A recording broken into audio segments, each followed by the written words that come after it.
Okay, I'll call this meeting to order. This is the Park and Recreation Commission and Urban Forestry Board meeting of Wednesday, June 12th, 2024. This meeting is conducted with a virtual component.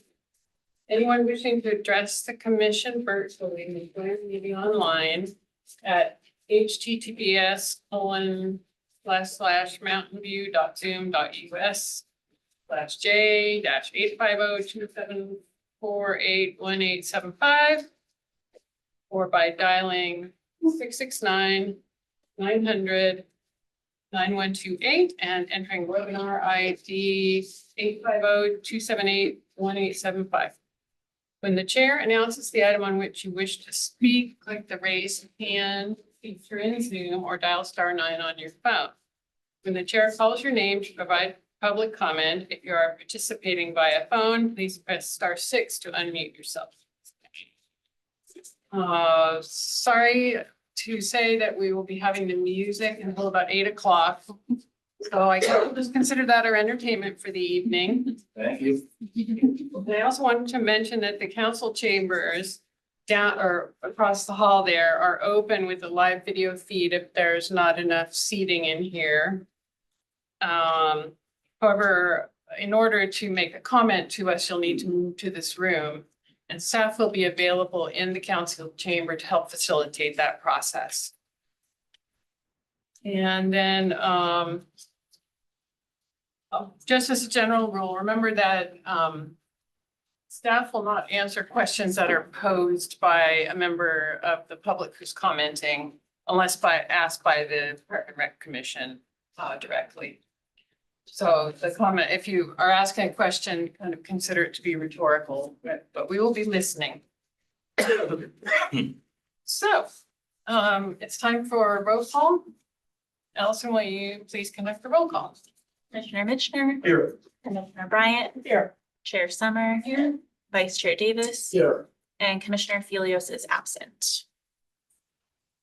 Thank you. We'll now move on to agenda item 3.1, the May 8th meeting minutes approval. I'll move approval of the May 8th minutes. And I'll second. We have a motion, a second. So there any suggested edits? Well, all right. Thank you. Seeing none, we will move to public comment on the minutes approval of the May 8th minutes.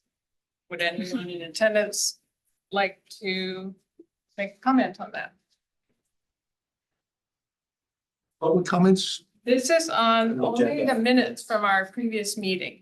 And I do see a hand virtually. Okay. Oh, and it went down. Okay. All right. So just I'll give a chance. Would anyone online virtually like to make a comment on the minutes approval on? No. No? All righty. We've had a motion and a second, and I think we're ready to vote on that. Commissioner Mitchner, Yes. Commissioner Bryant. Yes. Chair Summer Yes. and Vice Chair Davis. Yes. Thank you very much. All right.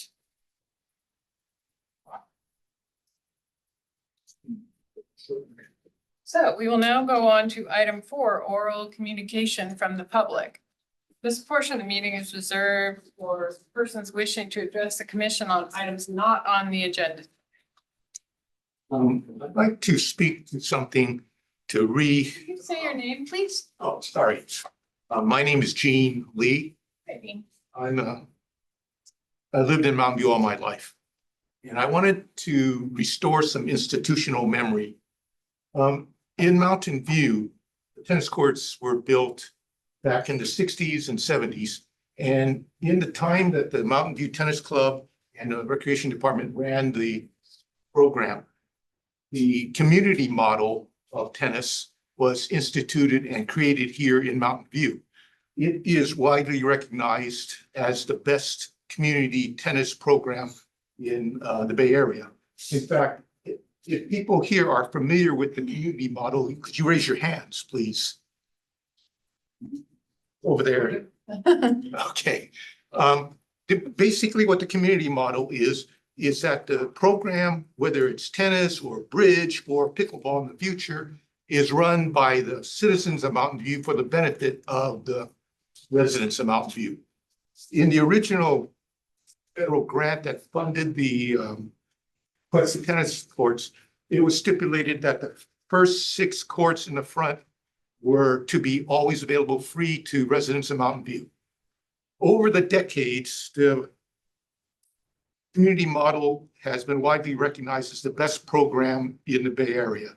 And it has adapted over the decades, and it's currently run by the Mountain View Tennis Club, and I believe Todd does a good job of running it. And it's important to understand this history when you look at how community tennis programs or future programs are run. And the problem elsewhere is that, like in Cupertino, the main tennis center is basically a private country club run on public property. You have to pay $450 to get a membership in order to play in those clubs, on those courts. In Mountain View, anybody can play. Yesterday, I was on the courts and 2 kids, must not have been more than 8 or 9 years old, were occupying a court and playing with no particular concern about being bumped. Anyway, I just want you to be very aware that the community model, and I'm wrapping up, the community model is a very important part of the history of recreation in Mountain View. And in fact, Don Schaefer, who originated the program, has a park named after him for his contributions to Mountain View. Thanks a lot. Did you fill out a blue card with your name and address? Because we'll share that with our, probably the Allison, our assistant, to keep track of your important comments. So just in general, if anyone would like to provide comment tonight, if you could fill out a blue card, we quite appreciate it. And then we can provide that, and so we'll call people in order, and that'll help us keep things organized. So we're still on oral communications on unrelated to the items on our agenda. So it looks like there's a few more blue cards there Thank you so in much. the room. And so since we don't have those yet, if you could please state your name. I'll give you a 1-minute warning on the time. I'll just say 1 minute. Yeah, right now, we're going to ask folks to limit their comments to 3 minutes, please, so that everyone gets a chance to speak tonight. Thank you. When you say unrelated, does that mean things not tied to pickleball? Right. Thank you so much. So there's Correct. This is non-agenda. yeah, non-agenda items. So if you have a comment on a specific agenda item, you can write that on your card, and then we'll know how to call you in order. What? So, please go ahead. My name is Shani Kleinhaus. I'm the environmental advocate for Santa Clara Valley Audubon Society. And I've been working in Mountain View on biodiversity issues, trees, and mostly birds, burrowing owls and others for a long time now, probably about 12 years. I had the opportunity to visit Sunnyvale a few days ago, and I saw their native plant garden. They have meadows of seasonal wildflowers in front of City Hall. And it's rare to see something as magnificent as that. And it's just wildflowers. It's not permanent plantings. It's just seeds of wildflowers that will renew themselves every year. They give seasons. They give color. They give a lot of birds that use that area diving in and out. You see the bees everywhere, like the bumblebees. It's just amazing. And I would very much like to encourage Mountain View to start thinking in the same line. This is right in front of City Hall. It's a huge meadow with paths going through that, and a lot of people, even on a hot day in the sun. It was unbelievable to me. So please consider wildflowers. Thank you. very much. You did give us a card. I gave her one. This is for the next one. Okay, still on oral communications from the public. Item 4 not related to agenda item. So My name is Celia Paymer. I'm part of Green Spaces Mountain View, Green Spaces MV. One thing we're really hoping for is expanding biodiversity in Mountain View, and a great space for that, jumping off the wildfire comment, is the Cuesta Annex. Currently, actually in the late spring, as I walked through, they had just mowed one side of the path. They were still working on mowing everything. And it was amazing the difference in sound from the side that was mowed to the side that was not mowed. The birds were all on the side that weren't mowed. And they are active, they love the seeds, they love to eat. And so we would really love if we could reintroduce native plantings and have the mowing be on the timeline of the California seasons, and supportive of our native animals and plants. So I hope you consider that in the future. Thank you. Thank you. Anyone else who wants to speak on an item that's not on the agenda? Is there anyone online who would like to speak? I don't see any hands up. Okay.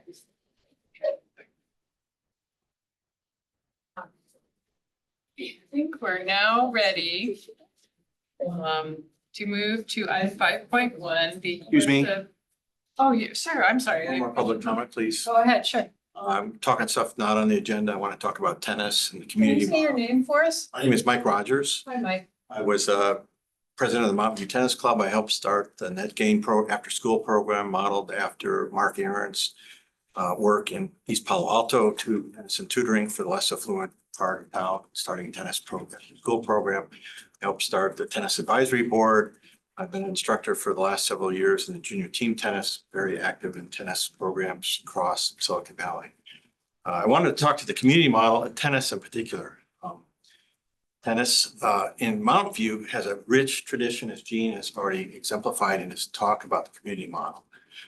20 years ago, the city went through several RFP cycles before contracting with the tennis operator, Tim Foley, who eventually moved on. And then Todd Disley and Mark Fusar approached myself, Mayor Irrigan, who's currently on the tennis advisory board, and Gene Schaefer, said, we want to talk to you for the next RFP cycle. I said, we'll talk to you, but we're interested in communicating what the community model is. Community model really, long before the words equity was popular, community model was supporting all of the diverse uses simultaneously as much as possible. 2 years after Todd was running Mountain View Tennis at Cuesta, he said, Mike, you realize we've counted up all the functional community uses for Cuesta Tennis Center. There's 38 different functional uses, from junior USTA events to junior team tennis, USTA, community programs through the city, et cetera. We still believe that we have the most diverse programs and usage models on the tennis courts here. But the truth is, tennis, recreational tennis, is dying on the vine. There's very few recreational tennis players playing at Cuesta compared to what there was 10 or 15 years ago. So of course, Mountain View Tennis Club is the largest, most social, most active in terms of number of programs and tournaments community tennis association in Silicon Valley to this day. The last 4 projects that the city has done have impinged on Mountain View Tennis Club without responding to the needs and interests of the tennis community. They've been ignored. Mountain View staff has not responded well to a group of tennis players taking over the courts Saturday and Sunday mornings, dominating the courts, not following. One minute. Okay, thank you for the tones. And it needs more attention. I realize you guys are busy, but you've not held meetings with tennis on the agenda. You haven't held meetings 2 out of the last 4 cycles. Tennis ought to be on the agenda here. It's a rich program. Benchmarking what's going on in the other cities is not a good model, right? We brought that to your attention.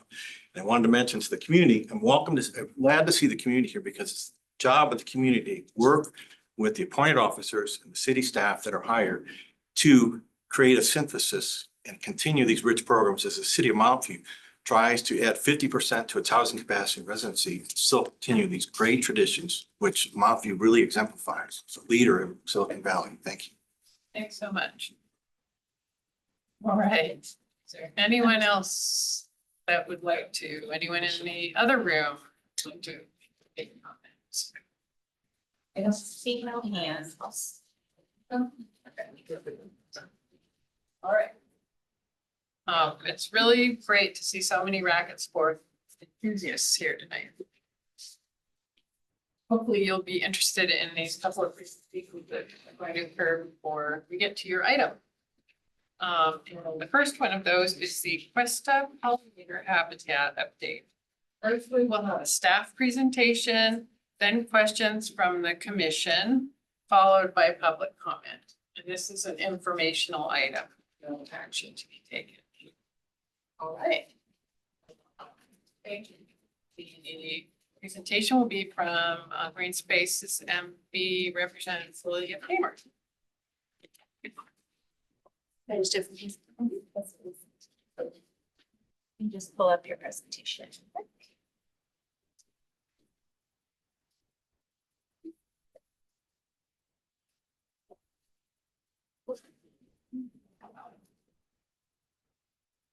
Where's it going?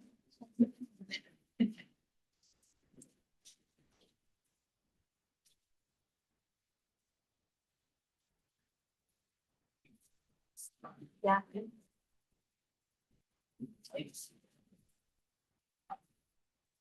Pardon our technical difficulty. It's a tradition. Yeah, it's pretty much inevitable. All right, so my name is Celia Pamer. I'm a representative from Green Spaces Mountain View, and I'm the coordinator for the Questa pollinator habitat. And this is our update going into almost our third year. It's been 2.5 years or so. Just tying it back to our City of Mountain View's vision statement, we want to be a welcoming, vibrant city that plans intentionally and leads regionally to create livable, sustainable neighborhoods, access to nature and open spaces, and a strong, innovation-driven local economy. So we try to hit all those pieces. So this is the progression over the past few years. So it started as basically a lawn space that was underutilized as it was on the other side of the driveway from the main park. First we sheet mulched it, which made it look a little sad temporarily. But then since then we've added over 1,000 plants. I don't even know how many to count if you count all the seeds, but we've planted over 1,000 plants plus all the seeds. And it's really starting to come into its own, though there's still gonna be a lot of growth in the future as our trees grow and expand. Next slide. So our initial goals, this slide might look familiar. Oh, they got a little offset. But we've checked all the boxes. We were aiming to plant native plants, support pollinators and wildlife with increased biodiversity, engage and educate the neighborhood community in interactive and local ongoing project. We've had kids paint rocks that are there for labeling the plants. Our local Girl Scout troop had some educational days where we had tables out and they educated people. We have a lot of resources out there as well when we're out there. And we've reduced water usage and maintenance. We're down to watering once every 3 weeks for a couple hours, but next year we should be pretty much off of the watering. So we went from very regular sprinkler watering, which was I think 3 to 4 times a week, down to almost no water usage. Next slide. So we've also, one of our volunteers has been tracking the pollinators through a controlled system of study designed by Xerxes Society.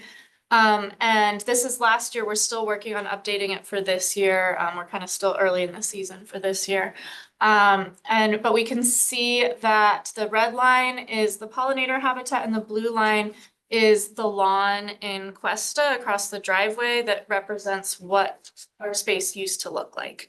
And so seeing that comparison, that actually at the start of the season when the clover was out in the lawn, there was about equal pollinators, but then as they came out of hibernation, they're all going to the pollinator habitat. Last time we were out there, a couple weeks ago, we actually were over 170 bumblebees that we counted. So it's even higher than this at this point. And these are some pictures from the pollinator. Next slide. This year in particular, we had our Growing Native Garden tour. It was a little sad, rainy day. We were a little disappointed, but we still got 93 visitors. We raised $90 or so for the California Native Plant Society. Many visitors asked a lot of questions about how they could apply this to their own yards and looked for ideas of plants that they could use. And also Tracy, one of our volunteers, she had organized like I think something like 40 or 50 packets of native seeds that she handed out for free at that event as well. Next slide. So you can see we've had many volunteer hours over the years. Different plants planted. I kind of lost count after we started passing 1,000. Also the gophers eat some, so it's hard to go back and count. But we're keeping ahead of the gophers so far. You can see our volunteer hours are actually drifting downward as the maintenance really decreases now that everything has been planted. We generally have about 6 to 8 volunteers every 2 to 3 weeks go out and do either weeding or trimming or maintenance. So it's actually become a very stable project. Next slide. So over the past few years, we've sheet mulched the whole thing. The irrigation boxes were installed with controllers. Thank you to city staff for that. They've done a great job. And anytime we've had issues with leaks, they've been out really quick to repair those. So we really appreciate that support. We've installed over 1,000 plants again. We ran irrigation lines. There's a picnic bench that's very well utilized. We painted that and spruced that up, so it's very nice looking. And then we have some logs that we've been using as seating as well throughout it. And we were given about 100 plant identification signs when we were on the tour, so we've identified quite a few of the plants. So still to do, we'd like to install some more educational signage. We know that's partially on our side. We got to like design it and all that and work with them to get that designed and put together. And then we would love to continue to expand biodiversity projects to meet city goals. We're working with the Mariposa Pollinator Habitat Group to help them out. So we've helped them get grants and over 100 plants. And actually, I just found someone who's interested in one in Rex Manor as well. So we're looking forward to expanding those projects. And then next slide. Just recognizing our partnerships and collaborations in our community, as well as Santa Clara Valley Audubon Society, who's our fiscal sponsor as well. Thank you. Thank you so much. Does anyone on the commission have any questions about the Quest of Pollinator Habitat update? No question, just to say it's really impressive work and thanks for your work on that. Wonderful to see. Well, we'd love to see projects in neighborhoods so people can just like walk over and be part of their local community in these projects. I would also like to say thank you, Celia. Fabulous, fabulous work. And I would love to see every neighborhood park. So you've got yours going nicely, Mariposa, and hopefully at least one a year with the city's help. That would be great. Thank you.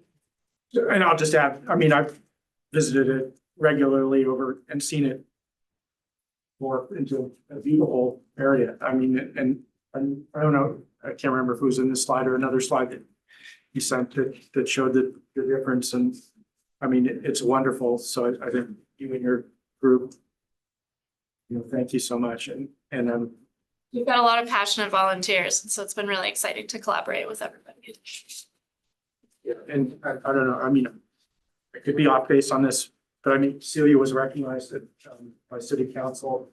I'm guessing it was. Yes, it was, yeah. So definitely well deserved. So thank you. One last item from me. Have you thought about doing a guide to the pollinator habitat? So it's definitely part of on the educational signage. It kind of got pushed out as we were really busy through the spring season with the tour, but we've talked with Brenda about designing educational signage around the pollinators, around like how to sheet mulch. So like both how to do this and also what to look for in the garden. So yeah, that's our to-do list. Some of those little tiny bees people have never seen before, and they think that all bees live in hives. And that's one of the great things about the sheet mulch areas is they're actually available for ground nesting bees to live I in. think we probably have a hive somewhere. We haven't identified it, but there's like an area where they keep going in and out. So, and we had a visitor, John Cahill, who's really specializing in native bees, and he was able to identify like 6 or 8 different native bees. Well, anyway, really appreciate all your work. Thanks for the presentation. Yeah.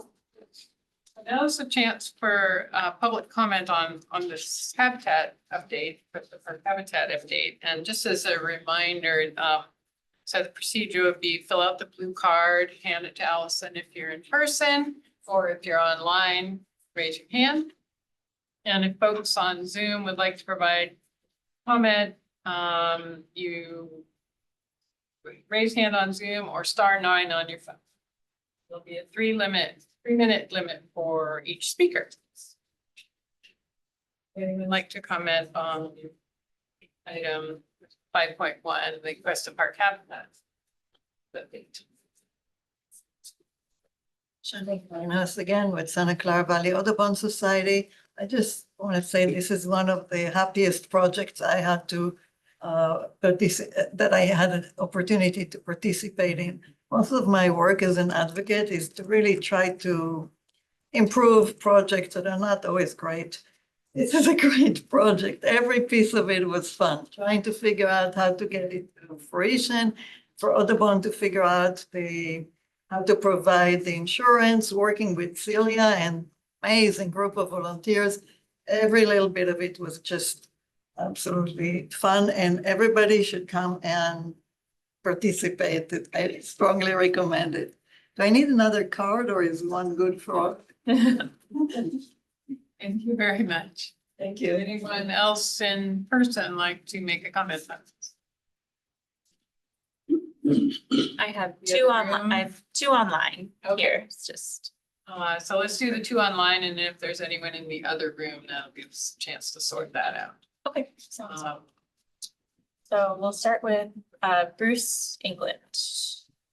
Thank you. Hi, Bruce. Hi, Bruce England, Wisman Station Drive, a founding member of Green Spaces Mountain View, along with Celia and others.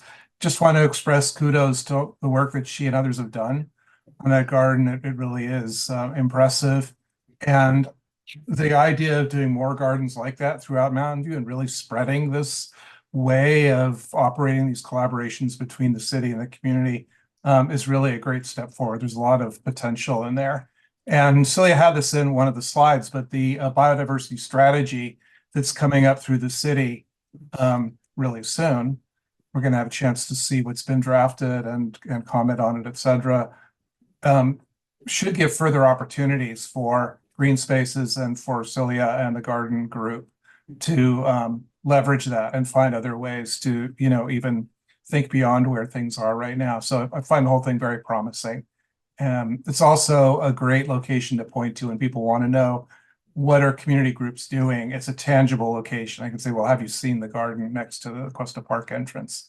And a lot of times people have seen it and they go, yeah, I noticed that. I wondered what that was all about. So it's just something tangible to point to, which is great. Thanks. Thank you. Okay, next we have Rashmi. Hi, Rashmi. Hi, can you hear me? Yes.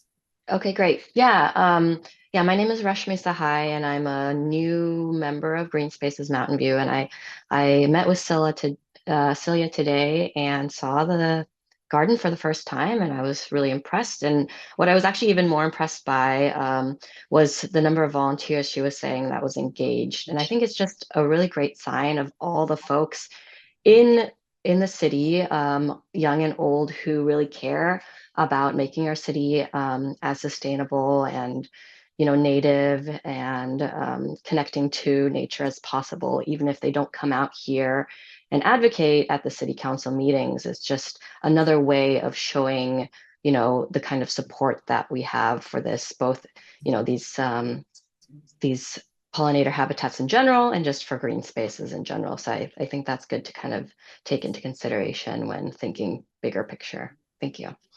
Thanks so much. Okay, and next we have Michelena. Hi, Nicolina. Oh, hi. My name's Michelena. Yeah, this is actually my first city council meeting, but I've lived in Mountain View for a couple of almost 2 years now. I love it here. My comment is just to say that I'm very grateful to the work of Green Spaces Mountain View and to the city for supporting the pollinator garden at Cuesta Park. And I live near Mariposa, also there. I go for a lot of walks and jogs through the neighborhood. And it's just really wonderful to have access to plant gardens. And I'm also an amateur naturalist, so I like to ID the plants on my own. It's just a huge delight, and I look forward to also seeing the good work spread as the others have been saying. Thanks. Thank you. We are the Park and Rec Commission, though, we're not the city council. I think that was just a slip of tongue. Yeah.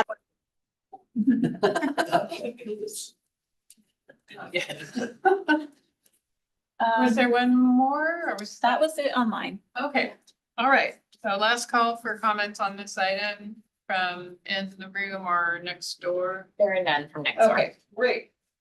Thank you, everyone, for your interest in item 5.1. Now going to move to item 5.2, the annual update from Canopy. And that will be provided by Canopy Representative Ebony Wang.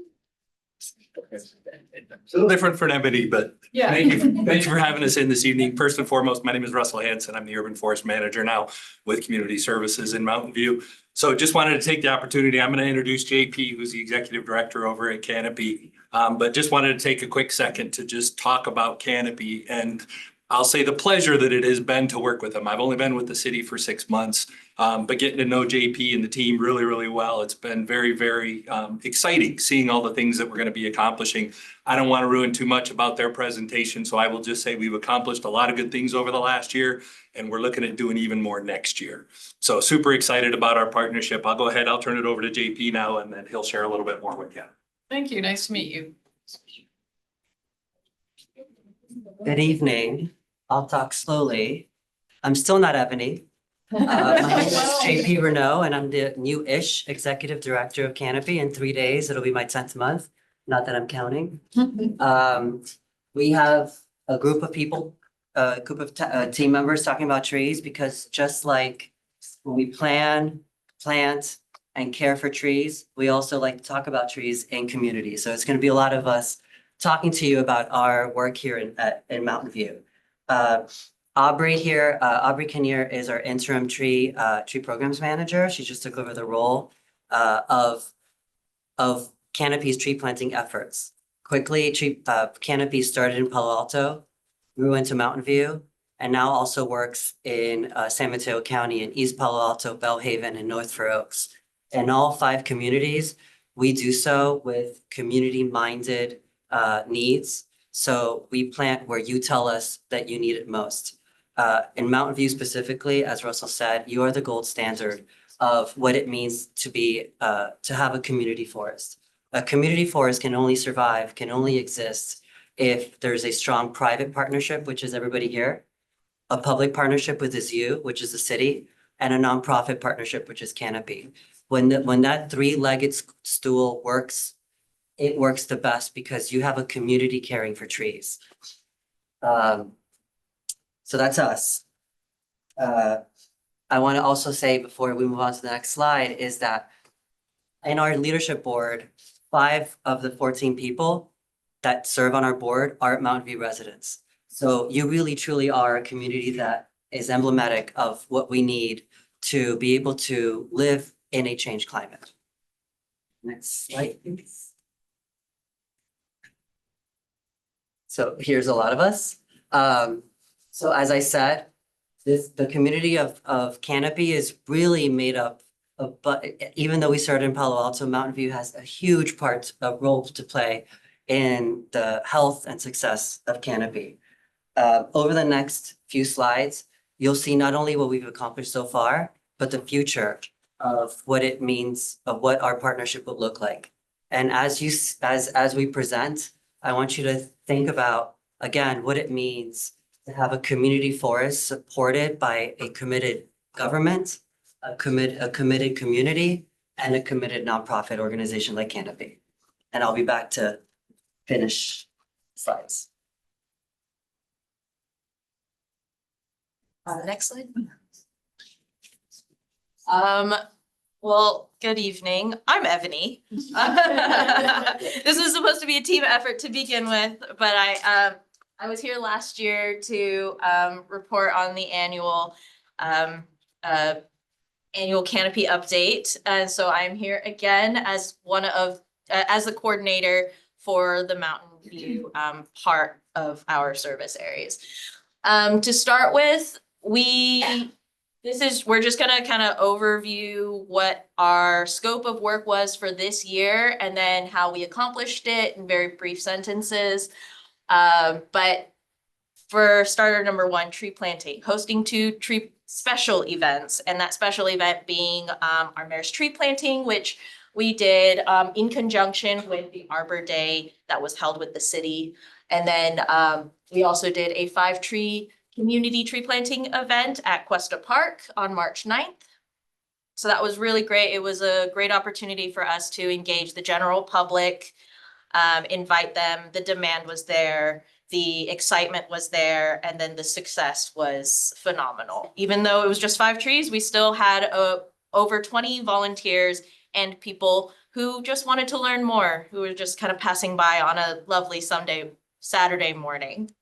And then for our education component, which is a big part of how we got into Mountain View, is our annual 3 interactive tree walks, and then the community forestry school 3-part series at the Mountain View Teen Center, which happened within a week towards the end of October. And then next slide. All right, thanks, Ebony. Like JP mentioned, my name's Aubrey, and before I stepped into this managerial role, I started as Canopy's tree care coordinator. So as planting trees is obviously a large component of our work, as well as educating, tree care is also something we strongly value and invest in. Caring for trees and educating volunteers, tree stewards, and city workers on the proper ways to care for trees, which are up to the most cutting edge tree care and arboricultural standards, is how we believe that we can, foster these trees to thrive and grow and be around, providing benefits for a very long time. So a really cool thing that I got to do with my coworker Gabby was provide 3 city staff training to Mountain View Public Works staff members, where so this is us at Cuesta Park. This is one of 3. We were at Cuesta, we were also at Sylvan Park and Pyramid Park, where we educated city staff workers on proper tree care, like pruning, roots, mulching, watering, how tree biology works, how to read a tree when it seems sick, diseases, what to look out for.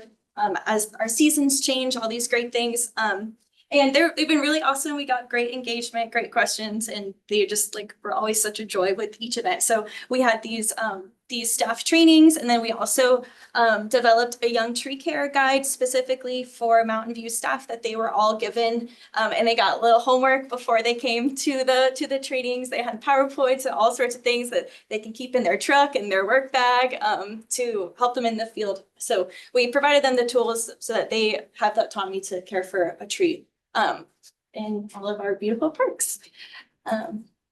Next slide, please.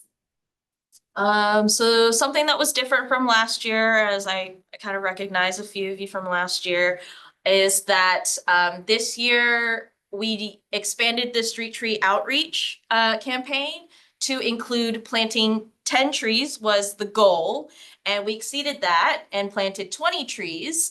16 of those were planted on June 1st. I know, for those of us who are familiar with planting seasons, it's not the ideal time, but it was a great way to kick off a big partnership expansion with the city of Mountain View to get 16 trees across the entire city. So we started, we were north of where we are now, starting there, and then all the way as far down as Cooper Park area. So it was 16 trees all in one day. Eight residents received a combination of street trees and private trees, but we can say we got 11 street trees planted in areas that we felt like we really needed it. So that was really great. And that's not without a huge help from Russell, Matthew, and Brenda with the city of Mountain View. And then to follow up, we have our 2 engagement events that that is part of our annual contract to help with the biodiversity strategy and urban forest plan. One event due to staffing difficulties or organizational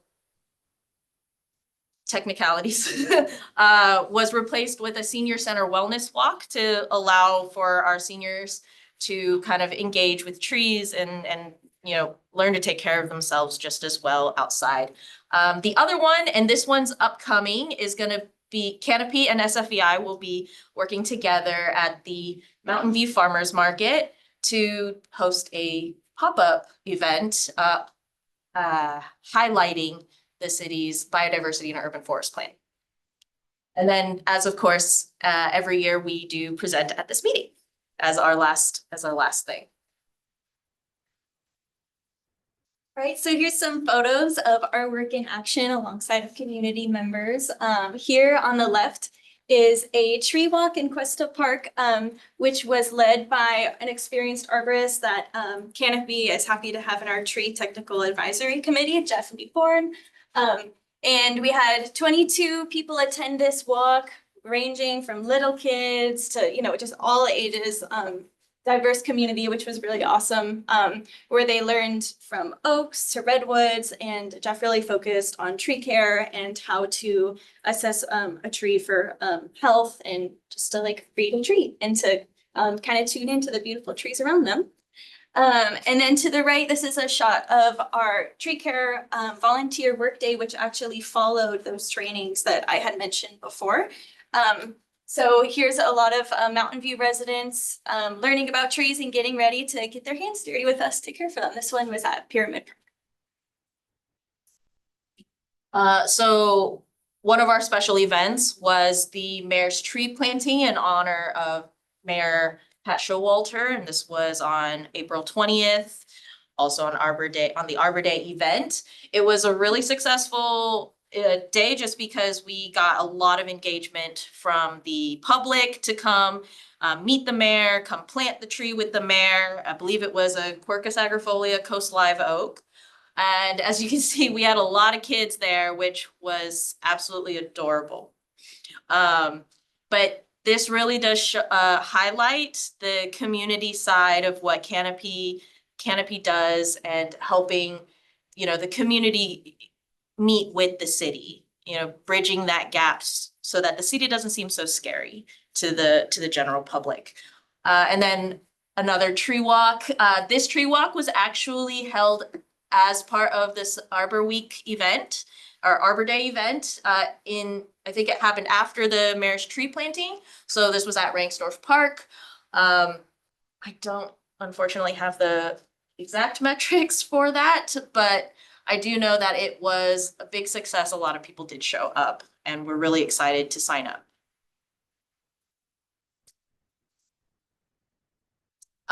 Here we have a few pictures of, you know, the community planting we hosted in March, the 5 trees at Cuesta Park. These are trees that the city had designated to be planted in our public space, and Canopy was happy to open that up to the public, engage them to help plant those trees and get them invested in Cuesta Park some more. Excuse me. And then another one on June 1st with one of the houses that received one of the 16 trees, 3 of the 16 trees actually, to further bolster the overall canopy cover of the entire city. And that is our goal with planting more trees and then further on taking care of them. And then we bring it back to JP. So that was the past, and now the future. The future is even better, right? We talked about 10 trees, 20 trees. We committed to 10 trees, but we planted 20. Because of this amazing partnership that we have with Brenda, with Russell, and with the city, we now have committed to plant up to 65 trees and maybe more. What does that mean? As you see, we in this specific area that is so unique, so dense, and so difficult to plant in public spaces, we need everybody. We need all of you to accept the tree. We plant a tree, the city, thanks to you, thanks to the commitment of the city, they give the tree, they help us identify the person who wants a tree. We're out there also asking for people to accept a tree. All you have to do is say yes. We'll care for the tree for 3 years. But this idea of knocking on doors and having people be part of the solution, I know it's hard, I know it's a lot of work, but it creates this idea of a community forest. We're all in this together. We've all accepted a tree. We've all accepted that we are part of this solution. So because of that, our next contract for the next year will increase the number of trees that we're planting in Mountain View with community. We're also increasing the number of tree walks because our education, no trees planted without education, it makes no sense. So we're increasing the number of tree walks to city parks for youth and for seniors, right? The entire community hopefully is included in this. Same with tree care. I'm gonna wrap this up and I'm just gonna talk about the fact that we're doing, again, more training with city staff, more volunteer tree care, and marketing and outreach. I'm a communications person in the past, and communications, I think, is the key to everything. If people don't know what's happening, then it doesn't work, right? So we're gonna continue to be involved with community, educating them, involving them so that they understand what it means to build a community forest in Mountain View. So we're gonna support the biodiversity strategy, the biodiversity plan. The Mountain View Farmers Market is gonna be our first showing of that. We're gonna share information on our landing pages so that what you read in Mountain View webpage is the same as you read in Canopy. And again, we're gonna continue to do more educational materials that help you become more familiar with the trees in your community. That's the next slide is the last slide.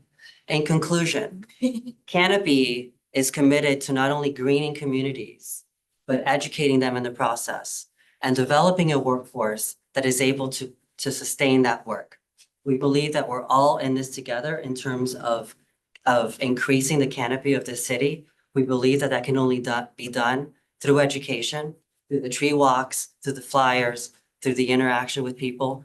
And we also believe that a workforce needs to be trained to care for these city trees, a future workforce that understands the importance of caring for the tree in the right way. Not only do we believe that the economy of the future will be green, and so we need to have a skilled workforce to be able to care for the trees we're planting today in 10 years. But we also believe that this community deserves the right to have the skills to tap into that economy so that they can put food on the table. These are our 3 main goals. At the end of the day, we're committed to an invested society, an invested community that feels like they have a part in this together, that they have a sense of belonging, that they have a sense of ownership, and planting a tree is the easiest and best way to do so. Thank you. Thank you so much. Does anyone on the commission have any questions for this Canopy reps? Or comments about the presentation? Just a question, and maybe it's for Brenda. Would it be possible for us, understanding people's privacy, to get the addresses or the street blocks where the community trees were planted throughout the city? The street The trees? street trees, just so we could, see how they look. And Last year? We actually mapped them. Yeah, I mean, that would be perfect. Yeah. Is it publicly available on the website? It is. It is on Tree Plotter, so you can access that from our website canopy.org. Under the Young Tree Care Survey tab, you'll find another link to Tree Plotter link that takes you to the Canopy side of Tree Plotter, which is an online tool that anyone can sign up and use to plot their own trees. And Canopy uses it to keep track of the trees that we plant, as well as keep track of the trees that we care for in the future. So if you're interested, maybe another time I can get your information and We'll take care of it. Yeah, We'll send it to you. yeah, I got it. I just wrote it down. Yeah, I mean, partly to get a feel for the areas of Sure. the city that are getting them, and then B, to see how they look. And yeah, I can also give you a list of the neighborhoods we were in. Well, there was Waverly Park neighborhood near Cooper Park. There's Cuesta Park, Willow Gate. yeah, I mean, that's real broad. So Yeah. So Thank you, though. Other questions or comments? Thank you, Brian. Yeah, so I wanted to thank Canopy and I love the programs with the teen center. I think that's wonderful. And I love the tree walks. I think that's a good way to engage the community. I do have a concern. I was in Cuesta Park and there were big signs about canopy tree planting. And it's just across from the pollinator garden and there were ginkgo trees. And what's a ginkgo tree being planted near a pollinator garden in a park with lots of oak trees? It's unclear to me why Canopy would be planting non-native trees that completely don't support biodiversity. A ginkgo doesn't support anything in our area. I was really annoyed. It's a pity to be making a great event of community planting and then putting a tree like that. Will the arborists? We can definitely speak on that in the sense that we do work with the city to come up with the species. And in a sense, it does help with the biodiversity for other species, just to take into account globalization. I would say is there's going to be a lot of things that in an urban environment that our native plants might not be able to help with. As much as I love oaks, there is a limit to our oaks and ginkgos.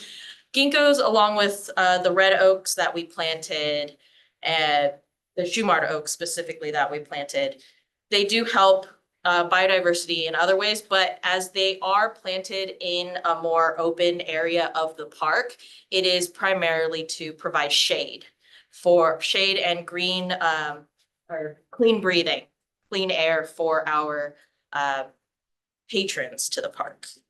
I totally understand your concern about the ginkgo, especially being so close to the pollinator garden. It is more of a decision that was made to accommodate the open space of the park. A lot of our trees, native trees, don't do well in lawns. I'm gonna be very blunt about that. Coming from a restoration background, our native trees don't do well in lawns. And in a public park with a very open lawn space, it is important that we do plant the right tree for the right place. And in that sense, a tree that can handle lawn watering is also really paramount to the overall health of our nature and the people who visit that nature, is my personal take, if I can speak on that. And I'm not going to get into an argument with you now. We're having a biodiversity plan coming up where we can argue about those issues. All right, any questions or comments? Clarification, and maybe it's for, so this is a statement, but it's really a question. So the city is continuing its Arbor Day program to provide free trees to residents. Is that correct? That is correct, yes. And about how many trees is that? Currently, we are up to 235 requests for trees. That's how many applications. We did it a little bit differently this year.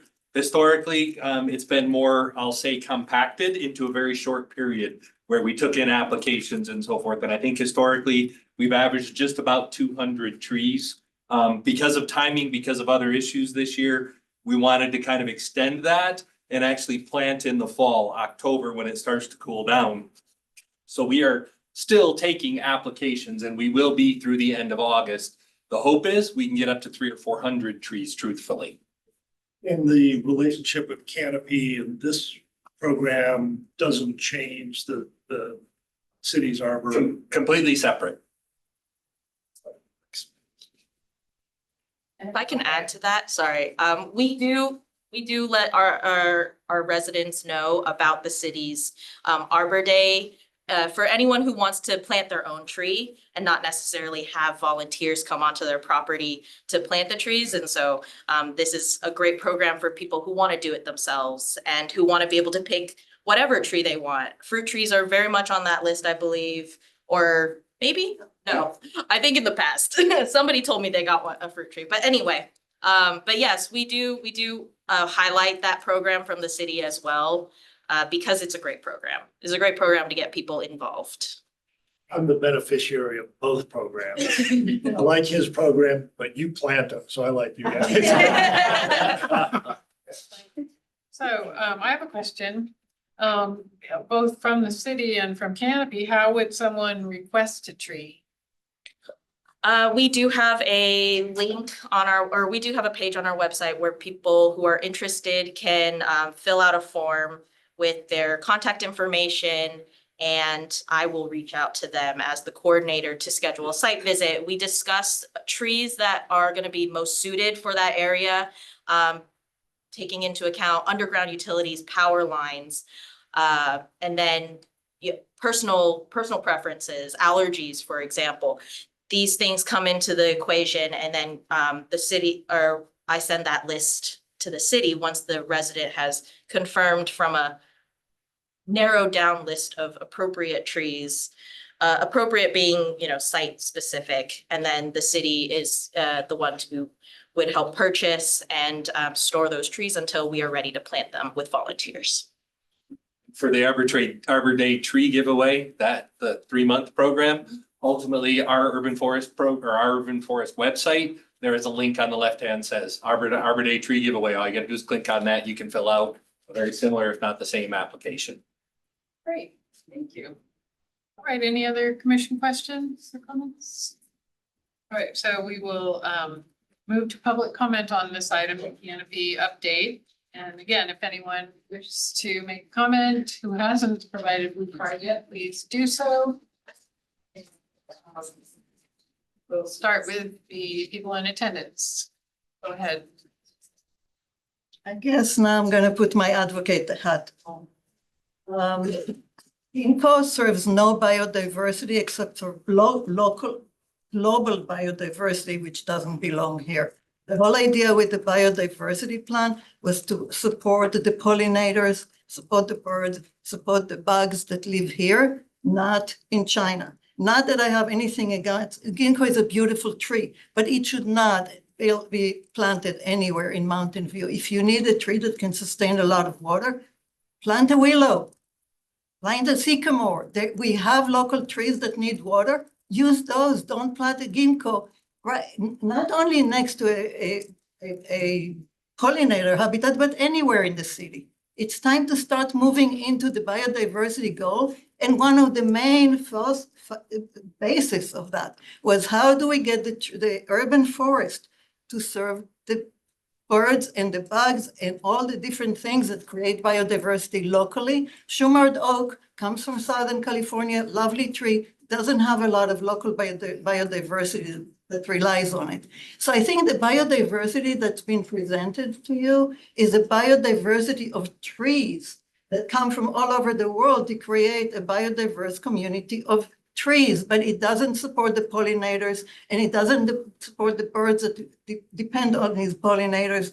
And I really ask, you can do that. We've had these arguments before, Russell, but this is something. So when you look at the fruit trees that you mentioned, when Catherine was still at Canopy, that was my suggestion, to add that so people can plant the fruit trees in their yard. But when you're talking about parks and even street trees, plant something that serves our biodiversity locally and not ginkgos. I'm sorry, this makes me like, we're going back so far, and I thought we already bridged that one. We should talk. Thank you for your comment. Okay. Another, have you provided a card to? Yes. I have a card, but I wasn't planning on speaking, but I first want to thank you for a very excellent presentation. My name is Cliff Chambers. I am a member of the Mountain View Coalition for Sustainable Planning. One thing I didn't see up there is the interface with the active transportation plan that the city is developing. You got the urban forestry plan, the biodiversity plan. They're all connected in terms of the comfort of bicycling and walking. And I hope there's in the future, the interface between the three so that we can encourage more people to walk for their trips or bicycle for the trips. So in the future, maybe think about an interface with the bicycle community, pedestrians, et cetera. Thank you very much. Thank you. Another comment on this item. Thank you. That's a perfect lead into the point that I want to make. I would like to see the Parks Recreation Department working with Canopy and any other people take on a more ambitious plan. I would like to see walking pathways throughout the city of Mountain View that are shaded. I walk and I hop across the street looking for shade over here. Oh, there's a spot of shade over there. And I go for it. I would like to see a plan that you initiate and take the initiative to do this, because commissions should send stuff up to the council, not always sent down to you. So take the initiative, both organizations, to plan a walking pathway around the city. It could be a boulevard of walkways. It could be radiated from the city hall out to the community, like the design of Paris, where the streets radiate from the center of the city, and then have loops around it. But what's missing in the city are shaded pathways so that old people like me can walk and not have to stop and rest at a shady spot. And 100 yards later, there's another spot of shade. It doesn't have to be completely shaded. It only needs to be intermittent so that we could walk all over the city. And I think that would be a plan that you guys could be a little more ambitious and do this. And the initiative coming from here, send it up to the council. And they can't say no to that if you've planned it out and put it together in such a way that you're handing it to them. There you go. Thank you for your comment. Shade's on our mind these days, isn't it? Yes. Any other people present wish to comment on this canopy item? There even in the other room? Okay, let's go then to the Zoom. Line item. Okay. You ready to move on? Great. Now we'll move to item 5.3. It's very topical. The biodiversity and urban forest plan update from Assistant Director Sylvia, I believe. Yes, I had perfect segue. Thank Yes. you. All these great updates. Good evening, Brenda Sylvia, Assistant Community Services Director. I am really, really excited to bring you a biodiversity and urban forest plan project updates, long awaited, and we're happy to do so. I'm going to also introduce Lindsay Wong, who is helping me manage this project, our senior management analyst. We're in this together and we worked really hard, and so we'll just go ahead and get started. Right. So just to remind you folks, kind of what the plan will deliver, a project overview. The Biodiversity and Urban Forest Plan will establish landscaping and tree planting guidelines for public and private property. It'll outline a blueprint and reporting process for preserving and increasing tree canopy. It'll identify opportunities and strategies to enhance wildlife corridors, create green streets, foster ecological restoration, and effectively manage habitat. And we'll also identify partnership and community engagement opportunities related to environmental awareness, education, and stewardship. I'm going to talk about SFEI's role. We've had fantastic collaboration with SFEI. They've been a really great partner with us, and I just can't say enough about them. They are leading the science-based research, review, and development of the plan. They're going to outline vision and goals based on science and community needs, values, and priorities. They will develop recommendations for implementation and a phasing plan, including a prioritized list of actions and monitoring and evaluation techniques. And then their enhanced role, which we worked very closely with them to come up with, is greater support with outreach, including developing content for and facilitating all workshops and events. And the thing about this piece was that as we first started this whole project with SFEI, they understood and got where we were trying to go with the community outreach. And that was the piece. It was really exciting to kind of talk about and enhance that role. Initially, SFEI just didn't have the resources to support that. But as things changed and over time, and that's why it took a little bit longer, because we're doing it right and we're doing it with SFEI's partnership and collaboration. So. All right.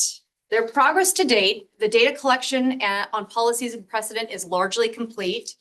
They are working on existing conditions, ecological opportunities and constraints. They're synthesizing the meeting notes and the public input from the other consultant that had we had the one pop up at the Earth Day. So they're taking those notes and any of the work products produced by that previous consultant, and they'll incorporate that into the plan and the public input. They're also reviewing background research and other work products produced by Davie Resource Group, who was the consultant for the 2015 Community Tree Master Plan and was also working on the update for the Community Tree Master Plan. And SFEI will be looking to the community through the outreach process to understand priorities.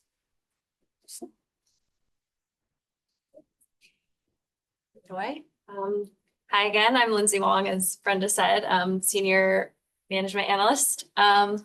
This is an overview of the city project team that's working on this project alongside SFEI. So this really is a comprehensive citywide project that touches a lot of different departments. So we wanted the city project team to reflect that. I'm glad that somebody mentioned the active transportation plan. That's definitely going to be a plan that we're reviewing alongside the biodiversity plan. And that's why we have staff that are also working on that plan as well. So you can see we have public works staff, community services, community development, sustainability. We're also working with the city manager's office to make sure that this is our outreach is multicultural. They have a multicultural team that we're working with. So it really does touch a lot of staff within the city. Next slide. This is a little sample of the marketing and branding that we've been working on. So we actually just launched our city project website today, which is biodiversitymv.com. There's some flyers over there. Feel free to grab one on your way out. It has a link to the webpage and also a QR code that'll take you to the project webpage. So on that webpage, you can provide input, you can share ideas on the project, you can see our upcoming schedule of events.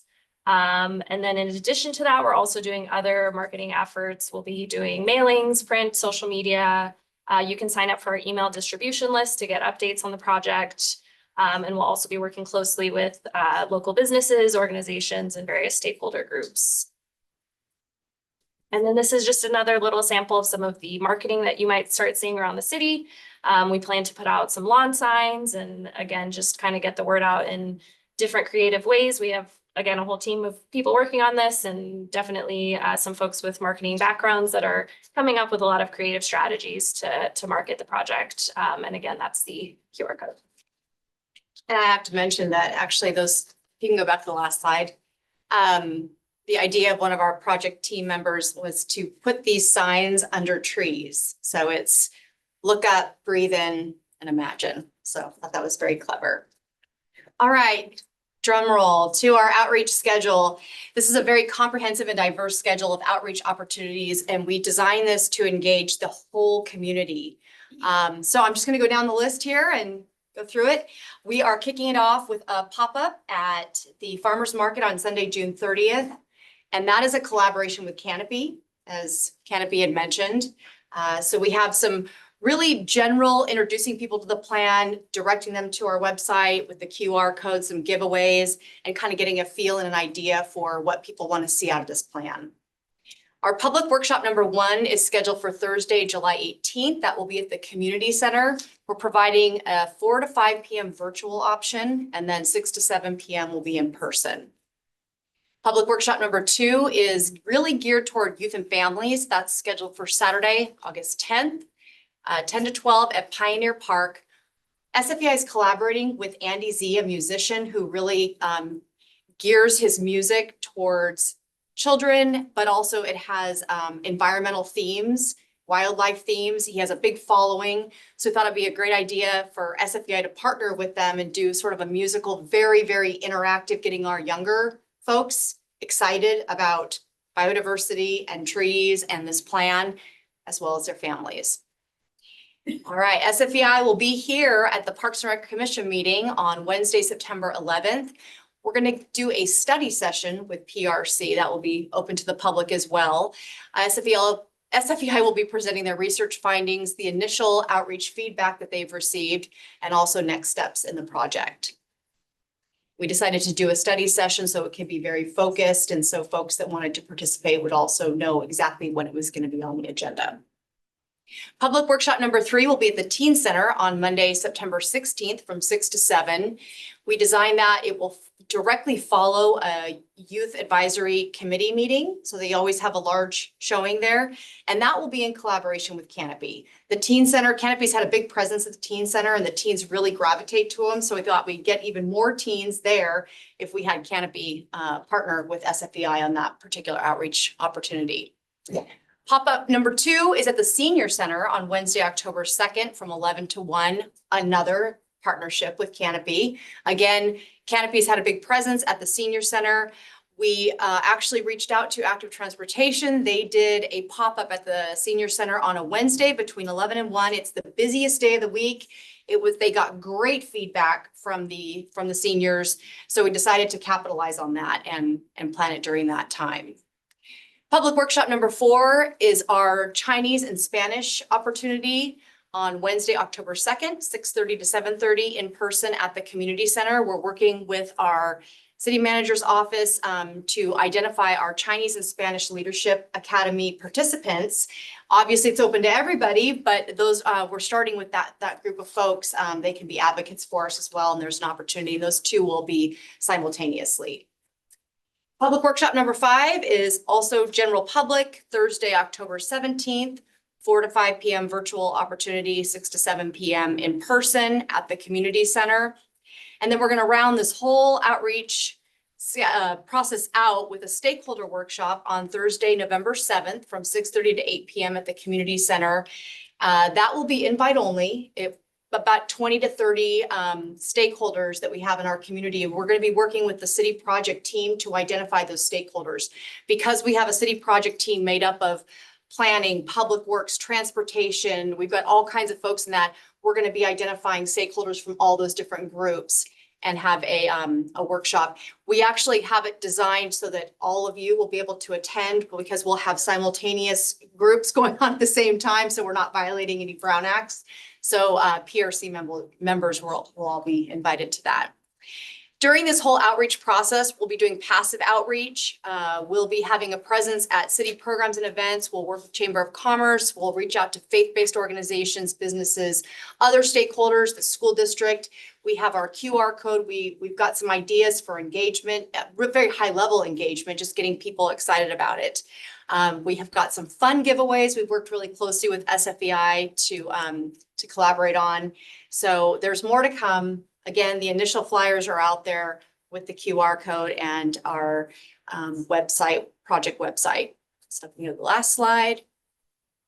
This is our tentative project timeline. So June to November is our outreach. Between January and March of 2025, SFEI will be drafting the plan based on science and public input. Between April and June will be internal and external review of the draft plan, internal being city staff, external being our stakeholders. In June of 2025, we'll be visiting the PRC and EPC to have you review the draft plan, and SFEI will be taking feedback at that time. SFEI will go back to the drawing board in July of 2025 to incorporate any feedback that they've received as needed. We're planning to schedule a special PRC meeting in August of 2025 for PRC to review the updated draft plan and make a recommendation to City Council. And then between September and December of 2025, we'll be bringing City Council the draft plan, receiving feedback from City Council, incorporating that feedback, and adopting the final plan. I hope you're as excited as we are, and I'm happy to answer any questions. I've actually been very busy. Yes. Any of the commissioners have any questions or comments? Commissioner Bryant? Yes, so thank you, Brenda. I have 2 questions. One is, I mean, it's great to have all this outreach. When we were doing the general plan that I was involved with a long time ago, the kind of outreach we did with the community in multiple languages and lots of meetings was, what kind of city do you want to see? What kind of buildings, neighborhoods? What are we going to ask the public like these? What kind of input from the public are you expecting? So I did forget to mention, it's not on the outreach schedule, but their SFEI is developing a survey. I apologize for missing that. The reason it's not on the outreach schedule is because the public release is still to be determined. We're still figuring that out. And that is what SFEI will be basing it off of, is that initial input that they received, both from the public, but also from PRC, and more to come on that. Because my concern is, the issue of biodiversity, it's a word we all use. You don't necessarily know what it is. So I'd like to hear from experts. I'm thrilled that SFEI is doing this with us, for us. A lot of the outreach seems more like educating the public about what biodiversity is, but the thinking and the goals need to come basically from the experts. So I love the outreach, but the information, I'm wondering how much of this is just educational, maybe educational. Sure. So we actually had long conversations with SFEI about what this looks like and how we can achieve and not have it be so high level that it's just, do you like nature? Do you want nature? So we had to kind of figure out how we were going to approach it. And what we did was we met with each of the city project team members and anybody who wanted to join. And we came up with some hot topics that we hear from our community and that we also hear from our leadership and our advisory bodies. Hot topics that we all face that are related to biodiversity and to trees in our urban canopy. And so we came up with those hot topics, and we're crafting these workshops and survey development around those hot topics that we all know that need to be addressed in this plan. So that's how we've been approaching it and coming up with some games and some interactions around those topics. So I'm passionate about the subject, so I'm just going to go talking. Another issue is we talked a lot when talking about the strategic plan about what questions the consultants were going to be asking and how our conversations after the consultants were going to be based on questions that we hadn't seen.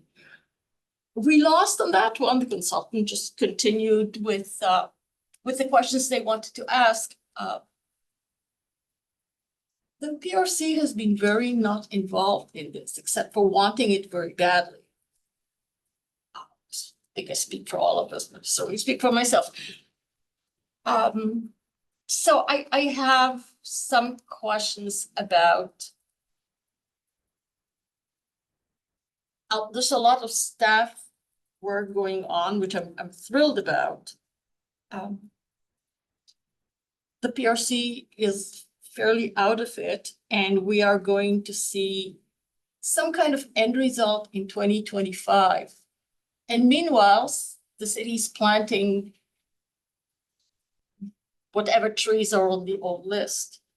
The giveaway trees for Arbor Day are the old list. So basically, we're doing a plan, doing outreach, but in terms of actions, I'm really concerned that until 2025, nothing really is happening. A lot of input and thinking and talking, but I would like, I've said this before, and I think all of us have said this before, we need to have something actionable more quickly, at least not, let's just plant ginkgos because they're beautiful trees, which they are, or we've always given away these trees, let's give away these trees. I'm very concerned about nothing happening until 2025. That's fair. So actually, last budget cycle, we added money into the urban forest CIP for some biodiversity planting. It was a sort of like a soft rollout, not knowing exactly what the biodiversity plan was going to generate, some of those recommendations, but knowing that we could pull out some areas that we identified that are like no use or low use in parks, and pull out some of that turf that that nobody uses, that it's expensive to maintain and water, and be putting some native plantings in there. We have been waiting for staff, so I now have Russell here, and we've been waiting to fill some positions in our park maintenance, which we've been very, very down. But we're looking forward to getting started on some of those efforts that we already know we can do. We just haven't had the resources to do it. Thank you. Do you have any more comments? No. Okay. Does anyone else think make any comments? I would say, responding to or pivoting stimulated Commissioner Bryan's comments. I agree. I think of course, the PRC is going to be interested in the whole process, but much like the strategic plan, I think the interest, well, I'll speak for myself, not for the whole committee, but is in that early stage definition of the goals and objectives. And at a level slightly more specific than the kind of broad thematic statements, maybe to metrics or something like that. I realize the community input, data gathering and scientific process will play out, but I think we are in our capacity as advisors to the council, most influential and productive is if we can participate at that early stage of what are we looking for from biodiversity specifically. So thank you for that. I think the outreach is great. Yeah. I would just say, I'll go ahead and jump the gun a little bit. We didn't include this in the slide, but actually Lindsay received an email from me today to send to you next week. But one of the things that we just solidified with SFEI was that we just didn't have it in our scope. So we had to take a look at how we were going to build that in. That was the piece, which we're going to be doing 2-on-1s with SFEI as part of that survey development. So they'll, 2 commissioners, so we're not violating the Brown Act. So 2 commissioners, there'll be virtual meetings, there'll be 45 minutes, and they'll be specifically to discuss the survey development. Like I said, we just formalized this and we just figured this out, I think yesterday or the day before, which is why it's not in this update. But I did send Lindsay an email saying, hey, let's get these scheduled. We just got some dates from SFEI yesterday. We don't have timeframes yet, so that's the reason why it's not quite there. It's still very fluid trying to figure this out. that's great. In here, pardon me, why worry about the Brown Act? Why not just bring it to a PRC meeting? We didn't scope that. And for them to actually show up and be present and present, we didn't scope for that. But 45-minute virtual meetings, we could build that. We had a tiny little bit of cushion, we could build that in. This is a pretty, I mean, you've seen the outreach. We have to, SFEI is leading every single one of those. And so we had to be mindful of where we were using those resources that we scoped for and that we were approved for funding. So I think I would value a 2-on-1 conversation with the consultant, but I think there is real value in the commission being able to speak with each other. I'm so glad the Brown Act is preventing corruption from occurring, but it is an incredible impediment towards a rational dialogue. So I kind of know what my peers think.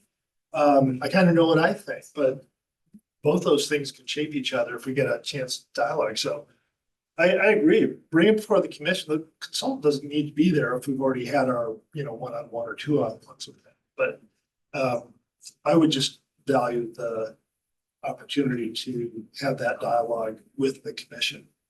Make sure we're on the same page. And keep in mind too, I'm not sure I agree with all the commissioners. and keep in mind too, we are trying to follow a schedule. Sure. And there's gaps in time and we also have other agenda items that we do need to bring to PRC. So this was also a way to stay on task and on course, the timeline. Okay, so let's keep moving. Commissioner Mitchner, did you have thoughts or comments? Nothing additional. Great, thanks. I just want to say for myself that it's really great to see this underway. I hope this plan is worth waiting for. how do I get a lawn sign? Actually, I don't have any lawn anymore because I'd rather have diverse. Get you a lawn planting sign? that, Heck yeah. you know, that can host pollinators. But yeah, so it won't be on my lawn, but it'll be in my non-lawn. And I do have a couple thoughts.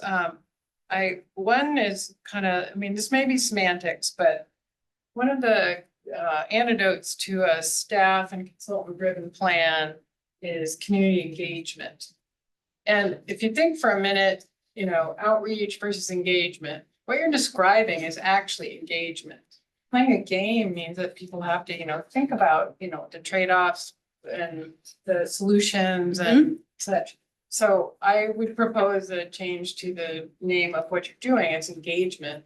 And that actually kind of addresses some of the, it kind of leads you to a different thought point of view about the survey as well, because you're attempting to engage people in the topic of biodiversity rather than just, you know, have them get, you know, be the passive recipient of material. They're going to be actively engaged in this project.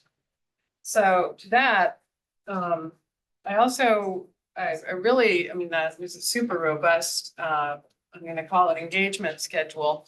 But to me, that stakeholder workshop, I mean, I hate to throw the big old wrench in, and I don't know if I can make a change here, but that needs to happen earlier because stakeholder groups are the ones who spend, you know, night and day thinking about this stuff. And they would be very helpful in developing the survey, developing the goals and objectives. And it'd be a good, you know, it would be important to have them kind of have a touch with SFDI earlier in the process. So that would be my suggestion as someone who does facilitation and stuff, is to do the stakeholders earlier. I think that's my only comments. And I think we're going to move. Someone else on the commission thought of something. Let's move to public comment. Anyone in attendance like to speak on this biodiversity and forest plan update? Yeah, I looked on the legislature website and I couldn't find copies of the last presentations from SCFI or Canopy. Maybe I didn't look properly, but will they be made available to the public? Because I didn't see them attached to the agenda like the others. This presentation? Yeah, the presentations aren't posted online, but I can certainly provide. Will they be available to the public? Yeah, I can provide it. And then I'm assuming that if you get the QR code, you'll get a lot of material about the biodiversity plan itself. All right, another speaker. Hello again. Again.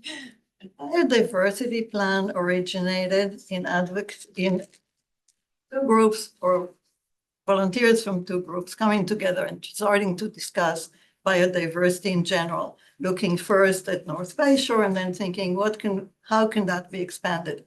Those volunteers were from Canopy and from Santa Clara Valley Audubon Society.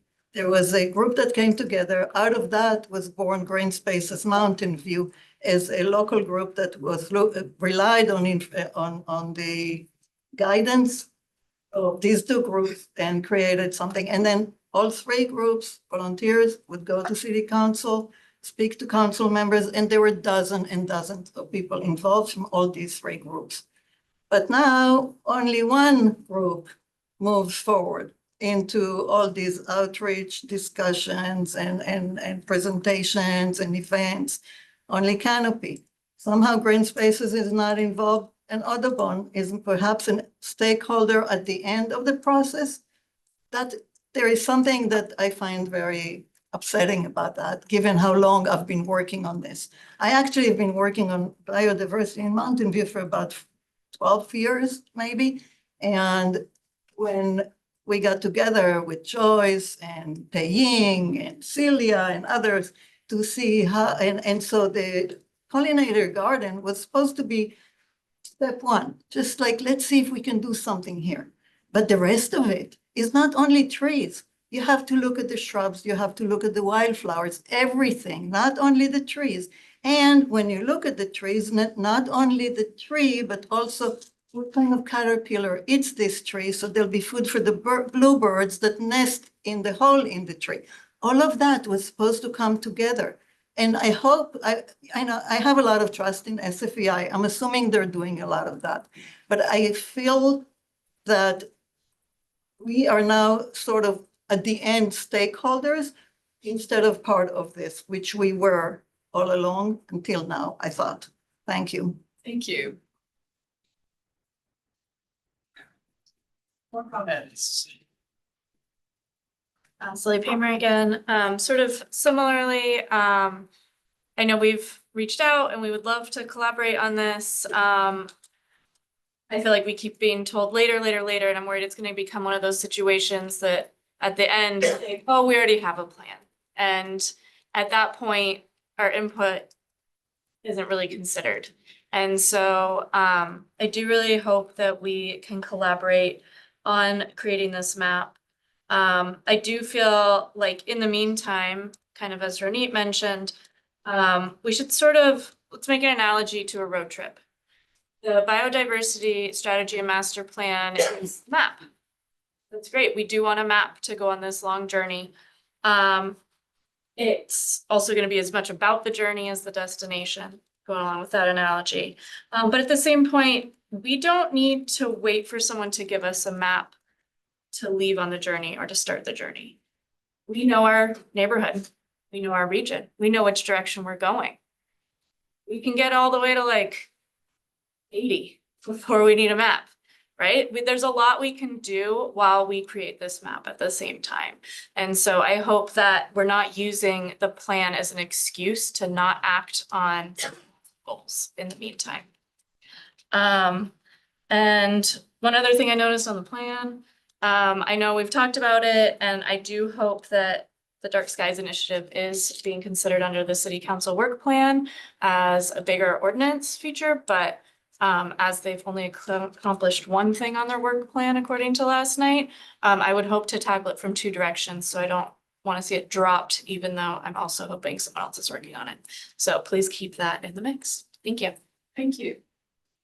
Any other comment from people in attendance on biodiversity and urban forest update? Anyone? We have two online. All right, let's head to the Zoom participants then. And just as a heads up, either raise your hand or *9 on your phone. So we have Bruce. Hi, thank you. Bruce. Yep. Bruce England, Wisdom Station Drive, founding member of Green Spaces Mountain View. Celia and Shani already said largely what I wanted to say, which is it's going to be important for Green Spaces Mountain View membership, or at least key members in our group, to be involved in that stakeholder meeting that you put on the slide there. I actually just sent an email to Brenda, assuming that she might be the person who could help us make this happen, but it's stronger than a request. We feel that it's essential that we be involved and that we're a key community group within the city. So it would be a problematic omission if we're not in there. And I saw in the slide where you had the people from different departments who are going to be working on this. I tried to capture screenshots of these things, but it was mentioned earlier, could we have access to these slides? Yeah, that's going to be important. And that's one I missed. Some of the others I do have, but I would like to see how that's laid out across the different departments. But you had Public Works in there. That's great, because that implies to me that you are thinking about the tie-in with what Public Works does, including their work on the active transportation plan.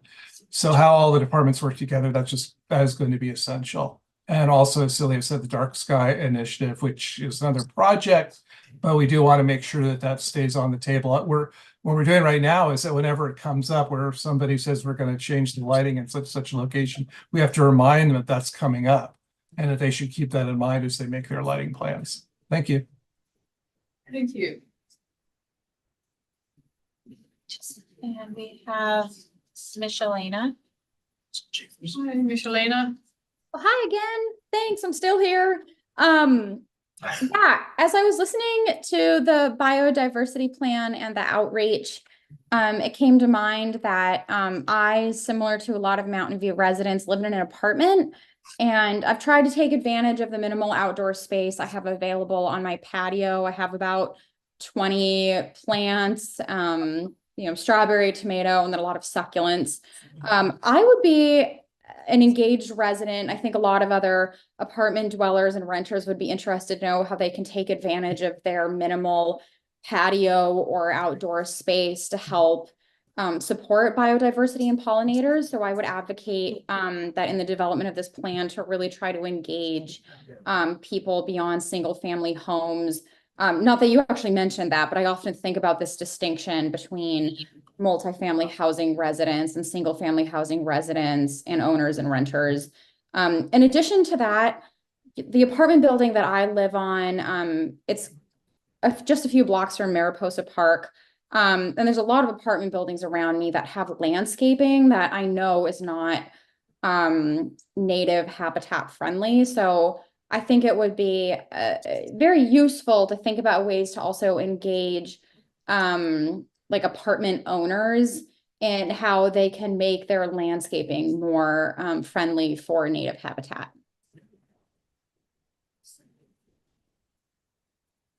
Right, thank you so much for your input. Who do we have next, Allison? That's it. All right, so no further raised hands in Zoom and no further, anyone else like to comment from the public?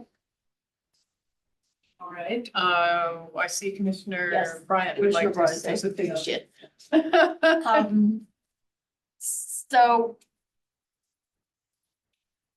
I understand your response, Brenda, about the finding the resources to have SEFI work more with the PRC because you have a certain pot of money. And I mean, that's just the way it is. But when I compare the amounts of public engagement versus on the whole, not very much interaction with stakeholders in PRC, I think the balance is not right.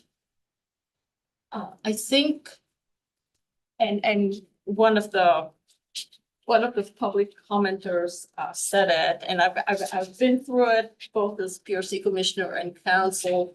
The plan is done, it's too late. I have high hopes for the biodiversity plan. I know lots of people have very high hopes. It needs to be done right, and I think the balance of outreach and discussion at the PRC and the stakeholders, the balance isn't right. And now, what was 2, 3, 4 years ago, Chair Sandy and I were a subcommittee. And I was thrilled to be on it, and then I felt increasingly uncomfortable with Sandy and me talking to staff. Because I represent myself and Sandy represented herself. We were not representing the commission. And Sandy's ideas about trees or Joe's ideas about trees in no way necessarily are my ideas. So it doesn't, I'm not happy with SFEI, talking to commissioners privately. It doesn't make sense. It won't make me feel that I am engaged. So I would really ask you to look again whether some of the public outreach meetings could be combined so that there is another meeting for PRC and stakeholders. I think it's really important for us to feel that we're involved in this rather than here's the product. For example, it was never clear to me, and maybe I missed it, that the urban tree master plan and the biodiversity plan were one thing. It may have been a very efficiency or whatever. I don't remember being told that that's what it was. I was always wondering, how are all these plans going to be combined? So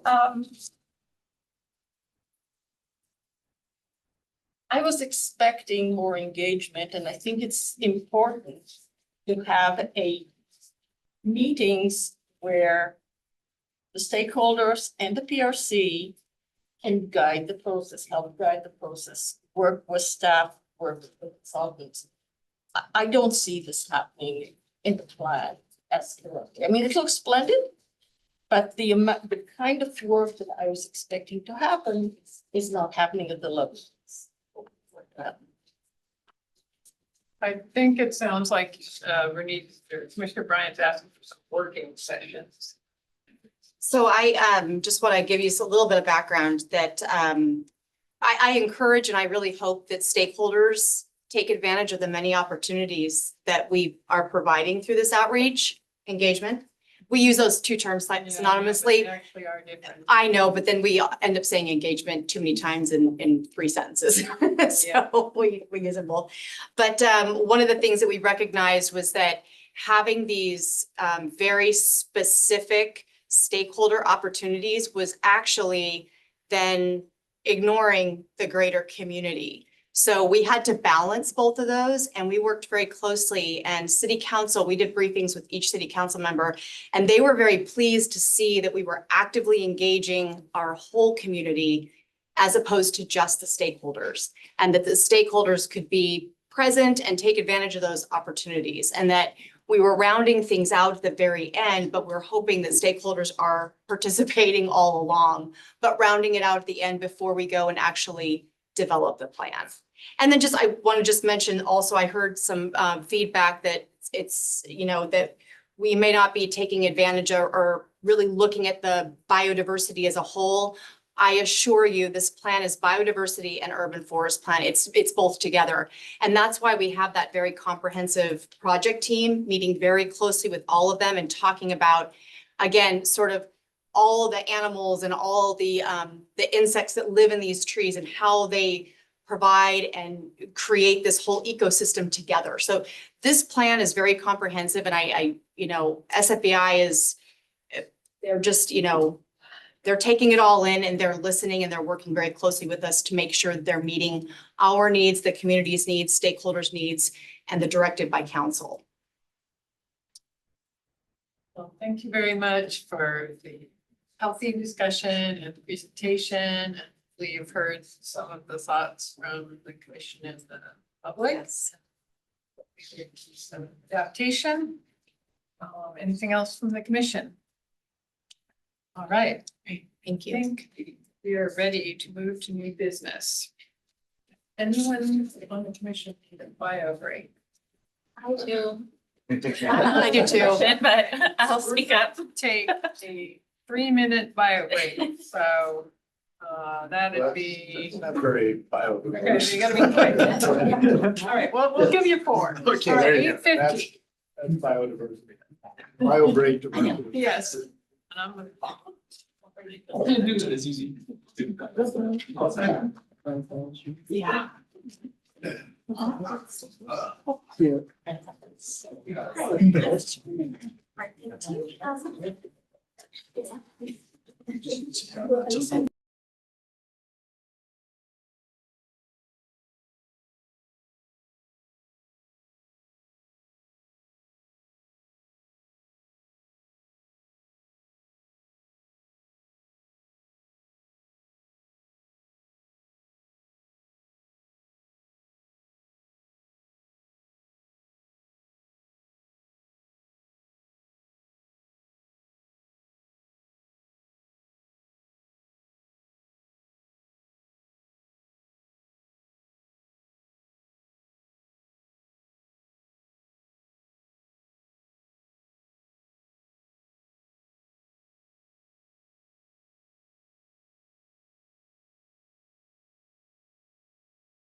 Okay.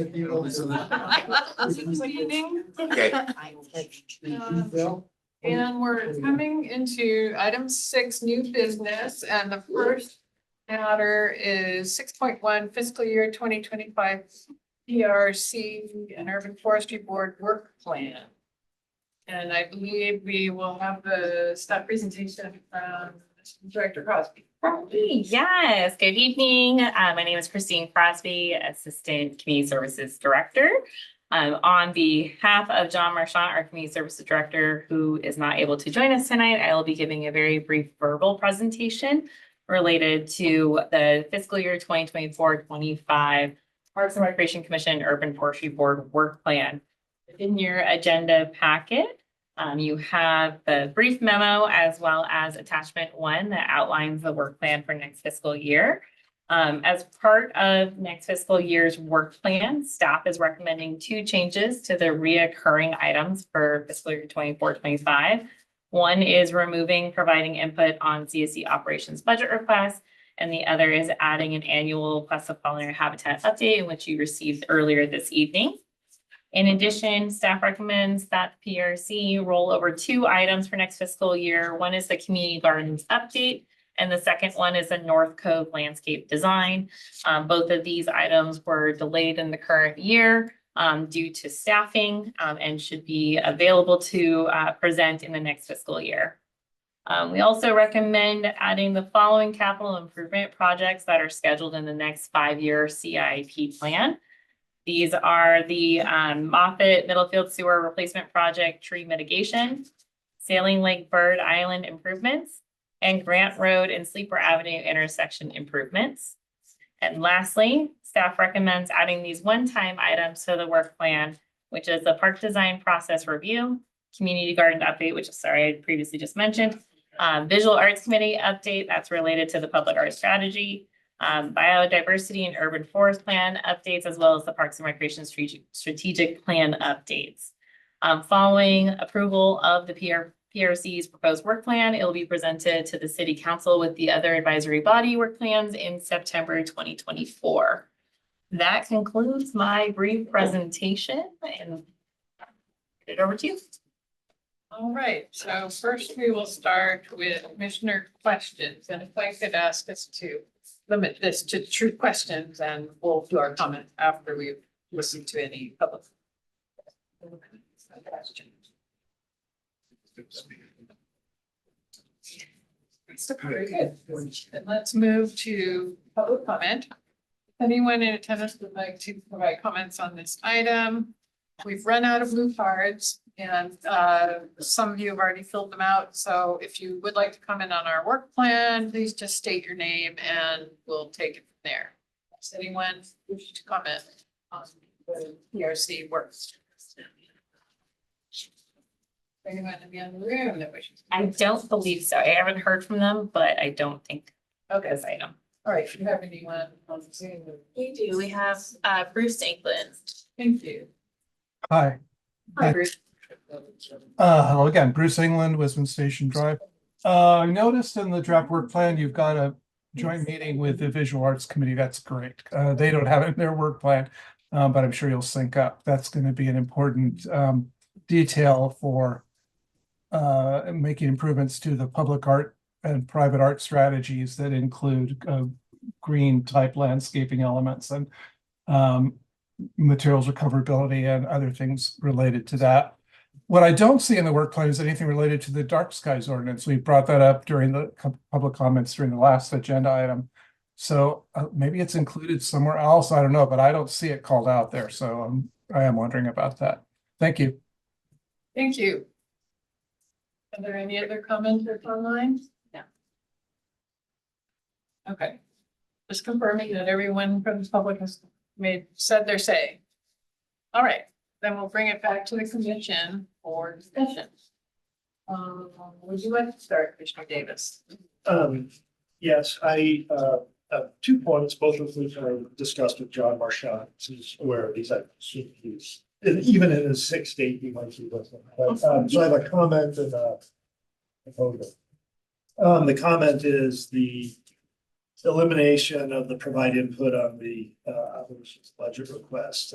My question was, how is that not sort of a limitation on the advisory functions of the PRC? And I'm thinking not of the entire community services department operations budget, but those elements that are related to Parks and Recreation. I discussed it with him. I understand the constraints he has, but I just, for the record, think that it's odd. Something so fundamental as budget requests to the council to pull that away, and I know it hasn't always been a part of the PRC deliberations, but it has recently. And it seems like the appropriate thing for an advisory body to weigh in on.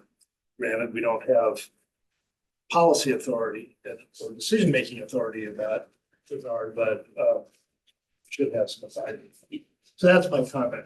My request or proposal is to expand the new work item on the update of the cluster pollinator habitats to include all pollinator habitats and other community-driven park features.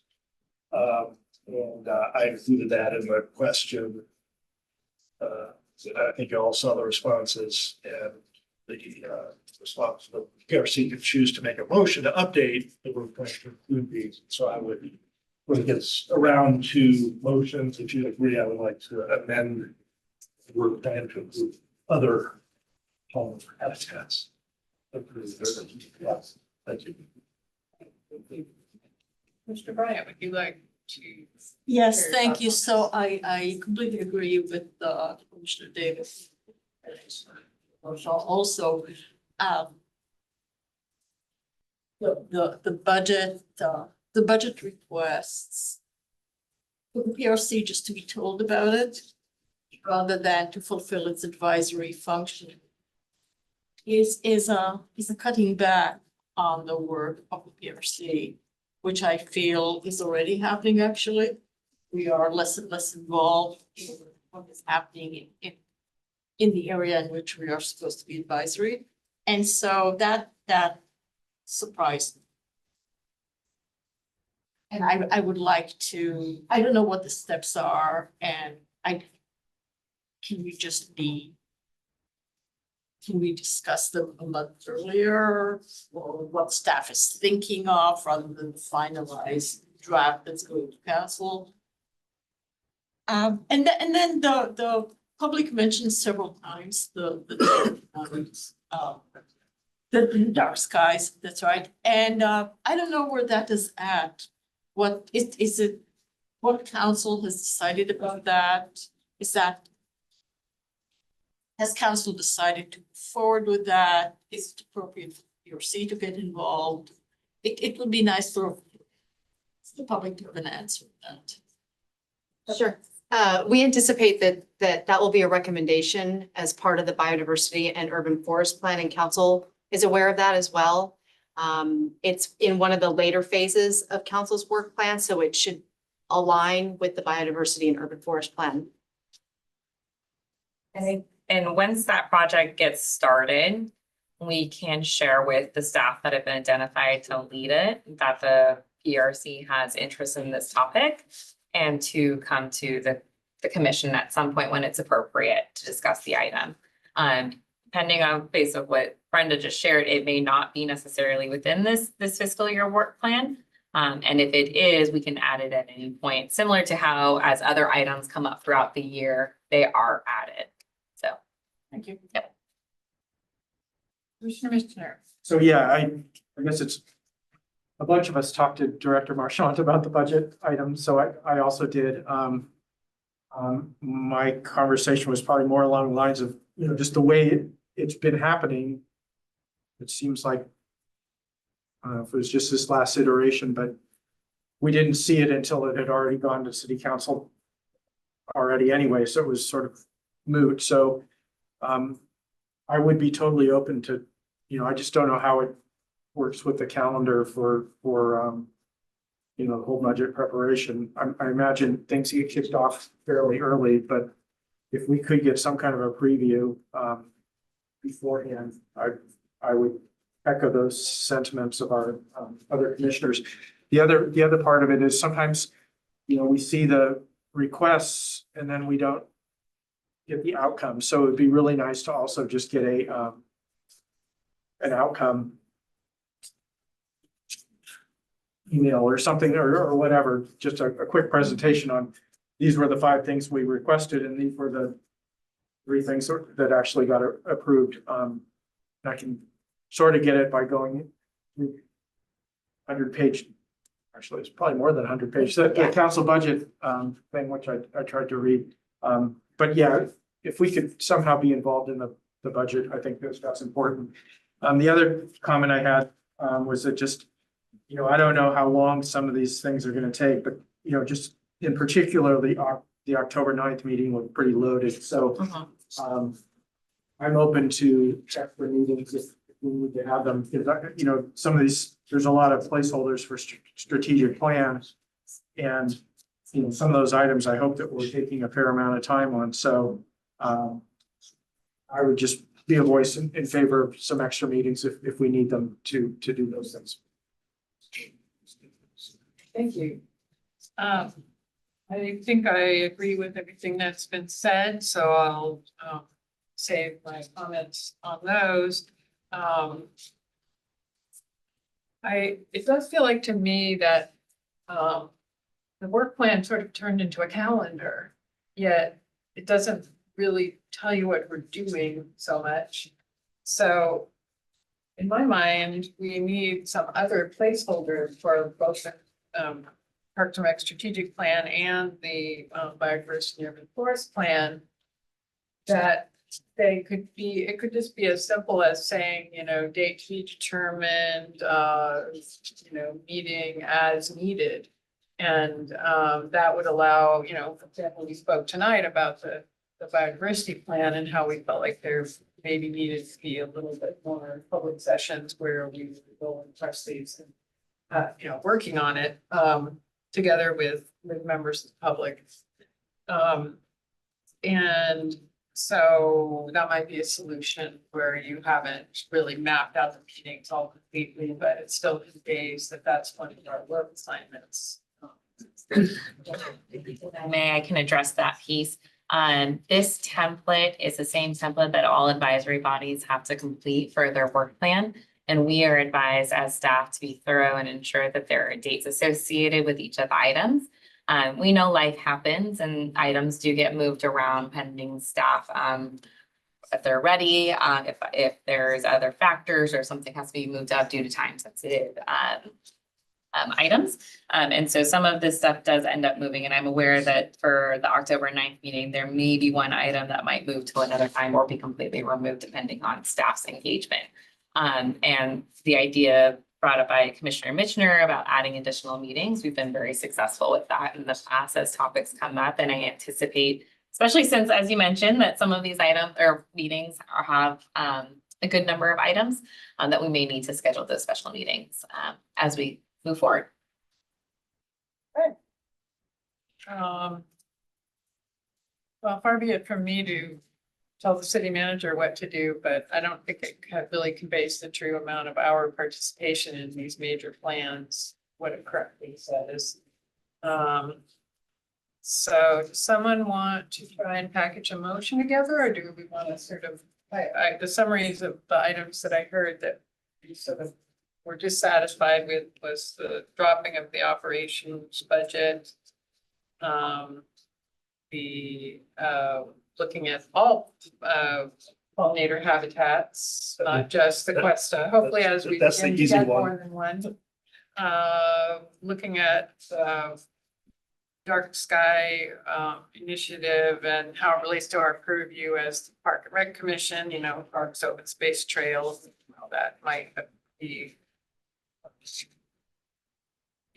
affected by the dark sky initiative, and also adding additional placeholder spots for the strategic plan and the practice. Sure. I see your hand raised, but I'm sorry, the comment period has been closed, so unless you want to heckle me, I don't think you do.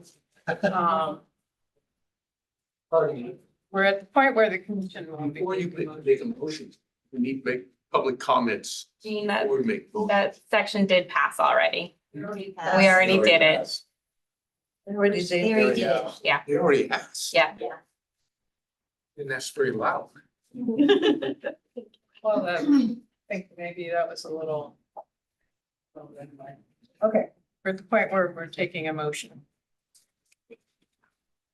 Anybody? How to make a motion, all that stuff that Sandy just said, but I'll let Commissioner Brian take it. Sorry. No, basically going in your direction. Making the change to the wording of the pollinated gardens is very simple. That's, all the rest, I'm not completely sure how to do. Is it appropriate to have the specific wording for the expansion of the or habitat update and then a softer request for consideration of, and then enumerate those things? Update on the budget, inclusion of the dark sky. I'm sure staff is very upset that John isn't here. So if I may, Sure. as I referenced specifically the last item that you brought up, the dark skies ordinance, when that project starts with the city, that is when we will have a better idea of the timing and whether that is taking place within this fiscal year's work plan. And then can advise that staff to incorporate a conversation or engagement with the PRC. So I'm hesitant to add that, not knowing who is managing that project, and I don't want to step into their realm, but we can help provide that guidance. And as I mentioned earlier, that can be added at a later point. And yes, I do wish John was here tonight, since I personally have not been involved in the conversations related to removing the budget from the PRC work plan. I am aware that this is the only advisory body that does receive a presentation, an opportunity to comment on the budget request that the department is putting forth to the budget review team. And so that's one of the reasons why to scale back and not include the item. In addition, the timing of bringing the item to the PRC with the timing that we have to bring it to the budget review team and all that goes on in the background, there really isn't a perfect time. I can share that we brought a budget recommendation that we're going to move forward with to the PRC. And after it comes to the PRC, we've added 5 or 6 new items that either have been discovered or new initiatives or directives that we've received that the PRC hasn't weighed in on. And this gives the budget review team and the city managers, part of that process, that opportunity to screen everything that is being presented citywide and determine what are the appropriate priorities for the city, depending on our fiscal outlook of that year and the subsequent following fiscal years. And so from my understanding, for what has been shared with me, those are the reasons why we're looking to remove this item. We can certainly, I know that Allison shared the link to the budget document when it was posted to the general public. I think something that we could do to make it simpler for the PRC is to highlight what Community Services Department's budget items are included in that in a short summary when that is posted to the general public. Typically, and depending on the fiscal year, we as staff don't find out exactly what's being moved forward until very late in the process. And so there's a lot of moving pieces when it comes to the budget process. And again, we're looking to align with the other advisory bodies that also do not receive a budget update or recommendation for their various departments. Yeah, we could definitely work on an off-agenda memo with a summary of what is being requested after we've brought things through. After it's been passed. Yeah, after it's been passed. And then there was a question of the additional meetings, Mm-hmm. which I don't know. to be able to very clear to staff that we're interested in that, but I don't know what this almost looks to be. I know, and it's still the quality of the garden. But I'm open to other ideas. So are you looking for us to be adding those additional meetings at this point for some of these evenings? Or can it be the assurance that as items are coming through, we as staff are reviewing the agenda and going, all right, is this gonna be a 5-hour evening, or can we get this done in 2 or 3 hours? And when we see a long period of time, that's when we're looking at, okay, what can get moved to another date? And that's when we poll the commission to find out From my availability. perspective, we don't know enough now to be able to put in specific Right. extra meetings, but we just wanna. I think we're gonna need them and we just. Yeah, as you become aware of. Yeah. things, or we become aware of things, we need to try to get them onto the calendar, because it gets tough for us sometimes to coordinate. Well, Absolutely. I think it really comes down to what is the purpose of this work plan.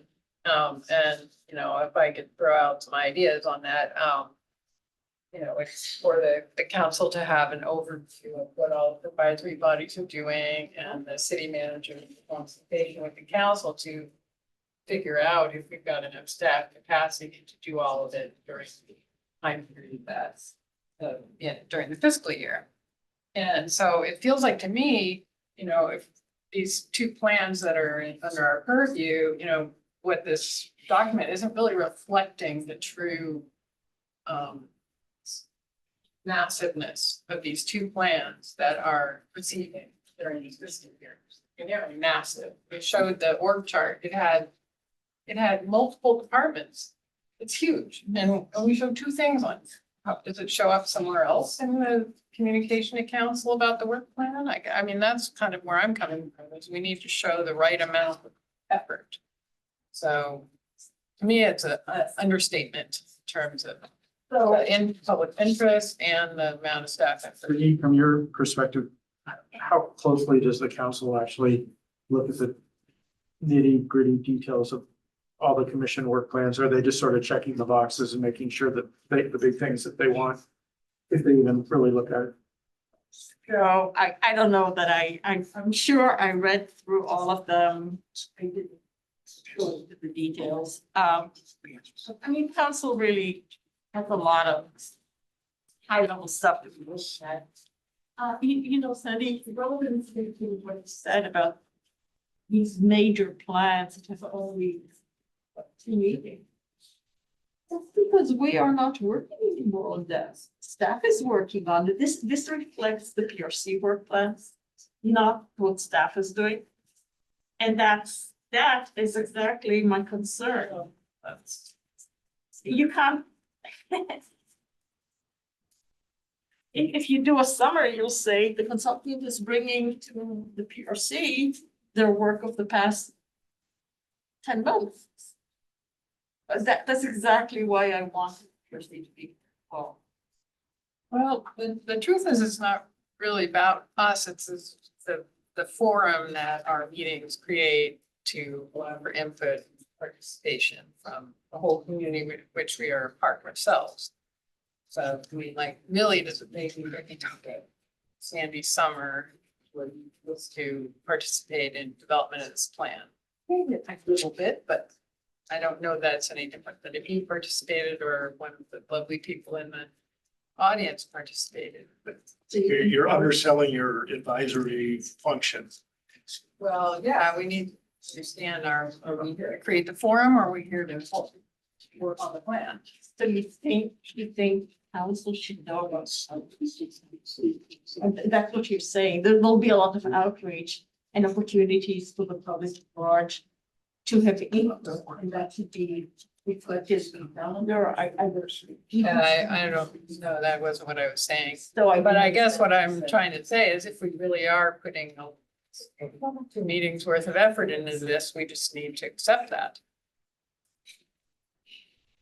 So that's what the calendar says. Yeah, that's what yeah. Okay, well, the other alternative is for us to insert some placeholders for meeting to be determined, which. Or could there be a footnote at the end of this that said, PRC fully expects that there will be additional meetings because we're gonna be, you know, tackling some comprehensive plans this year. Will be set at the times when they're just, you know, that way it gets noted, but I guess what I'm saying, we do tactically not cooperate with the way this thing is supposed to be built out.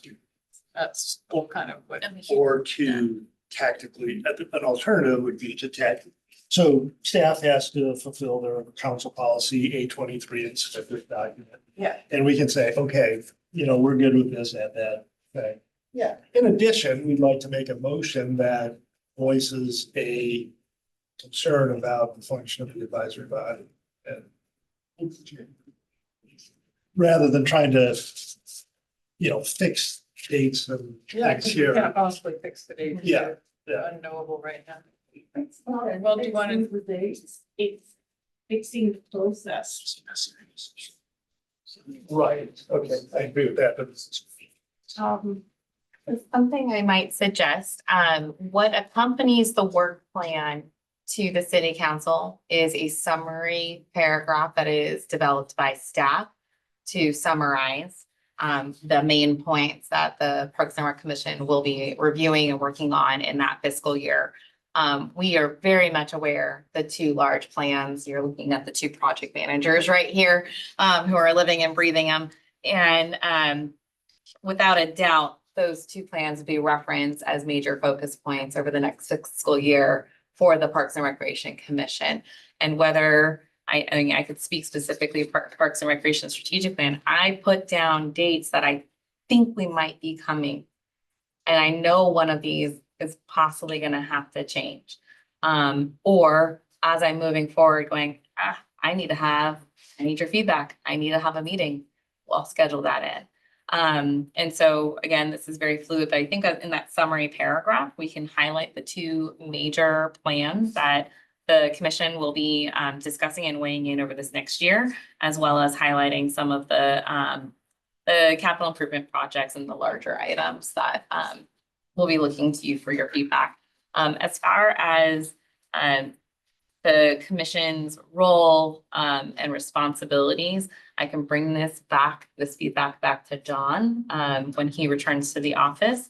And perhaps he can have a conversation either with each commissioner individually or at the whole commission to come to the consensus of what the city charter states as far as what the role is of the advisory boards and commissions to help clarify anything that might be lacking the clarity. which is interesting. In the policy handbook about the advisory committees, there's two conflicting statements.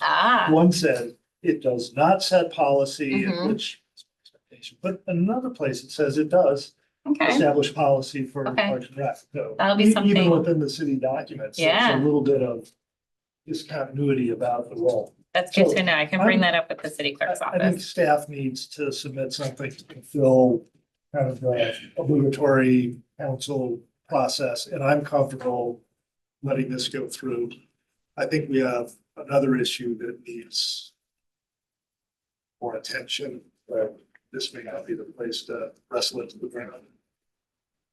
Did you still want to make the modification to the last item and dropping the word Cuesta and maybe dropping green spaces MV and make it broader to encompass all annual pollinator habitat update? And it would encompass any agreement that the city has with an organization or group to provide an update on their pollinator habitat at that point.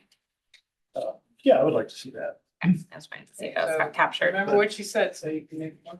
I have it crossed out if that's helpful. But that's want to confer with the fellow commissioners if that's a reasonable understanding or if we want to continue to address this other broader process issue. Well, I think, I'm sorry. No, go ahead, go ahead. I think Christine's idea is very good. I don't know that council is going to go to the table, but council will read the paragraph. So the paragraph about the size of these plans and the amount of work expected in municipal meetings, they will see that. Yeah, they will.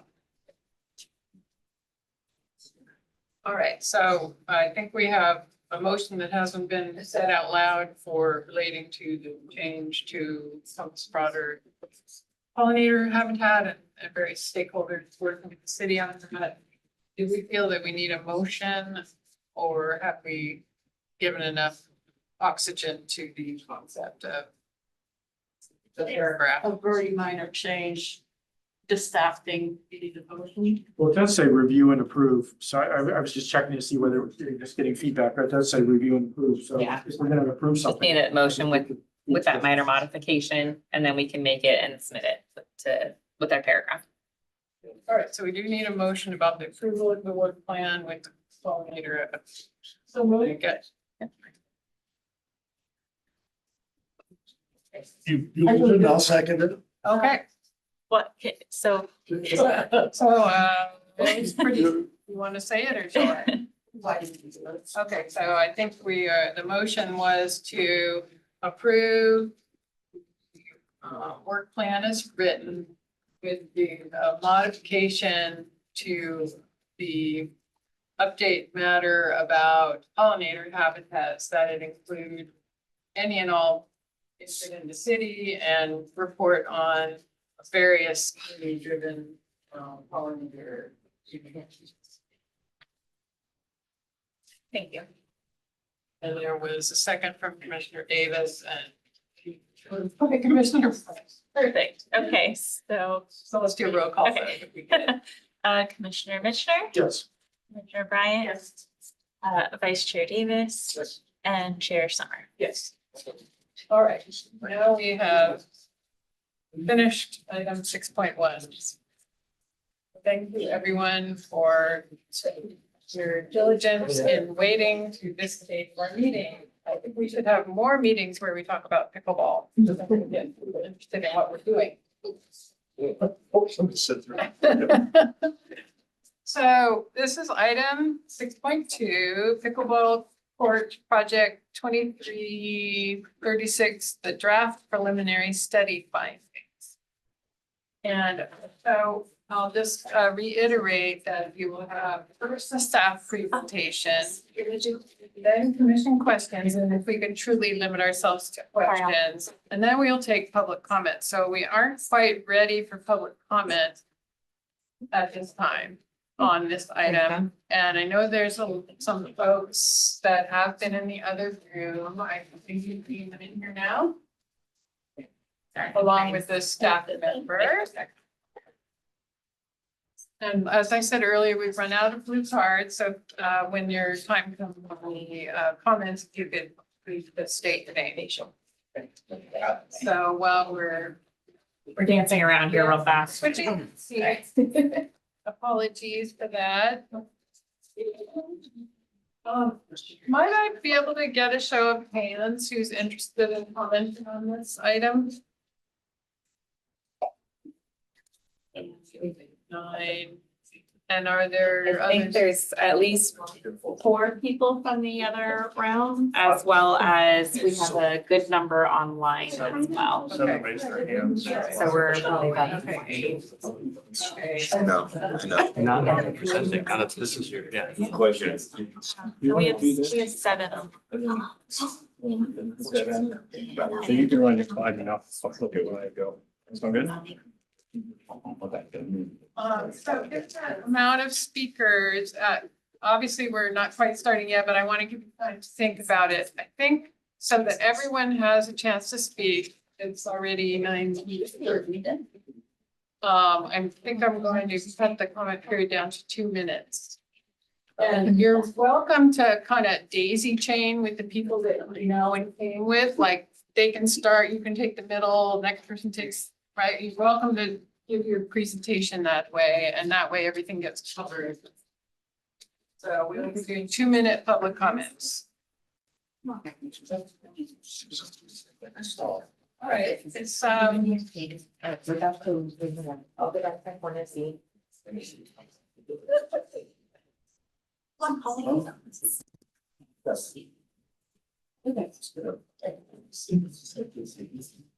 well, it's so wonderful to see some different staff members. I think. Away. All right. All right. We'll start. Hello, commissioners. Thanks for having us here today. Introducing myself, I'm Fariel Saidi. I'm a senior project manager with the City of Mountain View Public Works Department. I'm here today to give you an overview of our pickleball study, design, and construction project for a very little known sport called pickleball. All right, so we have also our design team. Our design team here as well with Verde Design. It's a landscape architecture firm. The city is engaged. We have Derek McKee here over there at the podium, and then Daniel Colazos as well.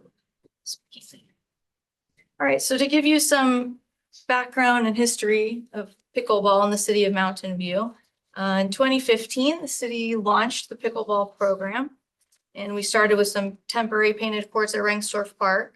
And then we moved into 2018 where three courts were installed at Rengstorff, 2 dedicated and 1 flexible. And then 2022, the pilot program started for the dual stripe tennis and pickleball courts at Rengstorff. And then a new capital improvement project was created for the pickleball court to study, design, and construction project, as it's called. And this was because of the community's need for additional dedicated courts in the city. So in 2023, we issued a request for proposals for a consultant for design. And then Verde Design was awarded and we kicked off the project.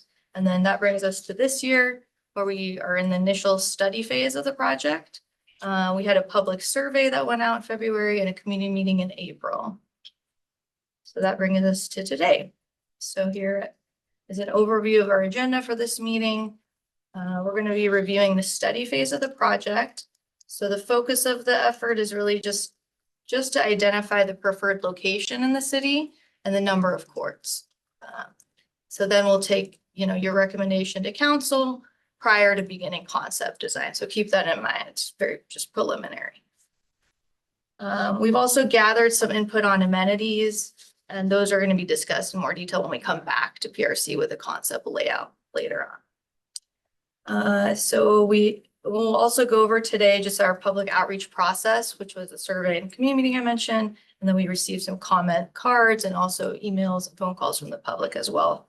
So we've included those. And then we'll end with next steps in the timeline. And with that, I'll pass it over to Derek from Verde Design, who's going to speak to the project. All right, thank you. Again, my name is Derek McKee. I'm with Verde Design. Tonight I have Daniel Colazos here. He's our project manager, and Andres Regata. Andres is from Mountain View as well, so originally. So we started the project with doing a preliminary assessment of over 40 city parks and city land that we thought would be feasible to review to create a space for dedicated pickleball courts. So utilizing the existing city parks, we thought was more cost effective to develop because there's existing infrastructure there we could utilize. It would help reduce our timeline for the project as well. So our goal was to look at trying to find a location that could hold a minimum of 4 courts in one location, and ideally up to 8 to 12 courts to allow potentially for tournament play. So we did a preliminary assessment of several parks. We kind of narrowed it down and looked at those. So we looked at other elements to support the program and facilities that included existing parking, restrooms, utilities, proximity to neighbors, environmental impacts, grading, and accessibility. It would figure into the design, cost, and overall scope for the project. So we set up a survey that we launched in February, and it was out for approximately 2 weeks. And we had questions about how often they played, level of play or their ability level, existing location of where they played, and the number of courts they would like to see in the court amenities. So we asked questions that were multiple choice and open-ended. You can see we received 412 responses, which is fantastic. And so out of that, the input was most people played somewhere between 2 to 5 times a week and 1 to 3 hours a day. Most preferred more courts. We're going to see that over and over tonight. I go through this. And then top amenities were court dividers. So court dividers are some type of element that's between courts to stop the ball from going into other courts. Fencing, lighting, and seating. And then the other things that I just talked about, with the number of courts, the parking and restrooms were other important factors. So our community meeting, we had 70 attendees there, and in that meeting, we had three moments in the meeting to attain input. And so we had a general Q&A public period. Out of that, these were the comments we heard. We had 12 courts in one location, the need for lights, the lighting the court for night use, orientation of the courts, desire to not have trees planted near the courts, and then providing proper drainage system for the courts.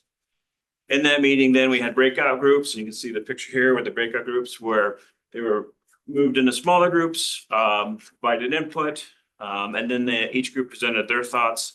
And out of that, top locations were looked at, and that came out of that Cuesta and Ringsdorf parks were the two best. And then again, more amenities, lights, dividers, and storage were important. In addition to that, we provided them with comment cards they could take and fill out. And that provided the opportunity for individually for them to provide their own comments. And a lot of that was a similar input to what we received before. And again, Cuesta Park, Ringsdorf Park, most favored, 12 courts preferred, top three amenities, again, lights, court dividers, and windscreens. So with the input from the community we received, we started to really focus in on these parks for that assessment. And we'll talk about Cuesta Park in a moment. But these were the main parks that came to our attention that potentially could be a location to look at for these dedicated courts. So some issues or constraints, starting with Ringsdorf Park, is currently has a high level of programming. There's a proximity to the residential component, which is related to noise. Cooper Park had limited open space, proximity to school and a residential land use, potentially significant tree removal required. And actually, that's probably the case for most of these parks. There's a lot of trees on the park, so it's very hard to find places, especially for a bigger court arrangement like 12 courts. Westman Park, proximity to school and residential area, potential tree impacts. Eagle Park, high level of programming there with the swimming and sports field use, limited open space, proximity again to residential. Sylvan Park, limited open space, also highly programmed. And then again, proximity to residential. And then Shoreline Park, it has its own issues with the landfill, environmental items, didn't have a lot of room for mitigation space. And the complexity there would add to increased permitting or approval and a longer timeline. So out of this, we really have now brought it back to what we believe is the most feasible location, Cuesta Park, at 2 locations within the site. So we're giving you this one here, and this is a 12-court arrangement. This is a very preliminary design. The idea is just to show a footprint, and we will come back and work on a refined design to bring back to you. But this is meant to be preliminary to attain input, and you can see where this one is. So the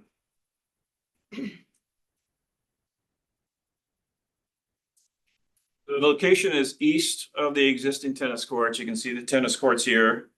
The restroom is up here. The large parking lot is right above this area. The location is where the off-leash dog area is allowed in this area. We also have berms that run here on the back and kind of come around a little bit here. So we would, in this layout, be affecting at least this berm that would be located between these courts and the existing tennis court. So with this arrangement, we have 12 courts. We set this up to have the proper amount of space you need, from the sidelines and end lines to the fencing. We set up space between for walkways and staging areas for the next game. And then also places potentially for people to hang out in the queue, pick up tables and those types of things. So again, this is 12 courts. We are On this design, 750 to 1,000 feet from the nearest residence. There is an existing electrical infrastructure here. And on this design, we would affect approximately 3 trees, but up to maybe 5 trees at this location. And then our estimate was 4.6 million for this design at this stage. The next option is what we call location B, and it's adjacent to the main parking lot there. And this area does not have berms. It's very level. Without impacting trees, we're able to fit in what we're showing here, which is 6 courts. We still have space around them, kind of a entry area, plaza space there. And that gets us to 6 courts, which is half of what we were showing in location A. And then our estimate from this was 2.4 million. The other thing here is we are closer to the residential land use, approximately 250 feet away, which is much closer than the other location. So in summary, location A, we're able to get 12 courts. We're east of the tennis court complex, which I think can be beneficial. Our estimate for that is 4.6 million. The opportunities there, we have large open space, capacity for more courts and tournaments. Obviously, we want to light the courts. And then lighting and noise concerns greatly reduced because the location is further away from the residential land use. The constraints here is that we are going to have some substantial grading with the berms. We are affecting some trees there. And then we have higher construction costs just because of we're doing 12 courts, whereas the other one is 6 and about half the cost. So on the location B, again, summaries, it's a level area where it's being located. It's closer to parking, it's more accessible. Lighting and noise could potentially be an issue with the neighbors at this location, just because it is located closer to that land use. Turn it over for you. Okay, so that brings us to the next steps in the timeline estimated for the project.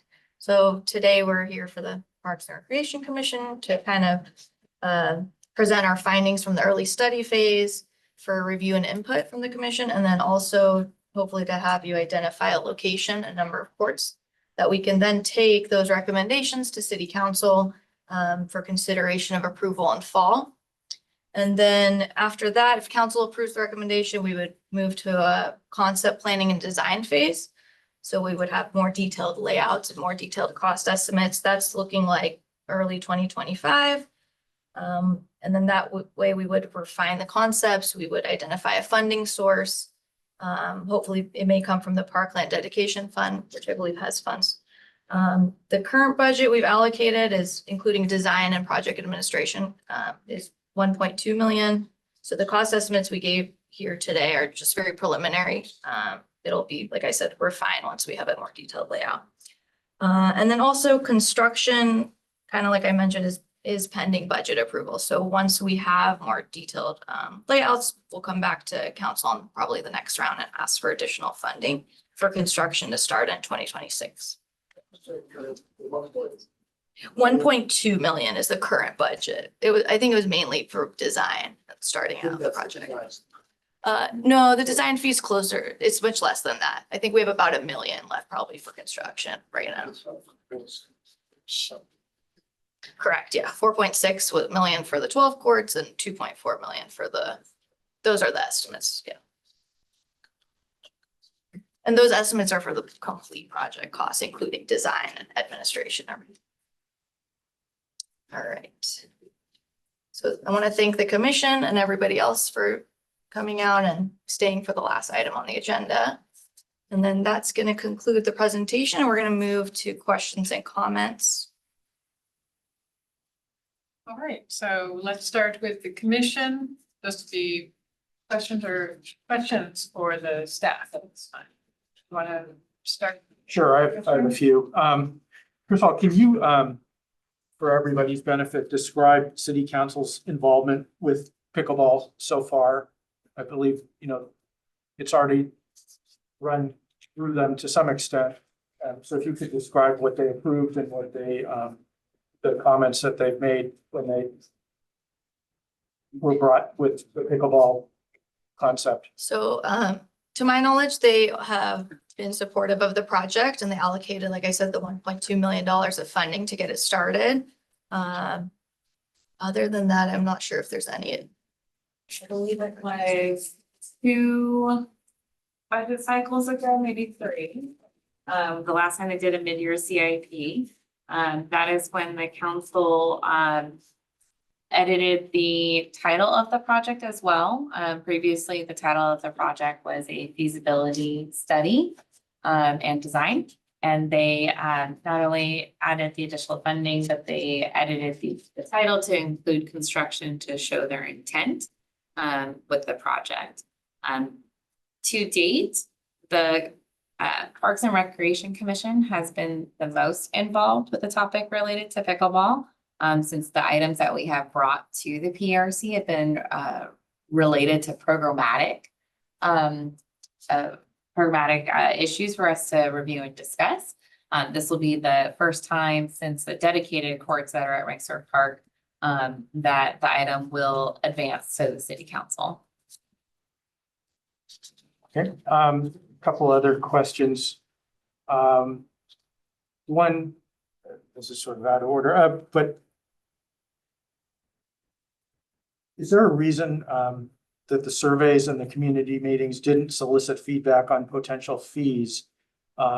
Whether those be for non-residents or for lighting, which is at Cuesta, I believe everybody pays for time on lighted courts, and I'm just wondering why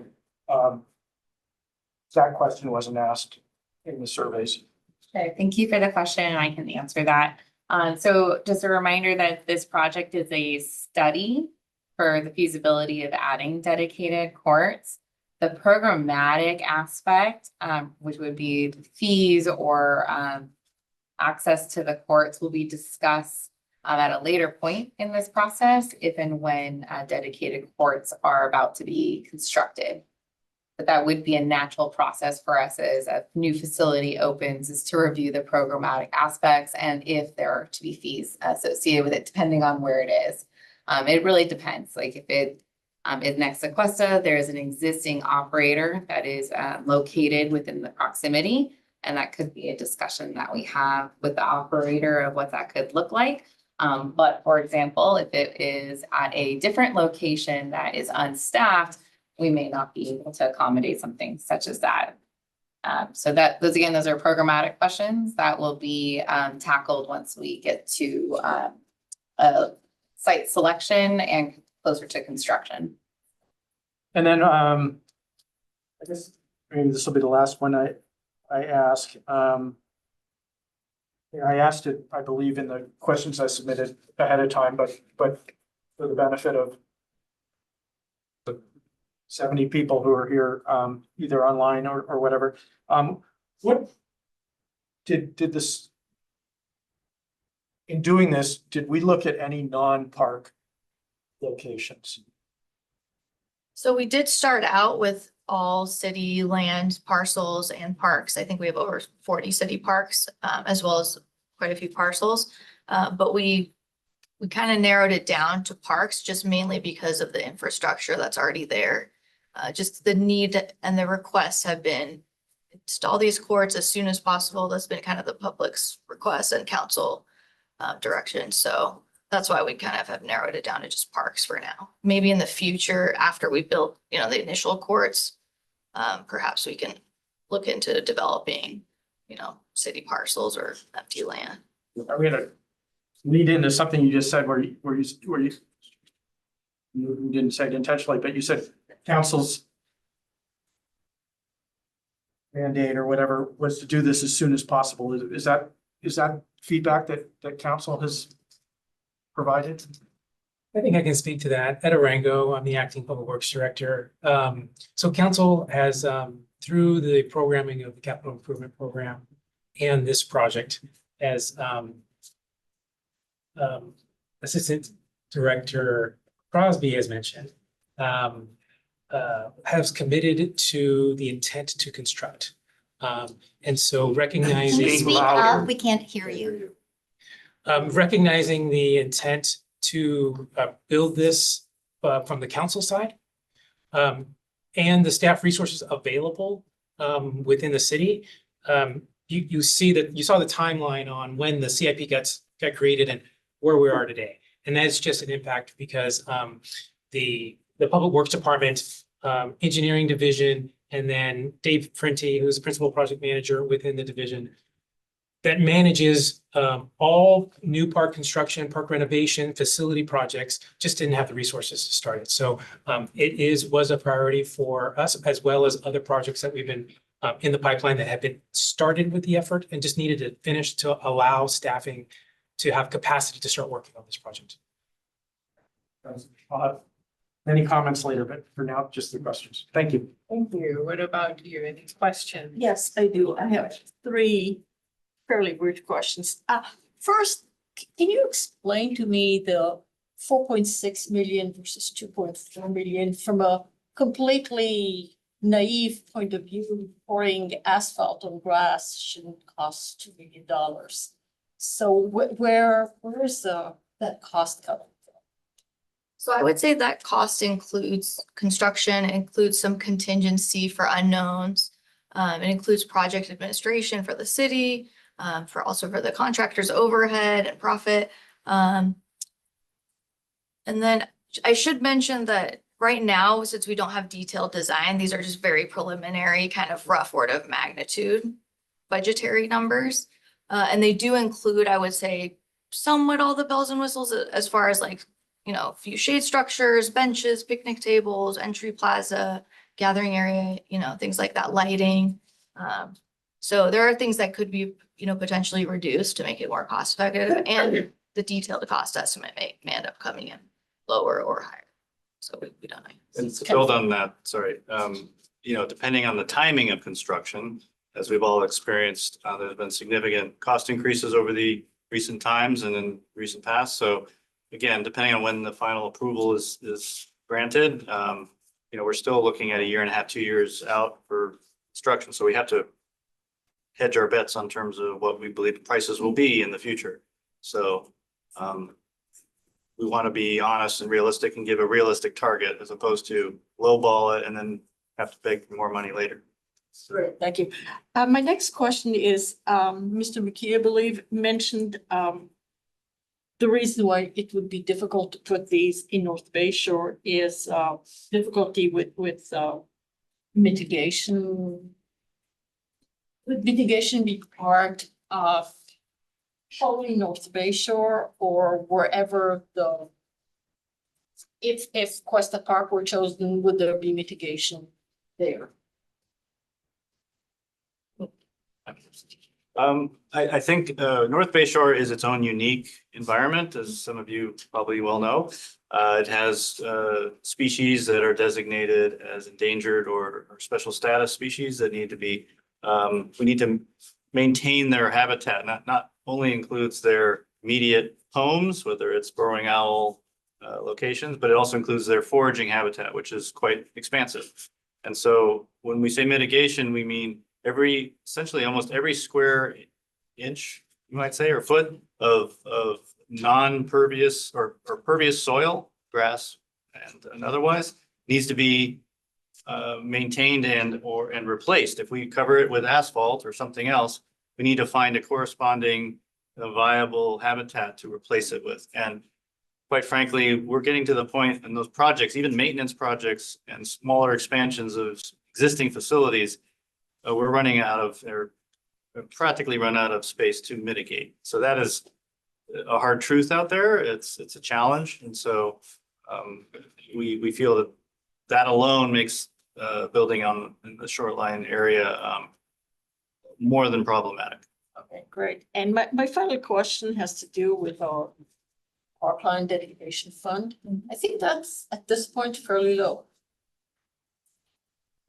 I unfortunately do not have that information readily available, and unfortunately our senior management analyst Lindsay Long did depart for the evening. That is something I can have John follow up separately of what the value is, and what funding is available in this planning area as well as available for citywide assets.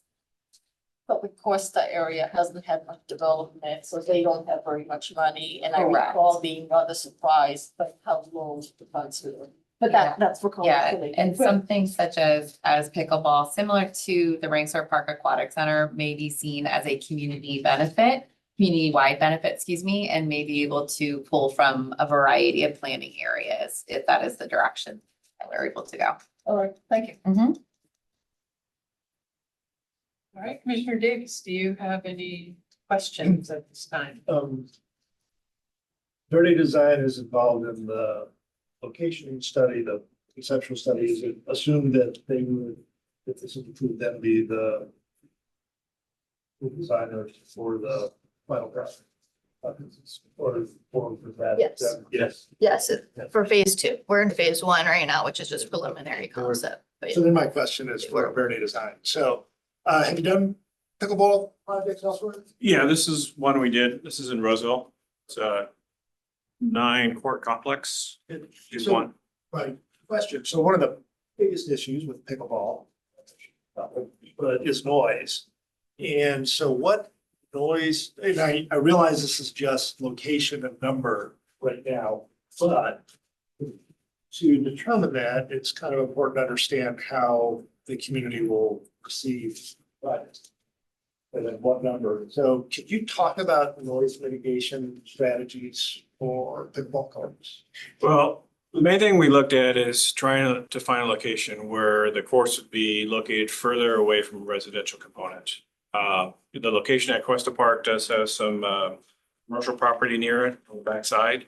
But we didn't think that was be as much of an impact as a single family home would be or residential. We are planning to bring on an environmental group, and one of the main things they will look at is noise, and they already provided a preliminary letter and assessment for us. So that will continue, and we will dive deeper into that. But that was one of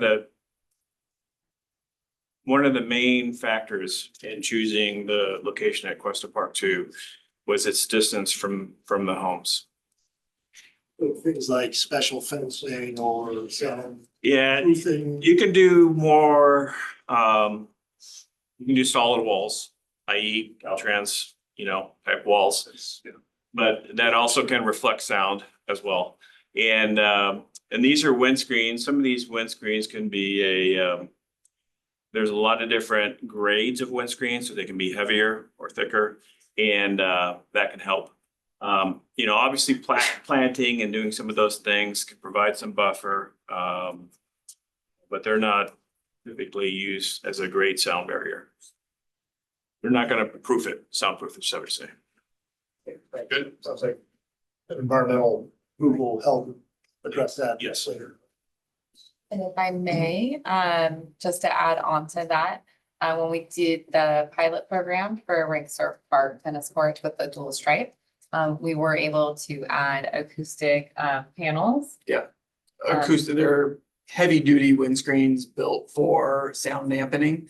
And if you go out there and walk through it, and you walk by one side and you don't hear the sound on the other side. So it does a pretty good job of that. And those are being used in a lot of different agencies when they are building pickleball courts. And there's a lot of different other options too. There's quilted ones with glass beads in them, or just really thick vinyl, essentially, that helps with absorb that.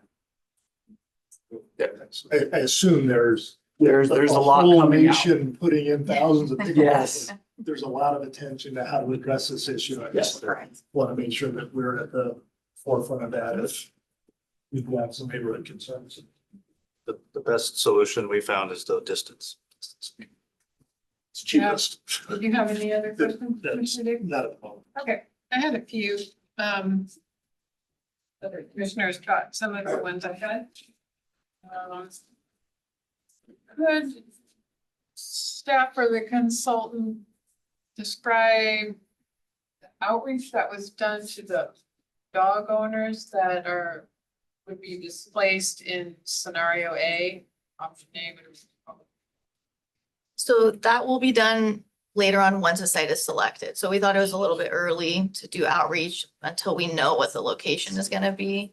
then we would. Make any sense. If I may, when we, when we posted for this item, we posted it on Nextdoor so that it could go citywide, so that someone could see that there's something identified for Cuesta Park, and if interested, they could dive deeper and look at the agenda. I believe we also had signs posted near the existing tennis courts, which are close proximity. So if someone were walking by, they would be able to see it. And I believe for those that follow the Recreation Division social media, the meeting information was also shared on there. We did in general for outreach, share it not only in those avenues, but also sharing it with 1,000 feet from the property radius to all residents within that radius. And then to the stakeholders that are associated with tennis and pickleball that the city works with. So did you have any of those signs in the actual bowl area that is used by the dog owners? No, I don't believe we have any signs there. But there, if that site is selected, there would be a separate but parallel effort project, you know, that would talk about relocating if we use the whole space. Sure. Thank you. I have a comment about that, but I'll hold off on it. Do we have a sense of the parking that generated? I mean, we've got an option of 12 courts and an option of 6 courts. Do we have any sense of the parking that would be generated by those complexes?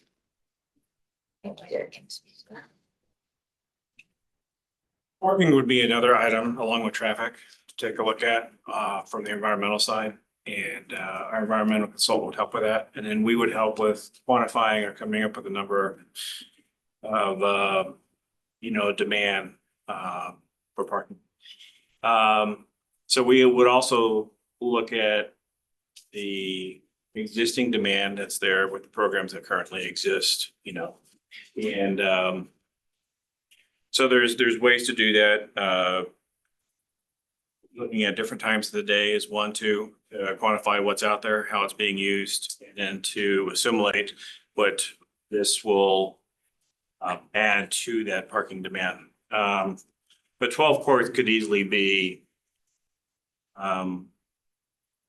24, 48 people easily. If you've been out to see pickleball play, there are a lot of people there.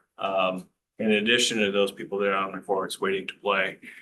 Hopefully some of those people can find other ways besides using a vehicle to get to these facilities. So that's something else we want to encourage, and we'll include that within our calculations.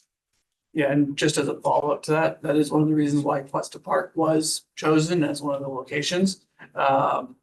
There's the perfect parking infrastructure already there. At any of those other locations, we would have to look at adding parking, which again would be reducing more space. So when we do those calculations, we quantify the parking in a parking lot, and then we also look around the perimeter of the park for what parking is available, on the streets, to add that to the mix. Right, do we have any sense, in terms of data, about the overflow of current overflow of parking into the neighborhood at this current time, just with the current programming, the barbecue, the tennis facility, the various, kids play, we don't have any data. No, we do not currently have data for that. It's not something that the city has tracked related to usage of Cuesta Park. Okay. And then my final question has to do with the option or scenario B. And in that location, what do you think the interface with the children's play area would be? As it is actually in proximity to it, how do you think it would affect the children's play area? Am I reading the plan wrong? Slide. I don't believe that's that area. I believe that once a site is selected and we move into a more detailed design phase. Depending on which site is selected, we will look to incorporate the existing surroundings and so that there is a positive interplay with the amenities that are adjacent to the selected site. Yes, to premise, maybe, we're showing a little too much detail here. These aren't designs. These are just, could this fit? And so the next step would be to, once we're confirmed, we can see what adjustments and how we blend better into the immediate environment. Okay, that's all the questions that I have. Now we're ready to move to public comment. So thank you all for sticking around. Just a reminder, we're doing 2-minute comments. And if you have heard someone before you say what you were thinking, you can just say, I agree with that person. Rather than repeat, because that way we can all go to sleep tonight without being falling asleep in the meeting. All right. So do you already have some blue cards, Allison, for this item? Do, but I think folks can just line up and Alright. come up. So we're gonna let you self-sort. Maybe you wanna work with people that you have been coordinating with. And let's just go top 3 so you don't have to stand there all night. Okay, next 3, there they are. Hi, I'm Virginia Steiner. I live across the street from Cuesta Park. I live directly across the street from Cuesta Park and look out at it every day. And I have seen all kinds of activities going on at Cuesta Park throughout the park. So people hula hooping and doing fencing and doing those giant ball rolling things, and people spread out through all the open space areas. I am concerned that when you to make room for the hardscape, that will take away from the space for the people to use, for all the people to use that park. The second thing is the noise. And for sure, the noise already in the last 2 years is impacting me in my home.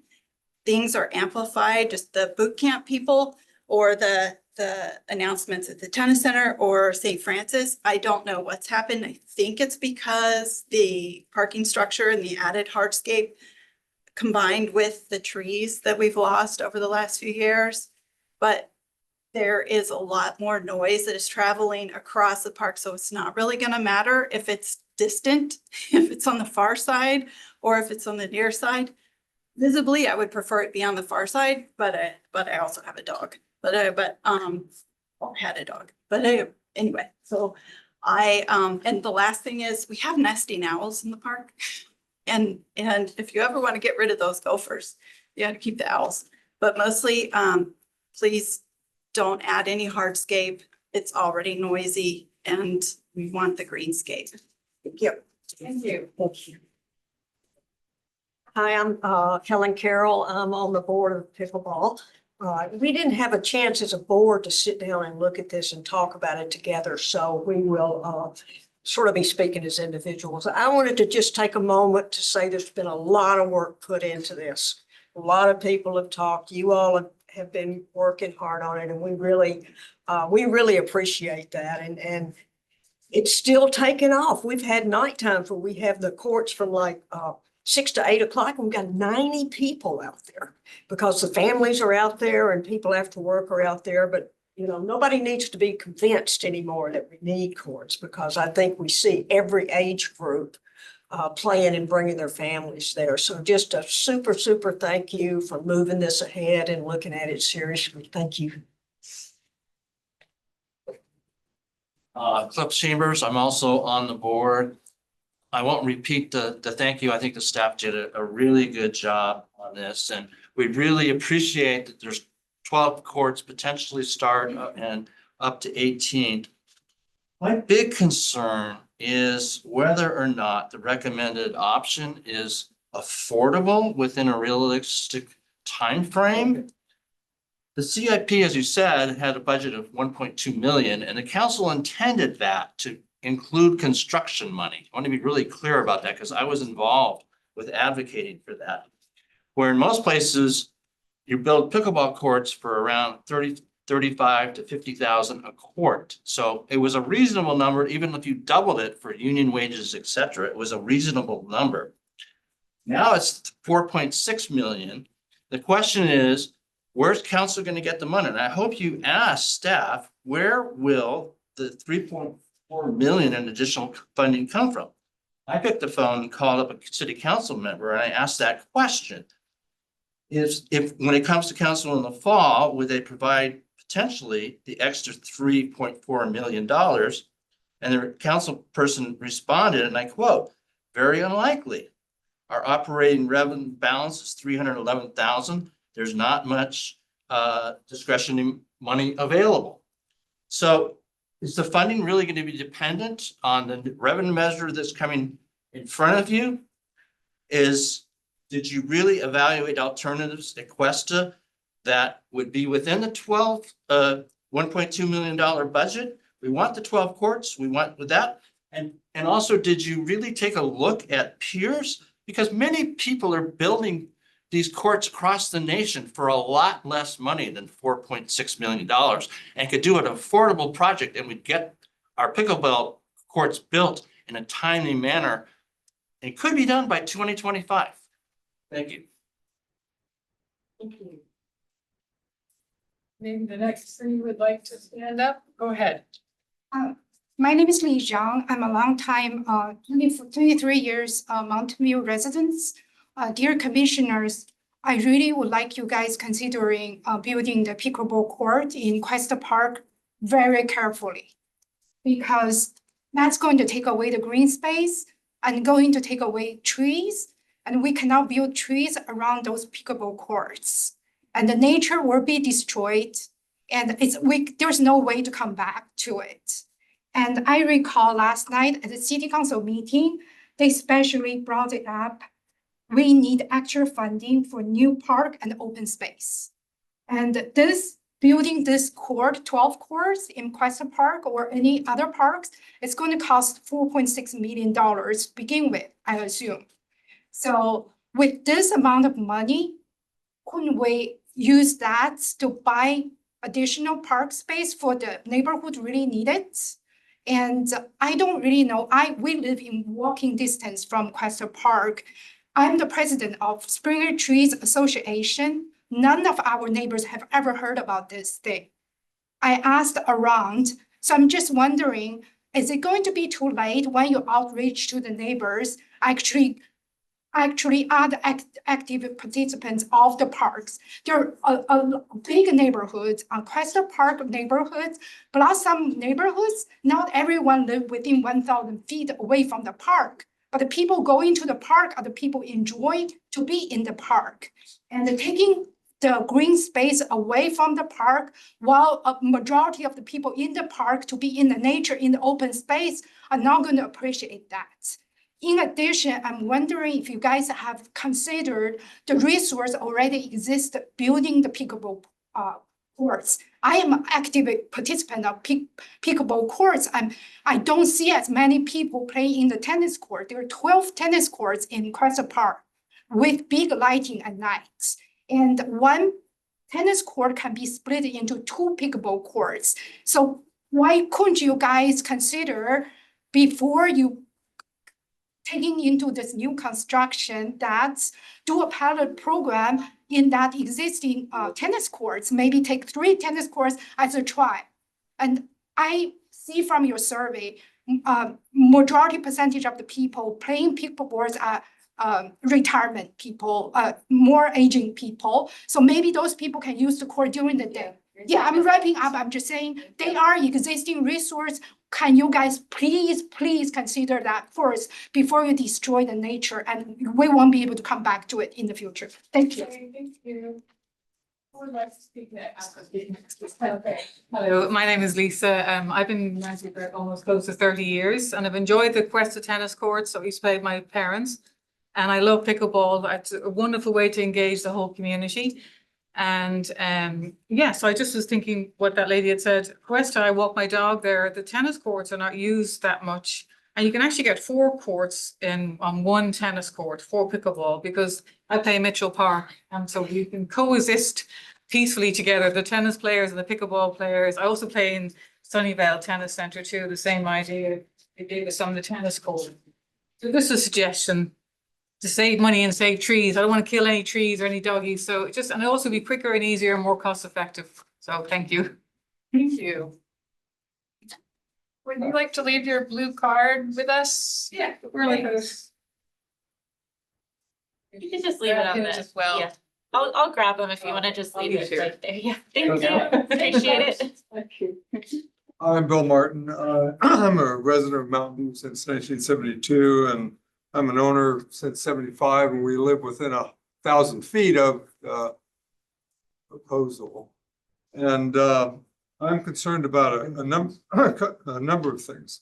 First of all, this proposal affects the whole park. And I think the survey was directed at the tennis community, which I'm one of. And I used to be on the tab, and I used to be chairman of the tab for several years. So I know a lot of the issues. It was directed at pickleball players and tennis players, but it's really going to affect the whole park. It's going to affect parking. I live on Leona Lane, right across parallel to Cuesta.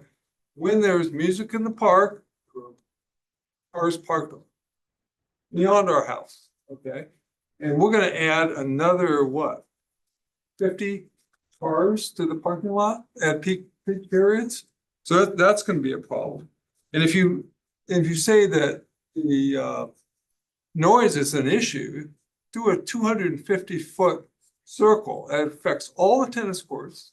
It goes over the hospital and affects the play areas as well as some of the houses. So it is an issue affecting the whole park. People walk, they sit at the benches, kind of meditation area, and it's very peaceful. And it's going to change the whole nature of the park.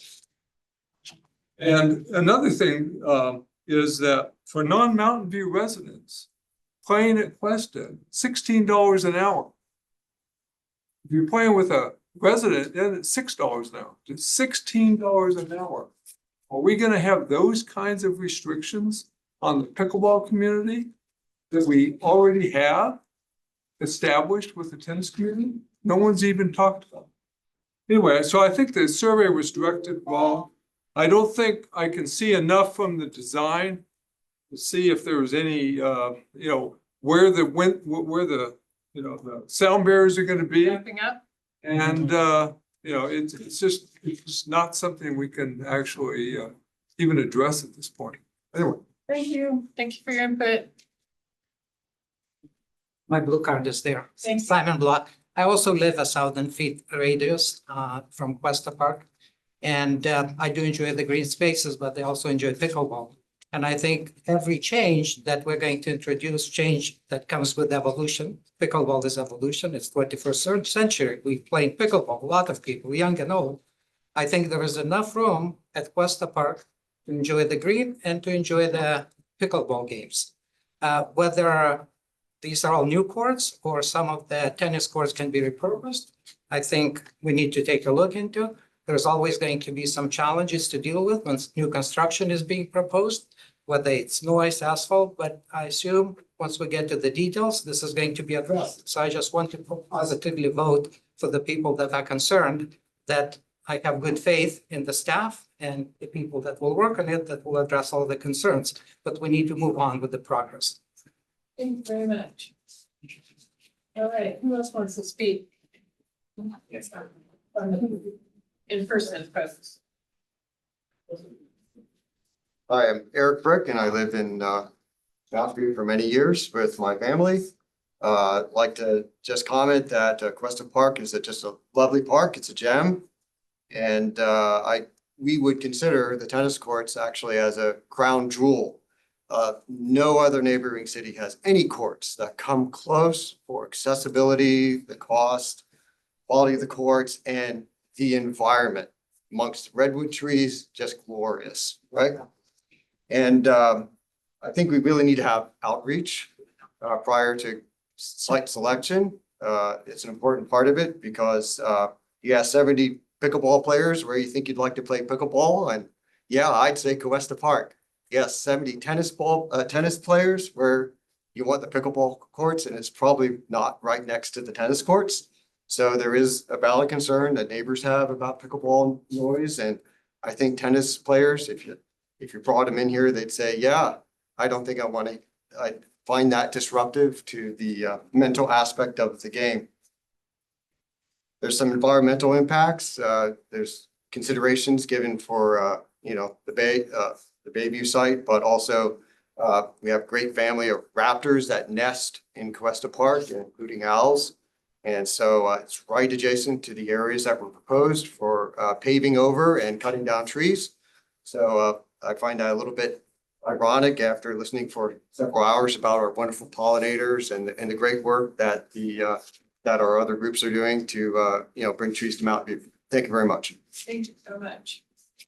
Especially for keeping it under 2 minutes. Who's next?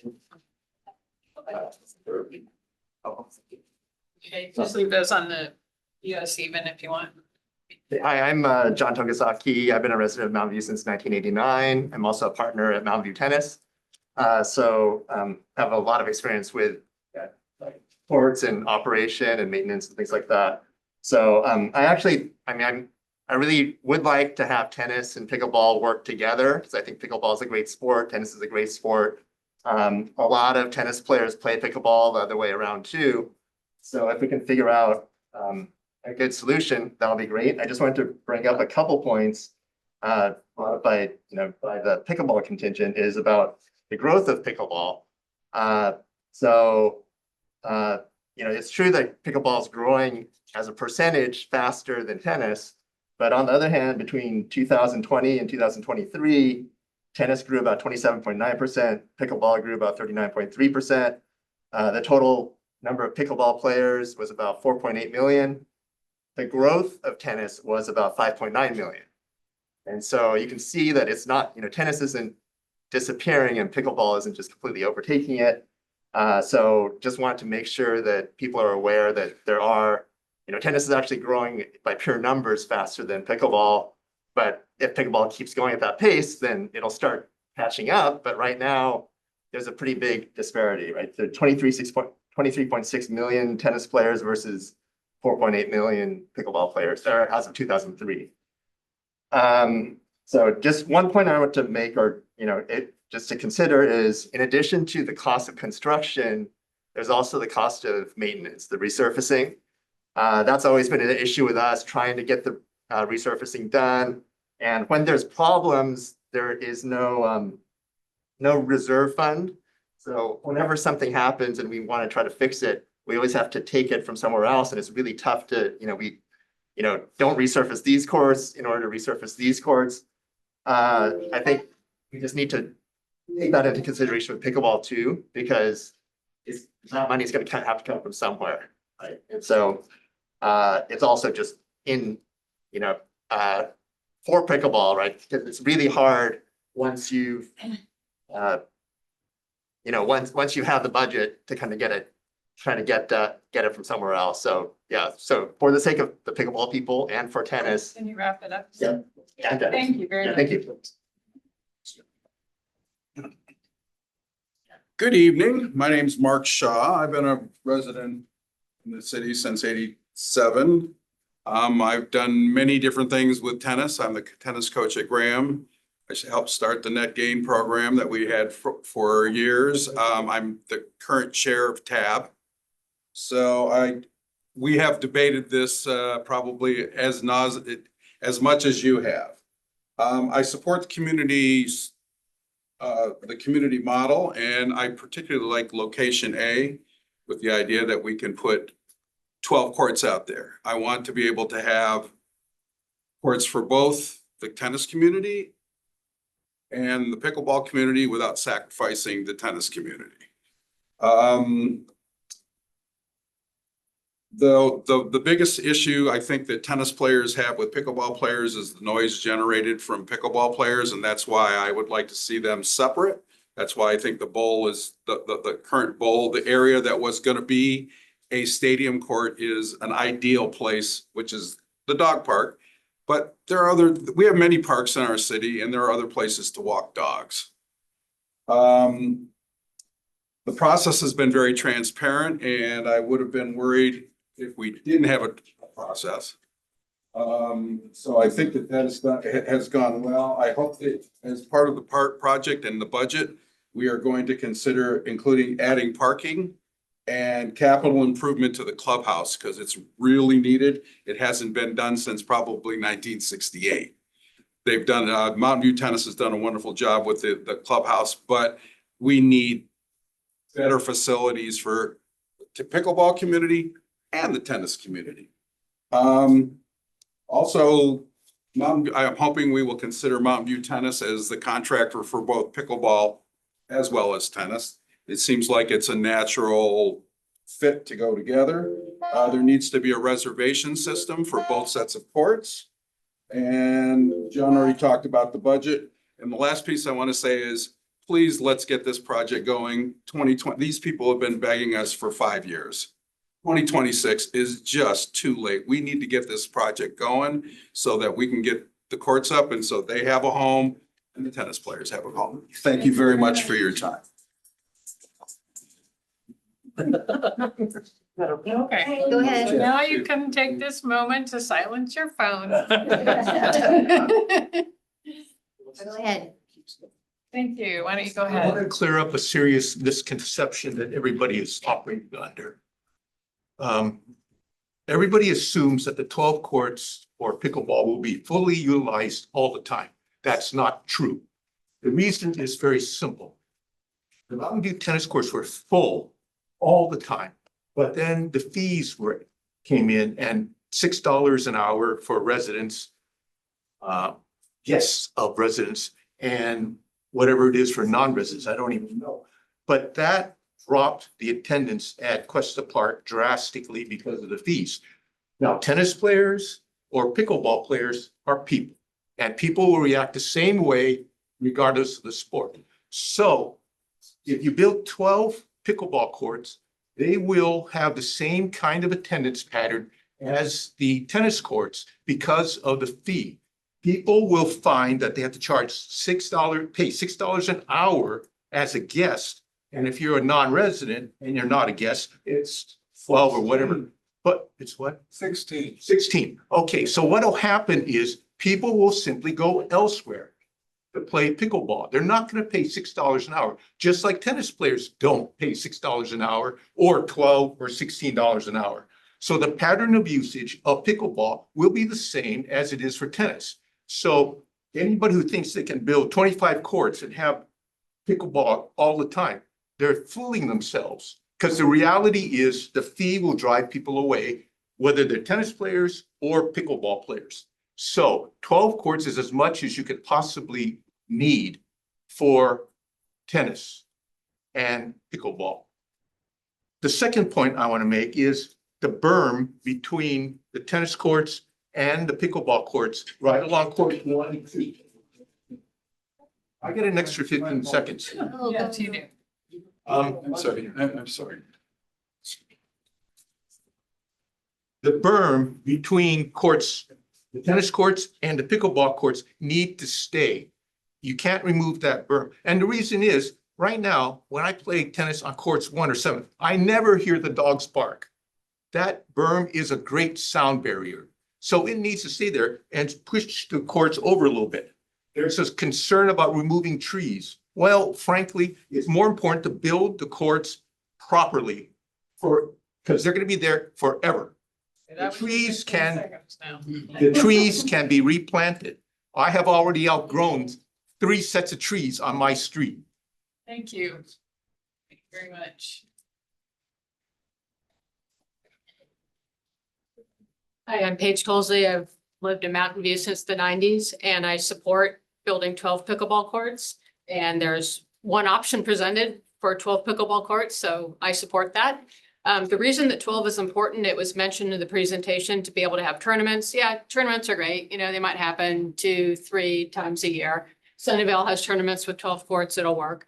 But more important than that is we do a lot of other things, like we have round robins We have clinics where people get together with people with similar skill level and they practice.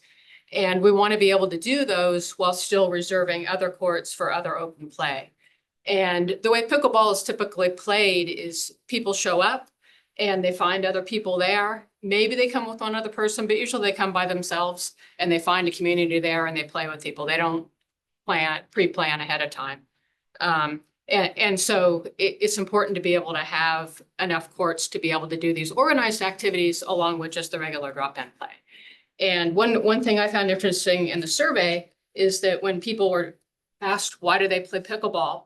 314 said exercise. Well, that makes sense. Pickleball is a great sport because you can have fun as a beginner, you can have fun as a pro and everywhere in between. You can have bad knees and be out of shape, go out on the court and still have fun. I play soccer. Soccer's tough. Pickleball's a lot easier. But the other thing is so 314 say exercise, 300 say social. And I think that's a very important component of pickleball is that it's a very social sport. You know, the open play aspect and the other events, and that by providing 12 courts, we help facilitate that. So, thank you very much.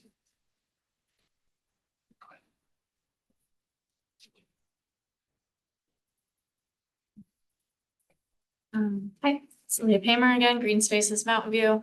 One thing I think is odd is I met with Brenda last week and she said all projects are on hold until our master plan is made because we need all community voices in how we decide how our parks are going to look in the future. But this one, we did not include all community voices. The survey was very limited to a very select group of people that they wanted to hear from. They didn't ask the dog owners. Option B is on where they do the toddler soccer AYSO at the start of the year. They didn't ask them how they feel about it. Potentially that bowl could also be a soccer field or Frisbee field, but right now it is the off-leash dog bowl. So there's already people vying for that space. And so you've just added more friction and controversy to a mix of a place that is very densely used. I don't see that green spaces will support taking out green spaces when we've been advocating for 5 years for more green spaces. I don't see how we'll be okay with taking money from the fund for additional parkland to effectively pave our parkland. Right now, Cuesta is about 40% paved, and this is pushing it to half. And I know that people are already very upset about Wyandotte Park and how much that one's paved. So imagine having half of our 8-acre park also be paved. Additionally, we have 750 acres of paved space in Mountain View and only 250 acres of park space in the residential area of Mountain View. So we already have 3 times the paved space as we do park space. We need to find a paved space to put this. It will be cheaper. It will be faster. There will already be grading and drainage and very likely lighting resources. Taking away green space is not going to go over well. I imagine with the Friends of Mountain View Parks, it's not going to go well with them either. And I know they're very active in how the bond measure is going to go. So that's. Thank you. Yeah. You've already got a blue card for me. My name is Mike Rogers. I was surprised when I saw the drawings that came out this week because it looked almost like the same drawing that was posted on the city's site for the RFP for about a week there when the RFP was open in terms of the court locations were. To me, I think it's a travesty to cannibalize the best dog park, not only in Mountain View, but in Silicon Valley. I've been there for many years. There's a lot of dog owners there. The berms provide really nice natural barriers. The other thing about the plan is I think I love the pickleball community and their social activities. It's how our tennis community has always been in Mountain View. We were actually centered at Ringstorff Park because of the price increases. We moved out of Cuesta Park. There's 600% price increase for walk-on courts for guests. There's less people there during the daytime because of that. The courts are full in the evenings until closing, until after the clubhouse is closed. So I don't want to see any more tennis courts cannibalized. We need to build 12 to 16. I love the pickleball community and their social activity. It's very similar. We have a lot in common with them between the tennis community and the pickleball community, but they need 12 to 16 courts. They're using 7 courts and they're full with people waiting. Parking seems okay at Ringstorff with that. We haven't opened the Magic Jungle Gym over there yet, so there's going to be a challenge there. But if you do put them in that space, best thing to do is leave the berm between the courts and the stands. Those are the one part of the stands at Cuesta Park that have the most functional use today.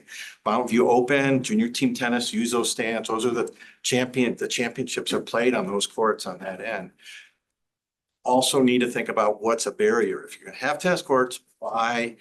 Hoop defense works pretty well. Mountain View Tennis Club members say that they get pretty good, they work pretty well there. But if you're gonna do it permanently, make it good, figure it out, grow stuff on one side or whatever. I think that's a good thing to do.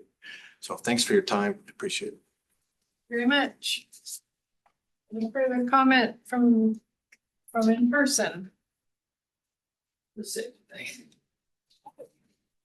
Hi, guys. I'm Todd Disley. I'm one of the operators at Quest Tennis Center. Love working in the community. I think there's a lot, love all the sports. Pickleball is great. Tennis is great. We love to be active. It's really important. We need to find something that everyone can win on, like the community. We got the dog walkers. We got the green space.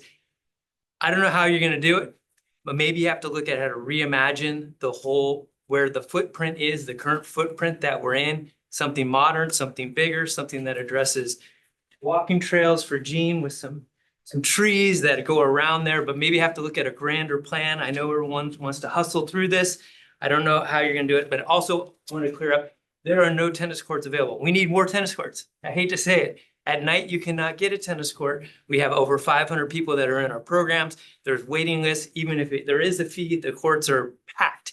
We got people waiting. They can't wait till we leave. When we shut down at 10 o'clock at night, 50 people run in there and they play tennis until the lights go off. So all the sports are really popular. Good luck, everybody. Thank you. Is there anyone in the other room that wants to speak to this after? I'll double check, but I believe everyone can. Okay. Go ahead. Pickleball is a great sport, so is tennis, and the open space at Cuesta is used a lot, all of it, not just little bits of it. And when you have a big park and you start looking at all the things that the community wants, for good reasons, the community wants a playground, the community wants a pickleball sports, they want a lot of different things. And so the big park becomes segmented into little pieces of the different groups that want that. And big parks are important. The size of a park is important. It allows the feeling of something that is bigger than you, that you can see a lot of things, you can do a lot of things, you can see a lot of people doing a lot of things. And so I always, if you are going to spend $4.5 million, buy a piece of commercial land somewhere and just use that. Don't use open space. That's my recommendation. Thank you.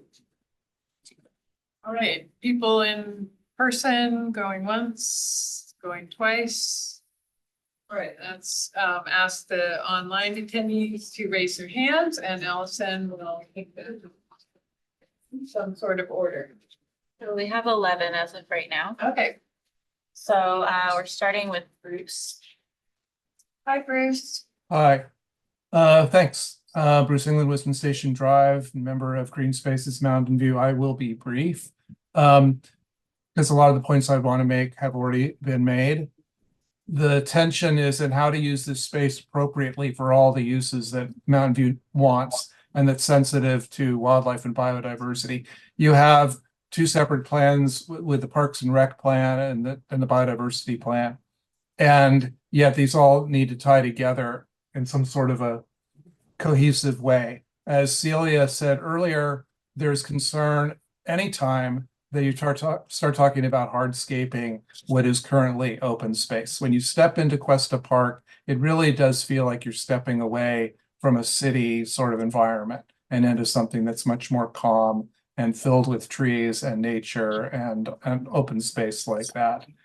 So even though I'm sensitive to the people who want those play areas, I lean more towards keeping a space open and natural, and especially encouraging people to use the open space for a variety of activities, not for dedicated activities. So you're talking about doing the planning at a later point. I wish that was happening now because a lot of the things that people have mentioned tonight really have to do with the planning and program phases of this, and yet that's being pushed out. You want the location settled. I'm a little uneasy about your setting the location right now without taking those other planning and programmatic details into account at this time. Thanks. Thank you. Okay, next we have Katie. Hi, good evening all. I live in my name's Katie Zoglin. I've been living in the Cuesta Park neighborhood for over 20 years. I use the park virtually every single day. I enjoy my morning walks there and throughout the day, and I enjoy the quiet setting.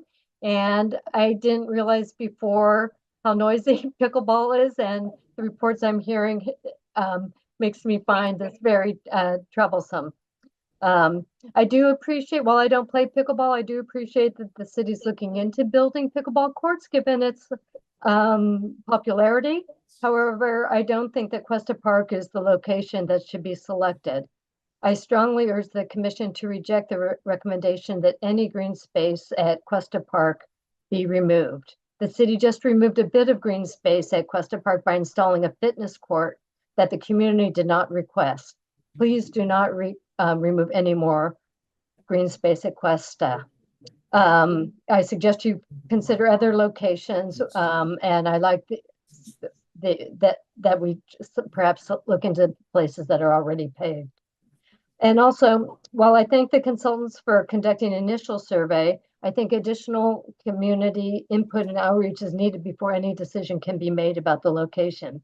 The community is not familiar with the staff report or its recommendations. I received one of the cards. It said that Cuesta Park is being considered for one of the locations. Nowhere does it say that it was the recommended location. I really, the notice to the community has been entirely inadequate, and you really need to have more opportunities for public input. Thank you very much, and thanks for staying so late. Thank you. Okay, next we have Ben.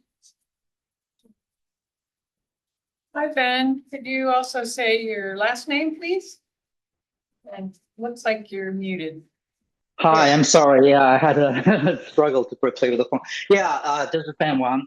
I actually wanted to congratulate the community's work. I think it's really important to have more pickleball courts in Mountain View.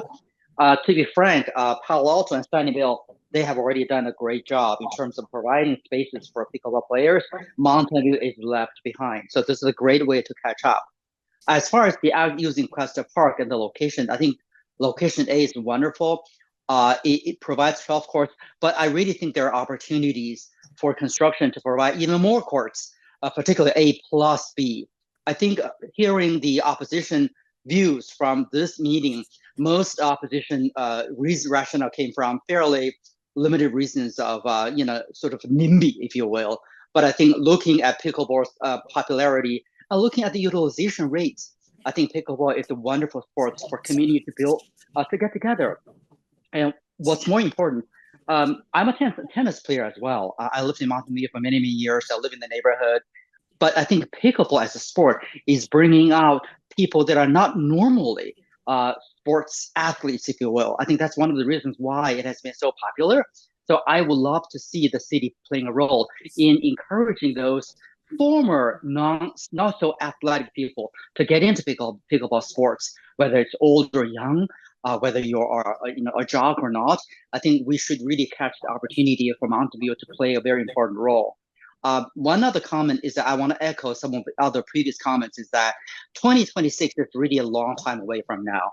I think we should consider really utilizing some of the existing tennis courts with moving markers, not permanently converting them to pickleball courts, but while the permanent courts are being built, using temporarily when there's a demand for pickleball reservation, using the existing tennis court for those players.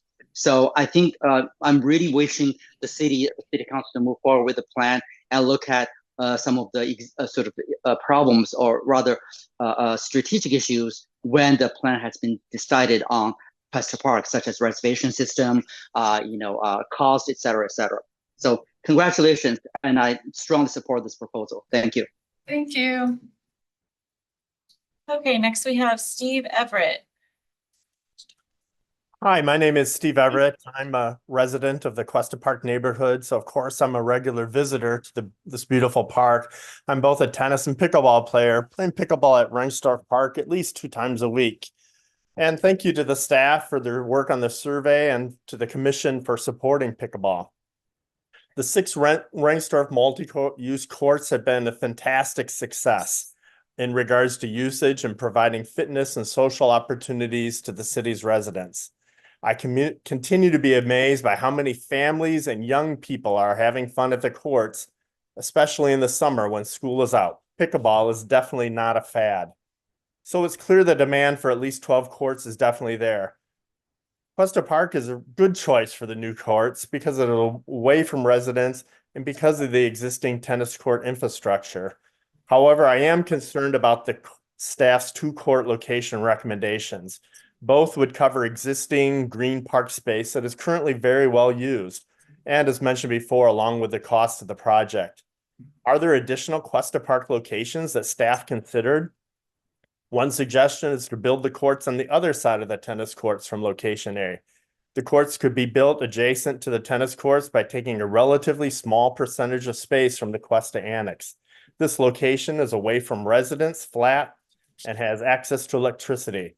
I assume courts at this location could be built at a lower cost than location A. With limited open space in the city, there will always be trade-offs and compromise no matter where the courts are built. But the city should be able to balance the park and recreation needs of all our residents. Thank you. Thank you. Okay, next we have Sharon. Hi, Sharon. Looks like you need to unmute. And Oh, could you yes. please say your last name? My name is Sharon Lamb. I'm a Mountain View resident. I live a block away from Cuesta Park. First, I want to repeat the thank you and appreciation for the staff and commission for all the work and support. There's a lot of demand for pickleball.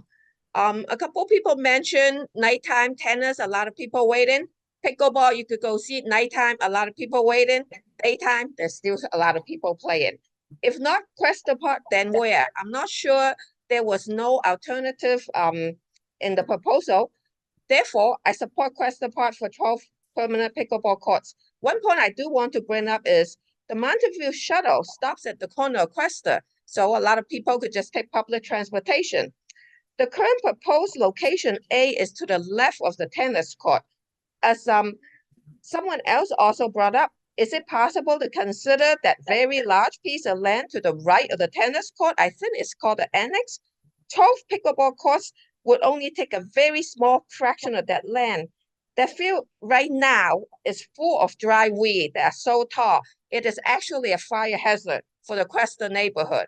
I think it could be put into better use, at least a little bit of it. Thank you. Thank you.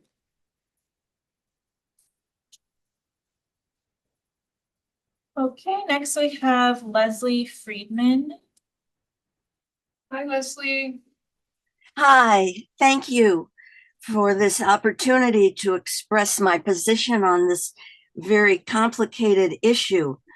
I understand that there would be significant grading to adjust the berms, and this could result in killing heritage trees.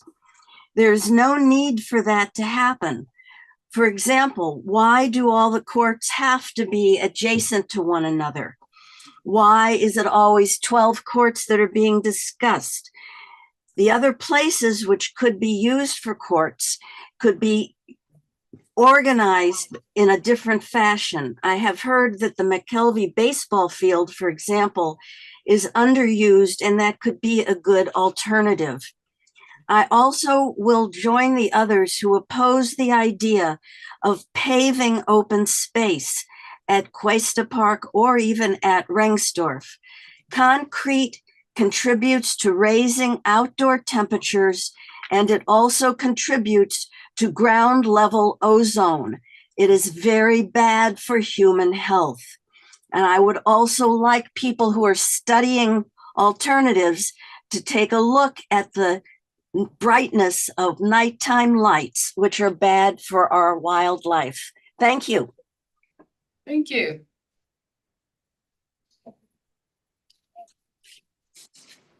Next, we have Rashmi.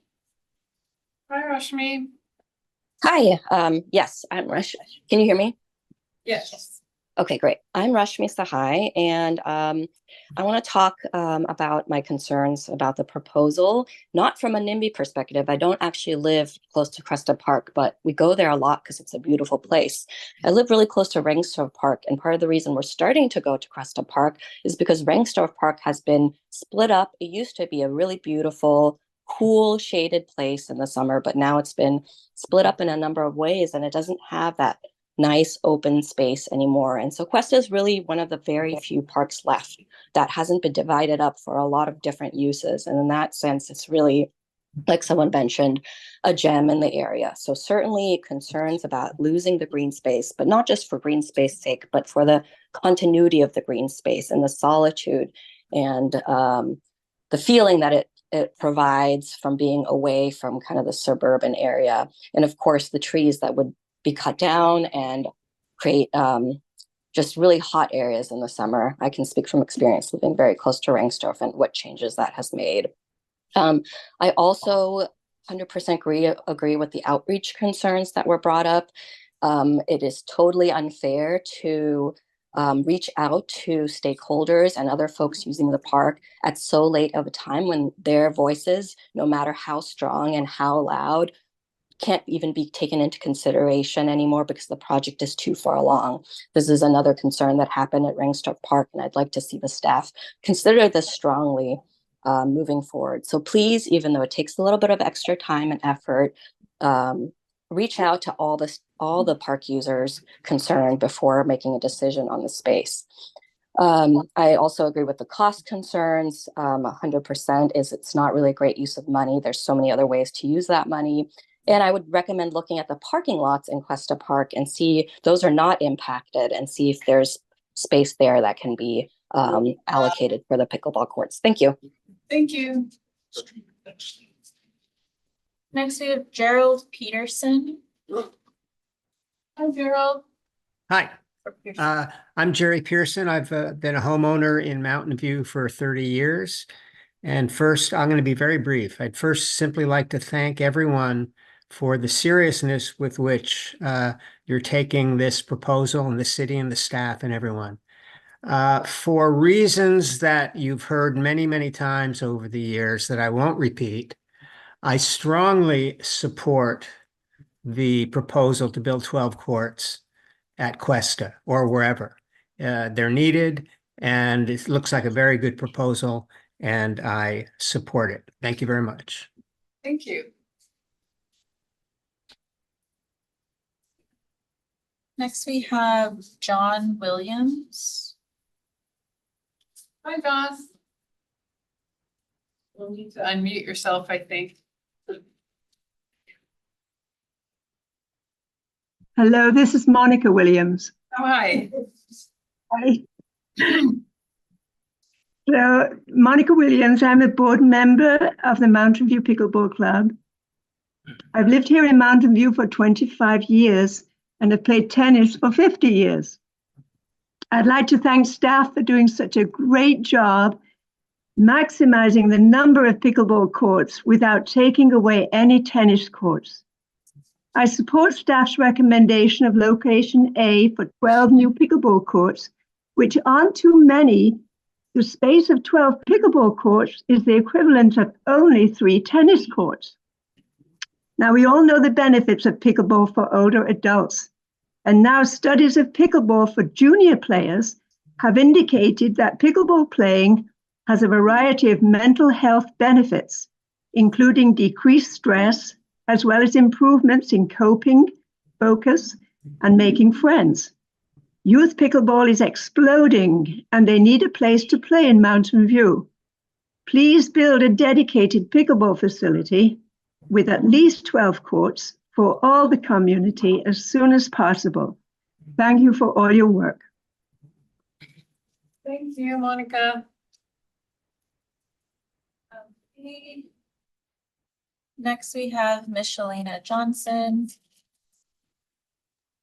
Hi, Miss Elena. I hope you can come to our meetings on another evening too. Oh no, here I am, 4 hours. I mean, I work for the state government, so I very much value community input and know the marathon that community comments can be. But yeah, I'll keep my comment likely to a minute. I'm not sure if the timer's actually working though. Is it okay? There we go. Cool. So yeah, very similar to a commenter and resident, similar to me. I go to Rangstorf often, but have also started going to Cuesta a bit more. Quite like it there. I wanted to substantiate the comments around not wanting to see the green space paved over. If that can be mitigated, I would like to, similar to one of the employees at Cuesta Park, invite creative thinking around how the space can essentially be reconceptualized to think about where the pickleball courts could instead be built.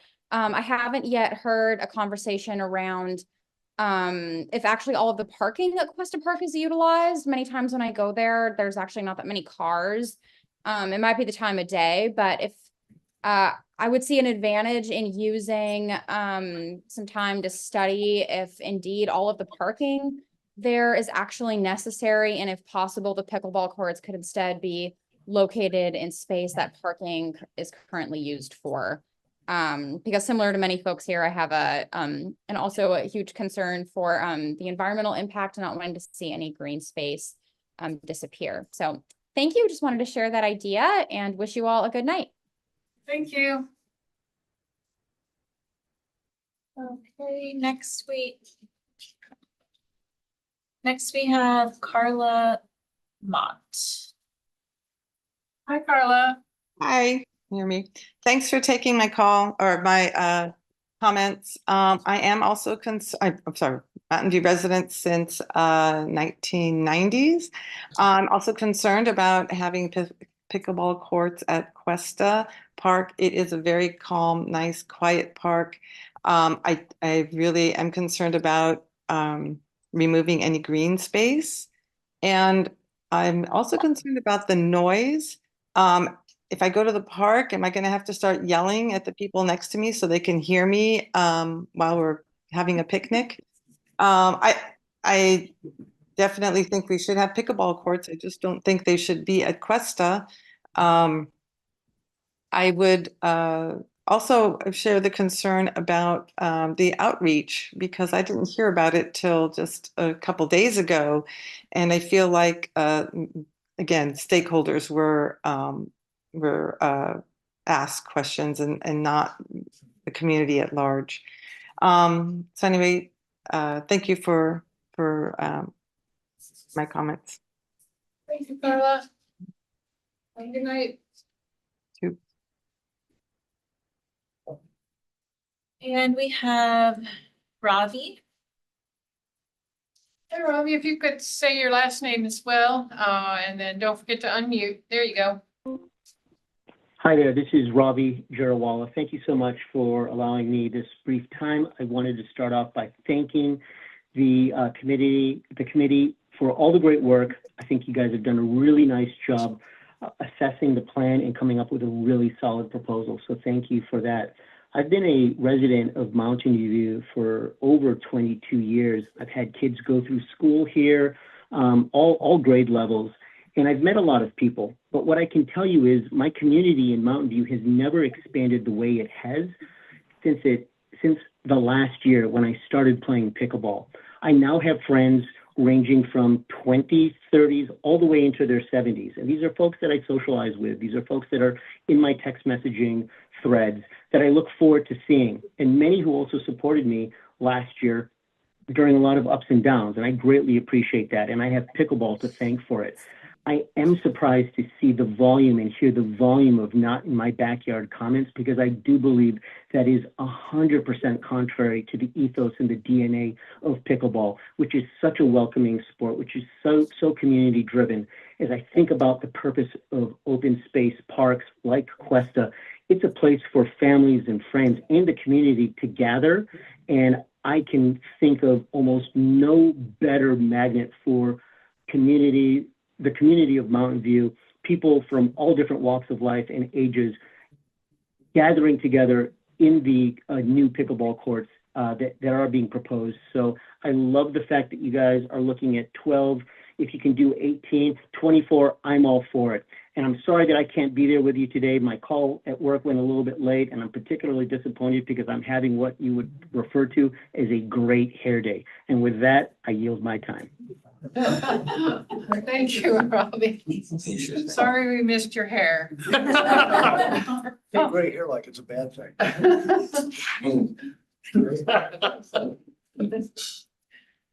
That concludes the virtual speakers. All right. So, is there anyone else on Zoom virtual group who wishes to comment on this item? Okay, is there anyone else in person who hasn't commented who wishes to comment on this? Wow, you guys are all amazing. Oh, do you have another raised hand? Is that? Ben has already spoken, right? Ben, yeah, Ben already. Ben already spoke, is that correct? We'll see if it's a different, maybe. Maybe it's a different Ben, okay. Are you the same Ben? Actually, I am, but really just one sentence. I think the survey that went out to everybody. Your time as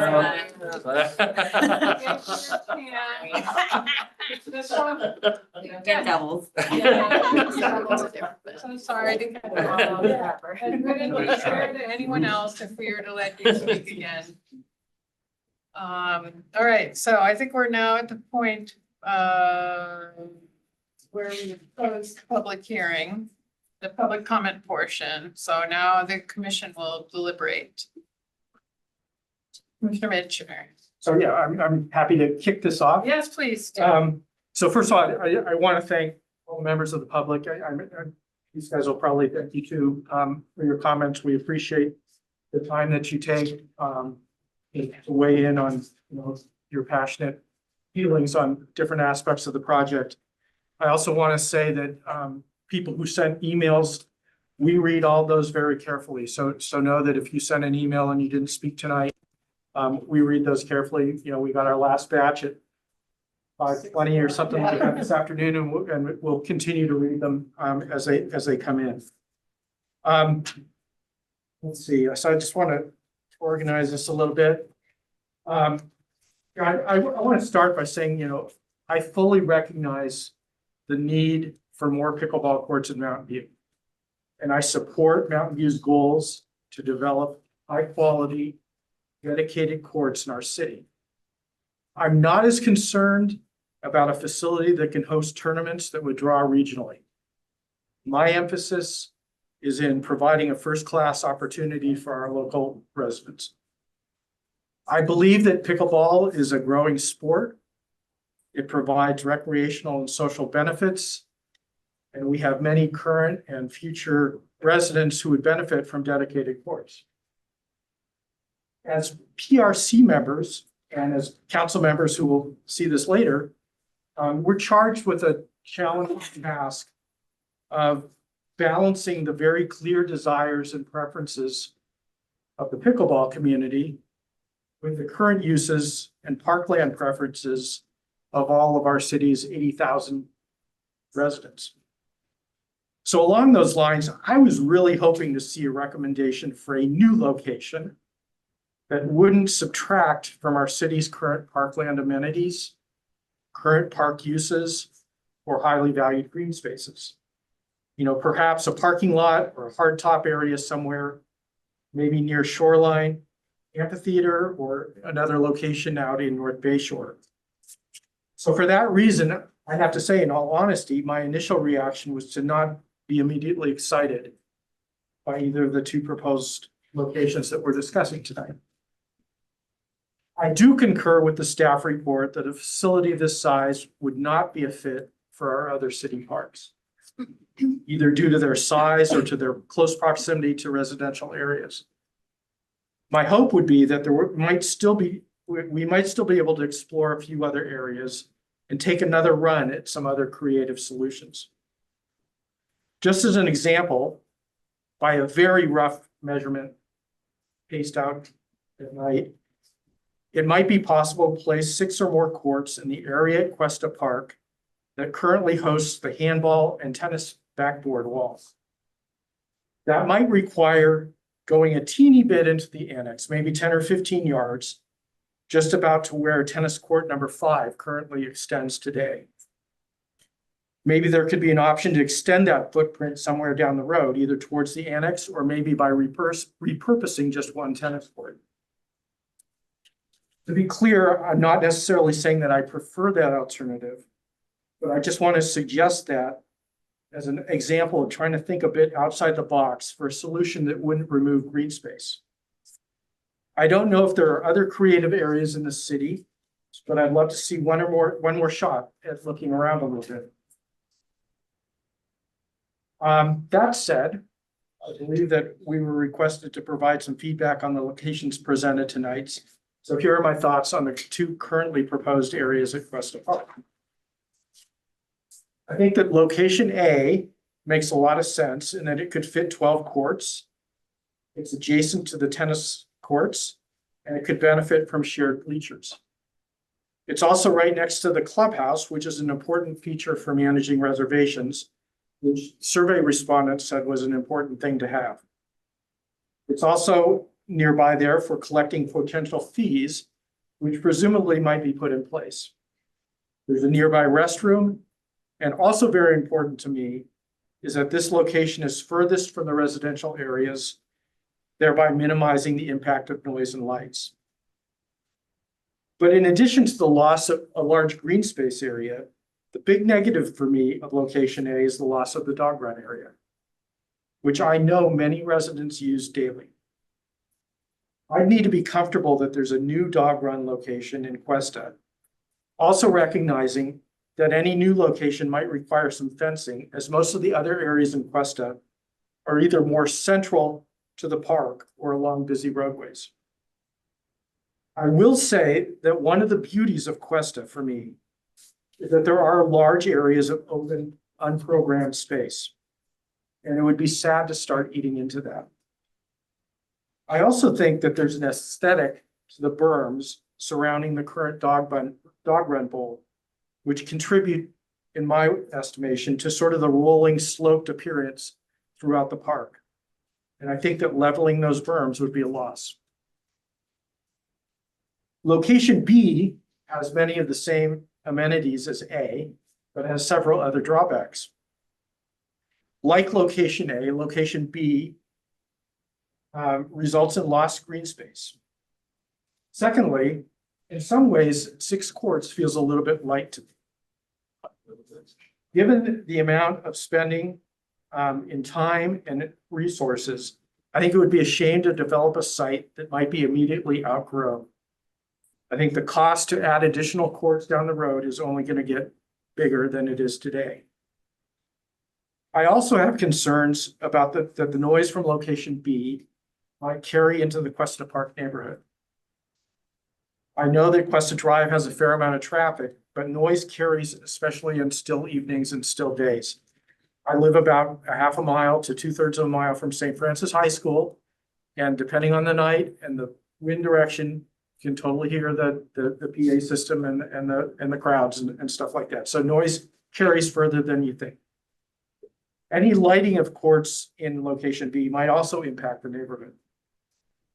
Another concern with location B is the appearance of the courts and the fencing when looking at the park from Cuesta Drive.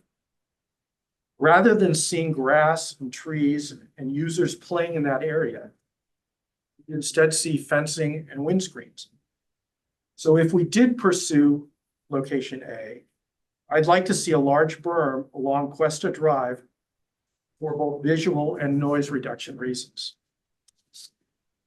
So if asked my preference tonight, and I want to absolutely hear everything everybody else has to say, between only these 2 options, I'd favor location A.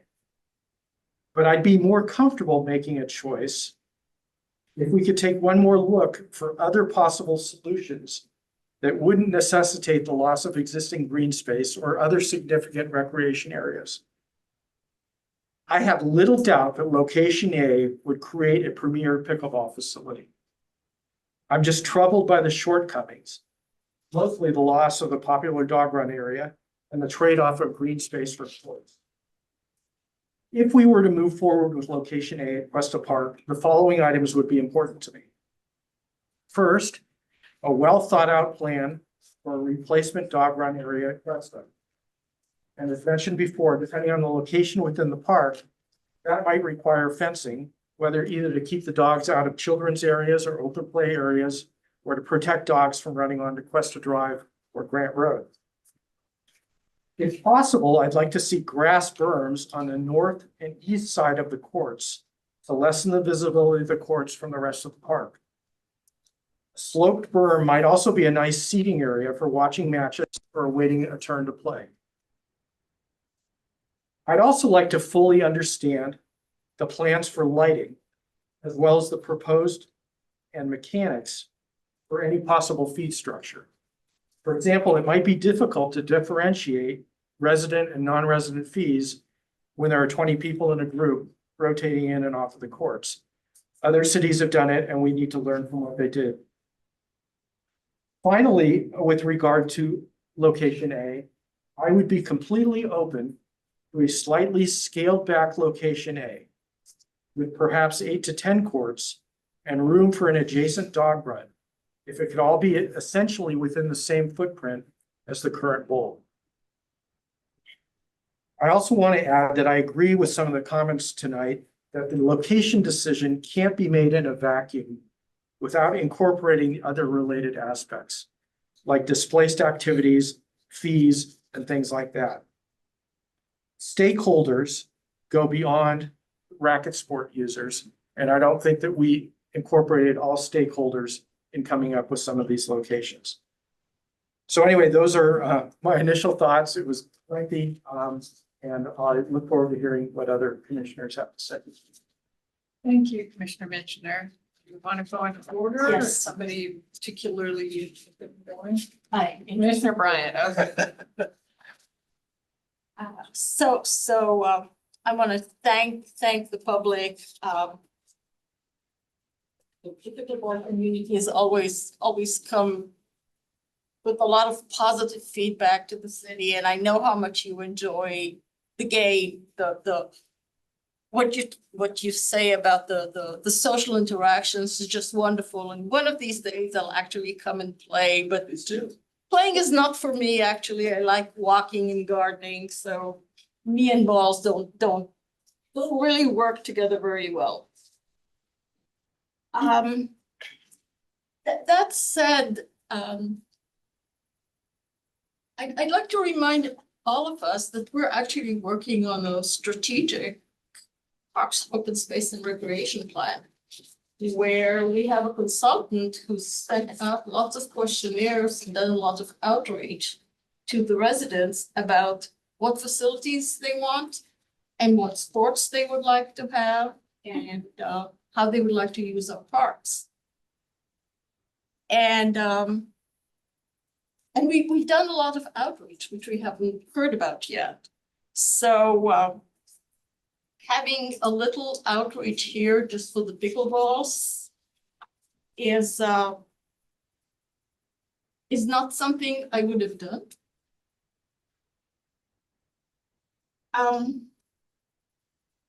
When council,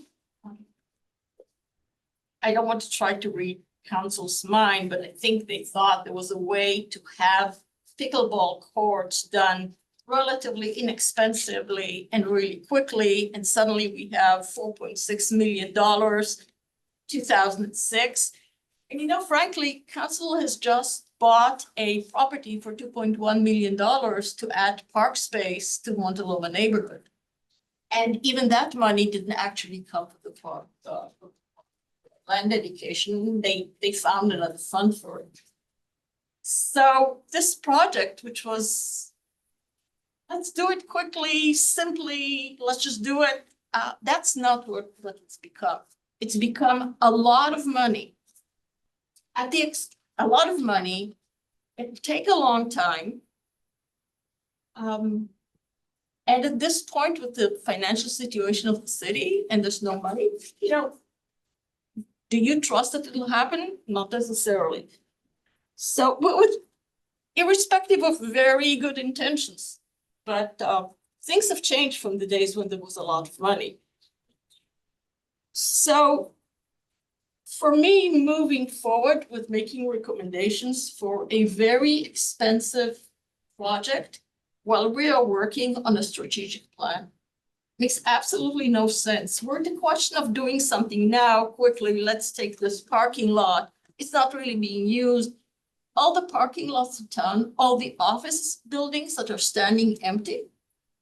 The San Antonio Center where CSA has moved in temporarily. There is so much space there. There's so many empty parking lots. That could be done immediately, in my opinion. You could have your courts, and it wouldn't be it would be wonderful to build a facility. It would be temporary, but you could play pretty quickly. That's where I would go. For me, moving forward with a major project before we have completed the strategic plan makes zero sense. Either we're doing a strategic plan, planning out how we're using our parks, where the money's coming from, what the needs are, or we're not. You can't do major projects on one side and build plans to have them on the shelf. Doesn't make sense to me. So that's on the highest level. The next thing is that taking out green space and using it for a very dedicated, non-flexible facility is completely not what we talked about when we were discussing what we wanted to do with our parks. We said flexible spaces. We said more open space, more unprogrammed space, more nature. This goes completely contradictory to that. I looked, so staff's explanation of why option A made sense made a lot of sense to me. And I read the report and I said, oh, that makes sense.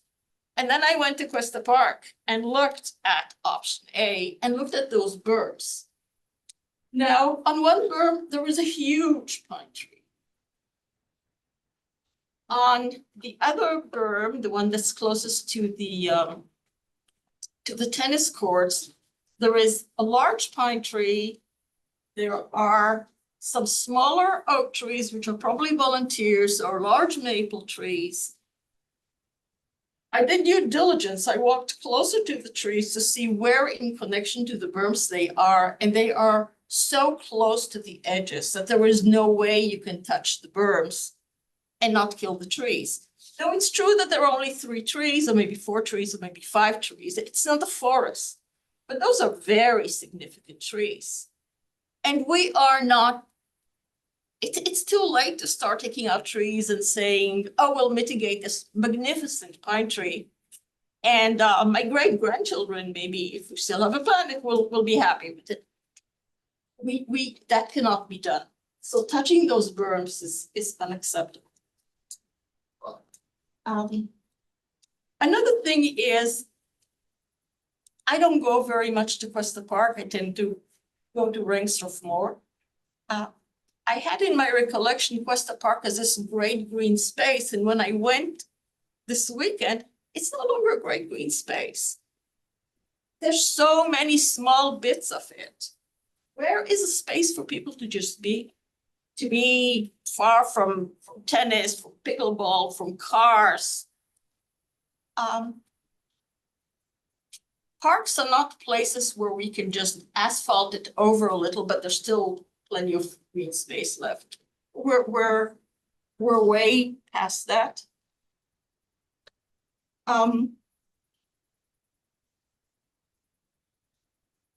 to me, I'm not prepared to make recommendations on locations. I think we need to go back and look. For $2 million, we can buy a house. For $2 million, maybe the Los Altos School District won't mind giving us or renting us some space in the acres that we will eventually share with them in San Antonio. That's already paid over. How expensive, how difficult would it be to turn something like that into a court? There's plenty of public transit there. There's other city facilities there. I've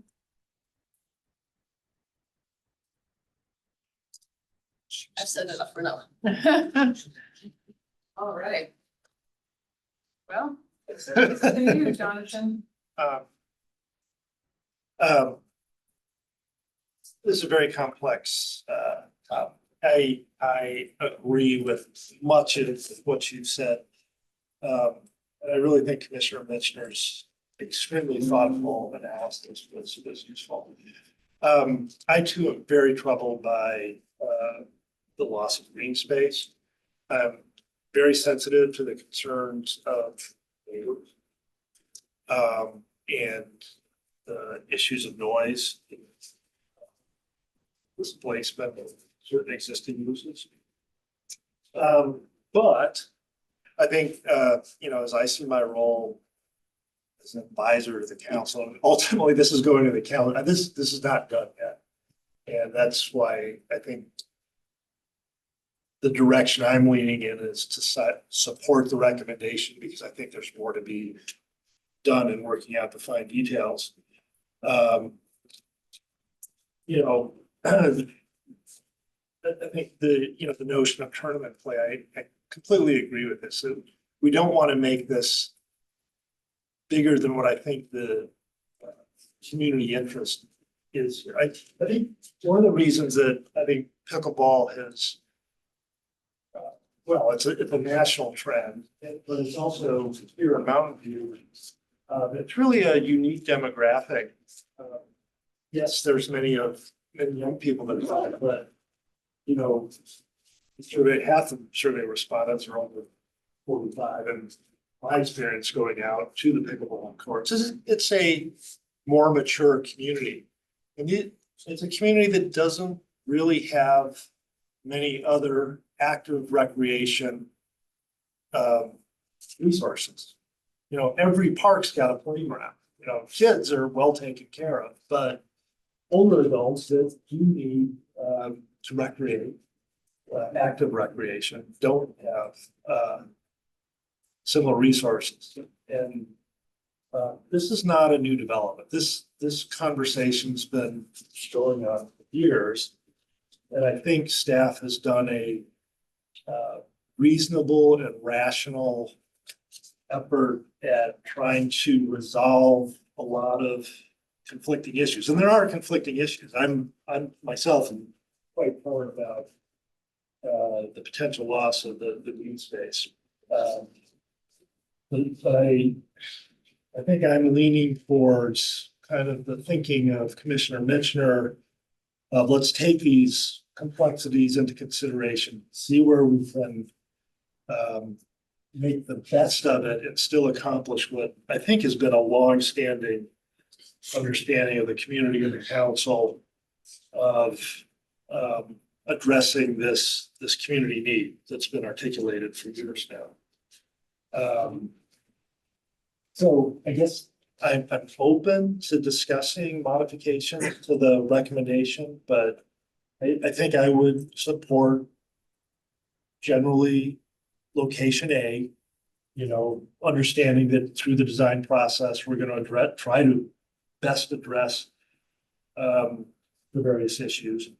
And I generally support the 12 court concept, although it could be less. We could ask council to take an incremental approach and, go forward based on use data. But I have a definitive I could easily be swayed to consider amendments, but I'm understanding where staff is and the need to move this to council with some kind of recommendations. I guess I'm in the, let's move it forward and hope we can continue to make improvements through the design process to make it acceptable to everybody. Thank you very much. All of you. I guess it's my turn. Yeah. All of you have made very thoughtful comments and as have the members of the public, and I really appreciate the time everyone has put into this. Boy, I sure wish Commissioner Felios was with us tonight. He has a really good understanding of organized sports, and I do feel that it may be asking too much for us to make a final recommendation tonight.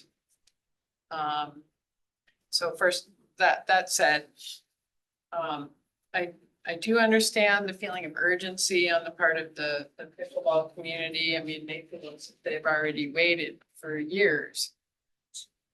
I've spent a lot of time playing tennis at a private club in my youth.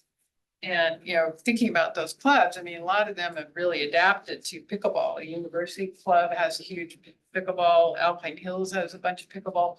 It costs a fortune to play there. I would never play there now. Always pickleball, the community model is really a valuable thing to the city of Mountain View, and I feel supportive of it. And so that high level view, you know, I really kind of share the values of the project being put forward. I do notice that there's, so what we're dealing with is kind of a proposal that pretty dramatically changes the intensity of the use at this park. And this kind of reminds me of other issues that we're facing in our city with, you know, changing in intensity of housing, for example. We're basically, it's the nature of a built out community where you have to figure out how to use the scarce resources a little bit differently. And, you know, one of the factors you need to figure out is, you know, parks are an important pressure relief valve for, you know, stress. And so I do feel that open space is, you know, just kind of like the openness of it is a big part of things. Yet my personal experience with Cuesta Park, going to barbecues, having my kid there, you know, tennis, it's not quiet. It's crazy.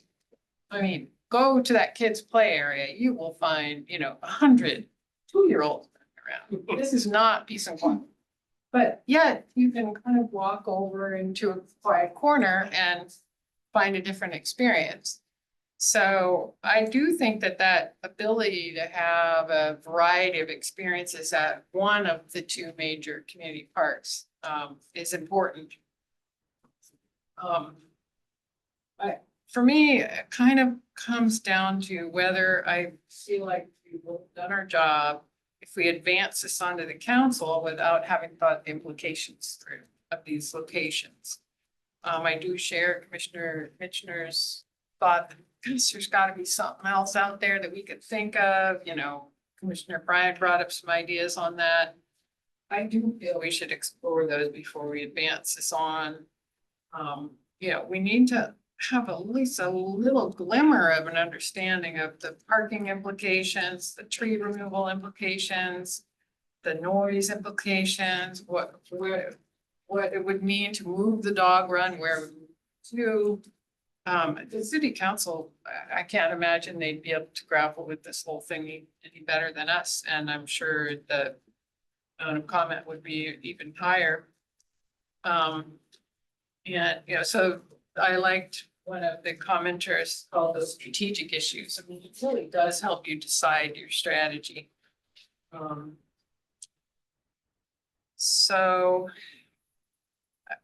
I think where I land tonight, I would like us to continue this.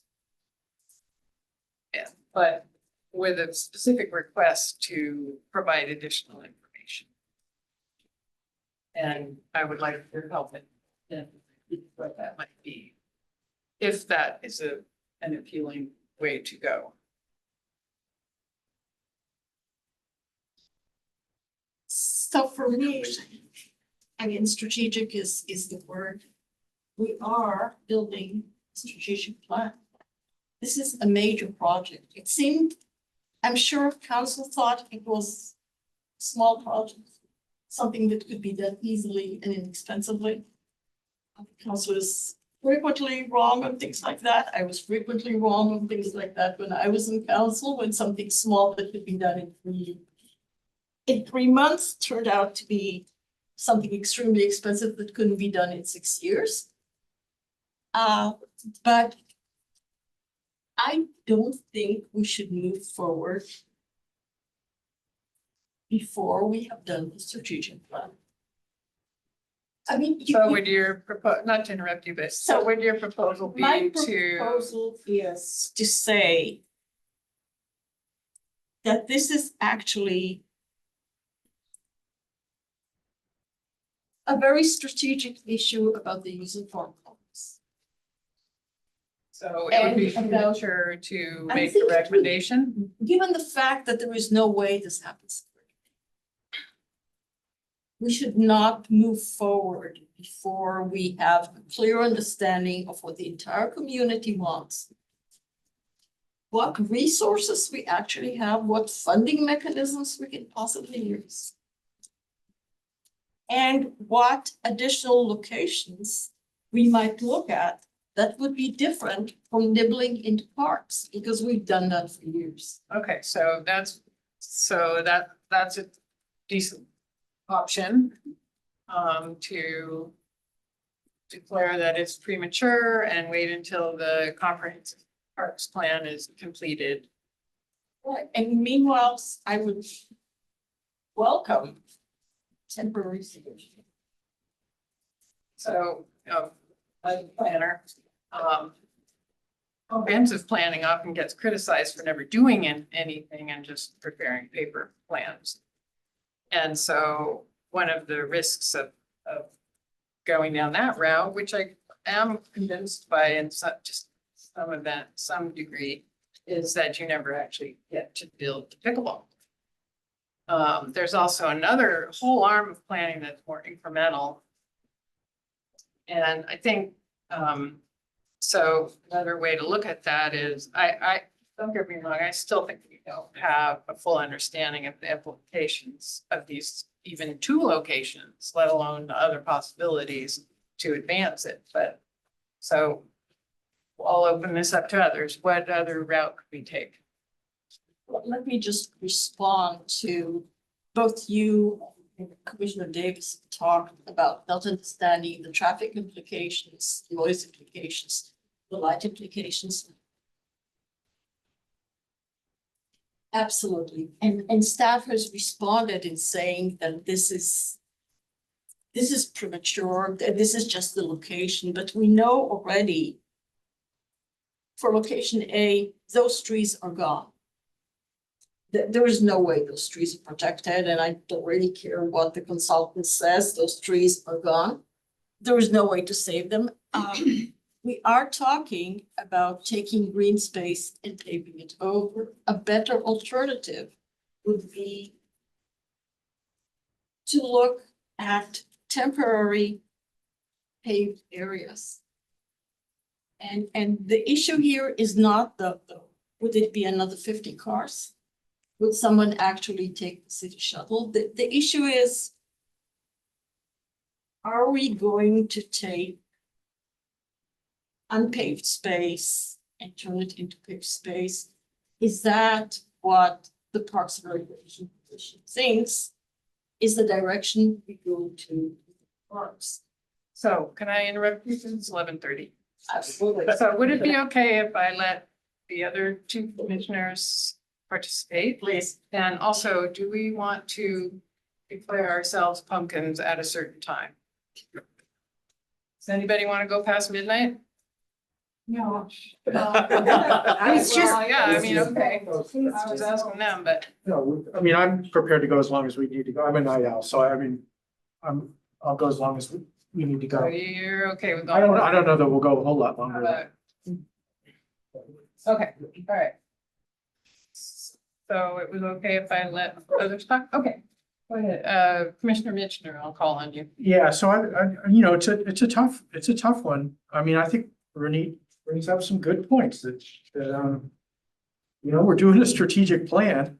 And the strategic plan, when's that gonna be done? That's gonna be done in the fall. December 2025 or first quarter of, sorry, 2024. 2025. December, it's getting late, guys.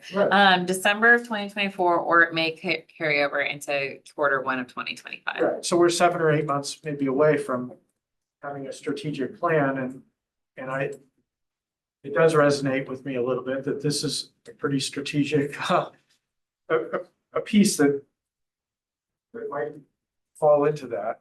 And I don't know if pickleball is even being discussed as part of the strategic plan because we haven't had a whole lot of reports on the strategic plan. So there's that. I think also I'm not convinced that any other park is gonna work. I mean, I think out of the parks that we have, I think Cuesta makes most sense. I was obviously pretty strong in my thoughts that I would really like to take some more time to look for some other places because I just before I was gonna want to do something in Cuesta and remove green space and change the nature of Cuesta. I really want to make sure that we've exhausted all possibilities. And to Renee's point on temporary, I brought up that area. I just threw it out. There's that handball and walls for hitting tennis balls against in Cuesta right now. It's paved. And if you needed a temporary thing, maybe that's a trial place to do something. I don't know how many courts you could get there. I also I mean, it would probably involve some destruction too, so it might not be super easy. But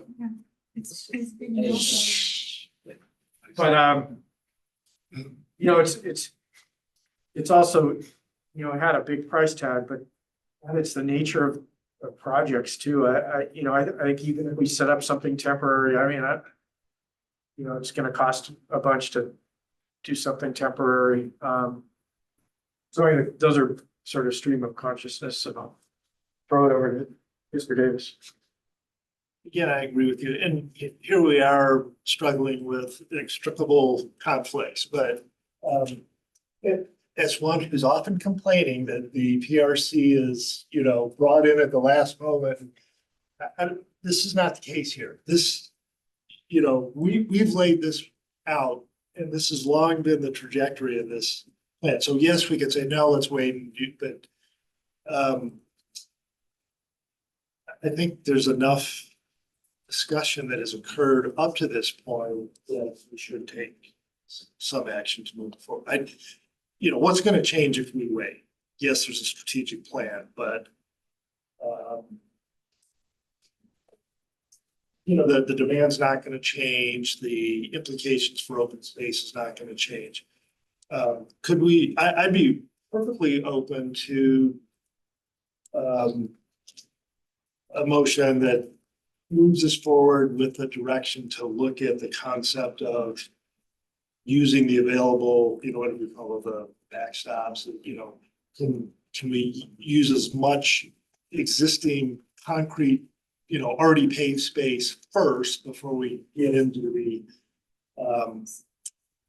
open space. But I think for the things that can best be adjudicated in the design phase. And at this point, I don't think we should just keep kicking the can down the road because it's been 5 years to get here.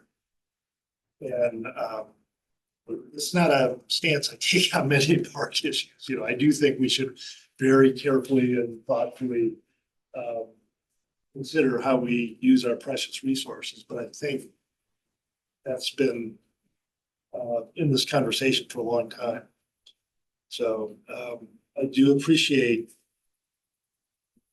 our intent to be strategic and that, but you know, I'd be willing to kind of take your ideas and say, please look at these, but in principle, council, let's put it in Cuesta Park and try to minimize the consumption of unpaved space. I mean, the consultant said these are just, you know, very conceptual. Can you guys throw up location A, the slide again?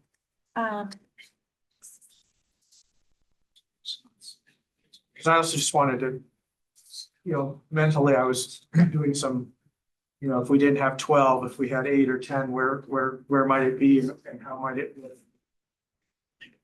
different? And maybe we can't decide that, but maybe that's, you know, some of the balls that we throw forward goes. There's a lot of money that we're talking about investing here, but there's also a lot of money spent in action. You know, we've directed dual striping, we've directed a study, you know, and I think if we, you know, those are costs that mount up also over time.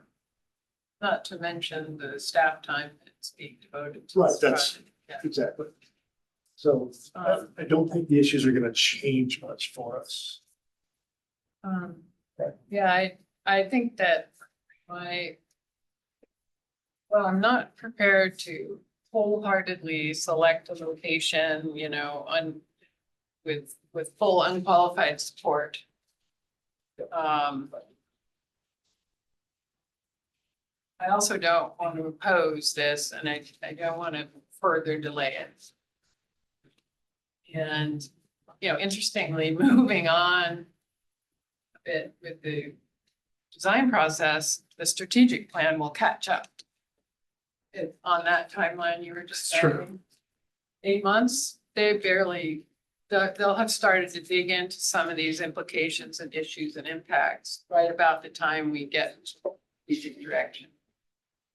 I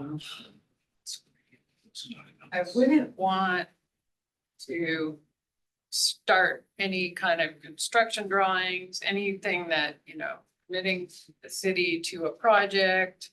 Not sure it's a CIP. I don't know how it works with that, but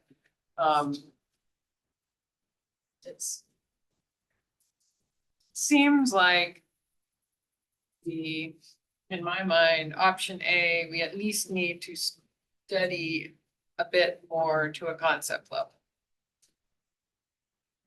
And I'm not saying that because I'm 100% behind it. I'm saying it because I really don't know that there's any reason, as Commissioner Davis said, to delay. Nothing going to change. So the recommendation is site location and number of forks. And it's not design and it's not, so I think we could move forward and say, okay, site location, if you're saying site location is Cuesta Park, not that, you know, thing that the consultant has admitted is just a illustrative graphic. You know, Cuesta Park and about 12 courts, or as many as can be accommodated, consistent with the direction of the ongoing strategic plan. Well, yeah, I mean, there's clearly serious grading that will be needed. There's tree removal of some substantial trees. That would be involved with location A. That's one reason why I'm having difficulty giving like a full 100% thumbs up for it. I'm at about a 50% thumbs up. Like, I don't want to stop the process, but I also am not completely satisfied with what they're showing us. And am I neutral, in other words? No, I think I'm kind of leaning on the other side of that. Don't fully agree with location A, although it is the best of what we've seen. Can we rule out location B? Are we unanimous that location B is not? Well, so one of the things that we need is a way to fool each other about various aspects. So to me, the top level is the choice of the general location. is it Cuesta Park? As a number one question. So there are the other locations of the 6 or whatever number of locations that staff came up with.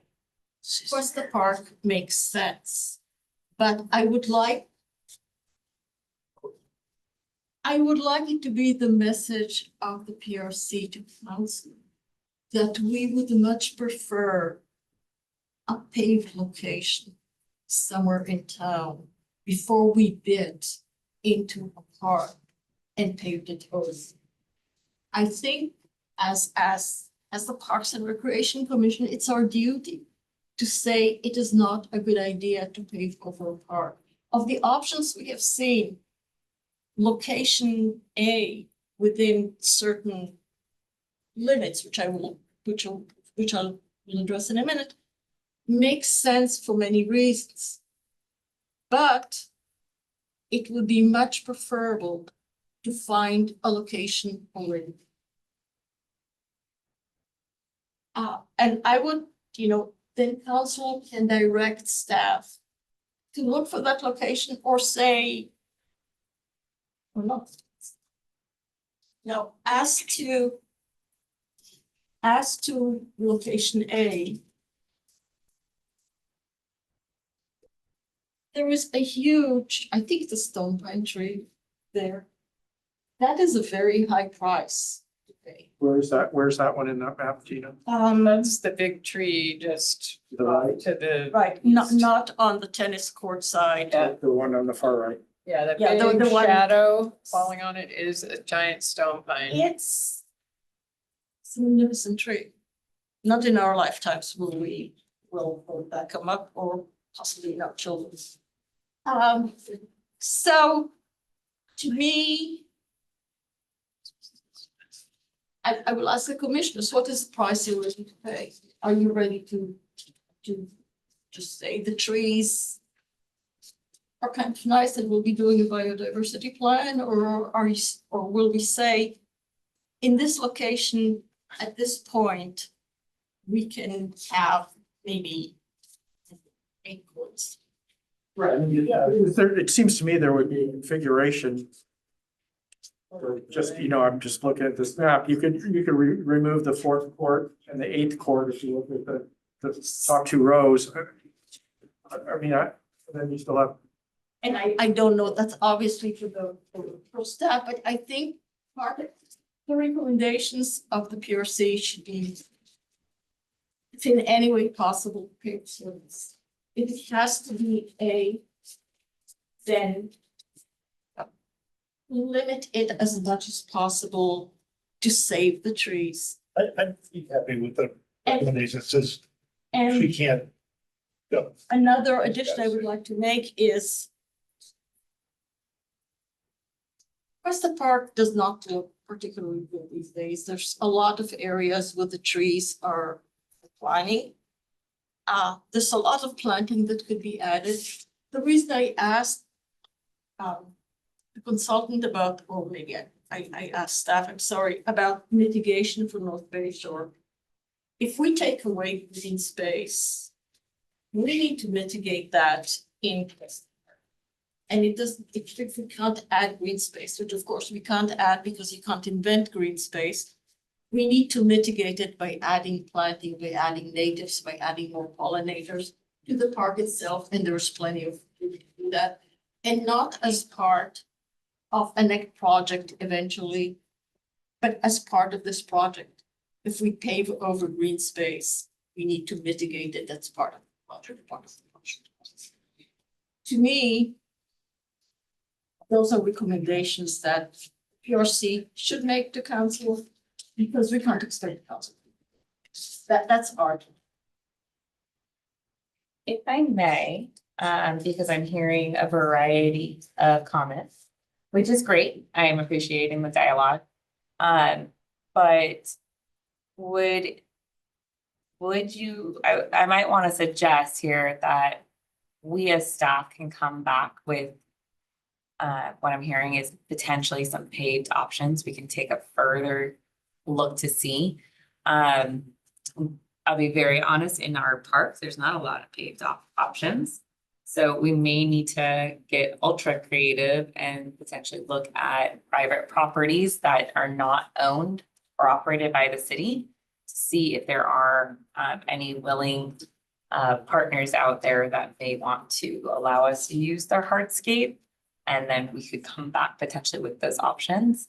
I've also heard looking at the ball wall area as another paved option within Festa Park. And what could, we have not studied that, so I can't advise at this moment what could fit there. But that could be something that we further take a look at. And we can come back in the early fall potentially with that information. In addition, in like 2 weeks, July 1st, you have another commission meeting.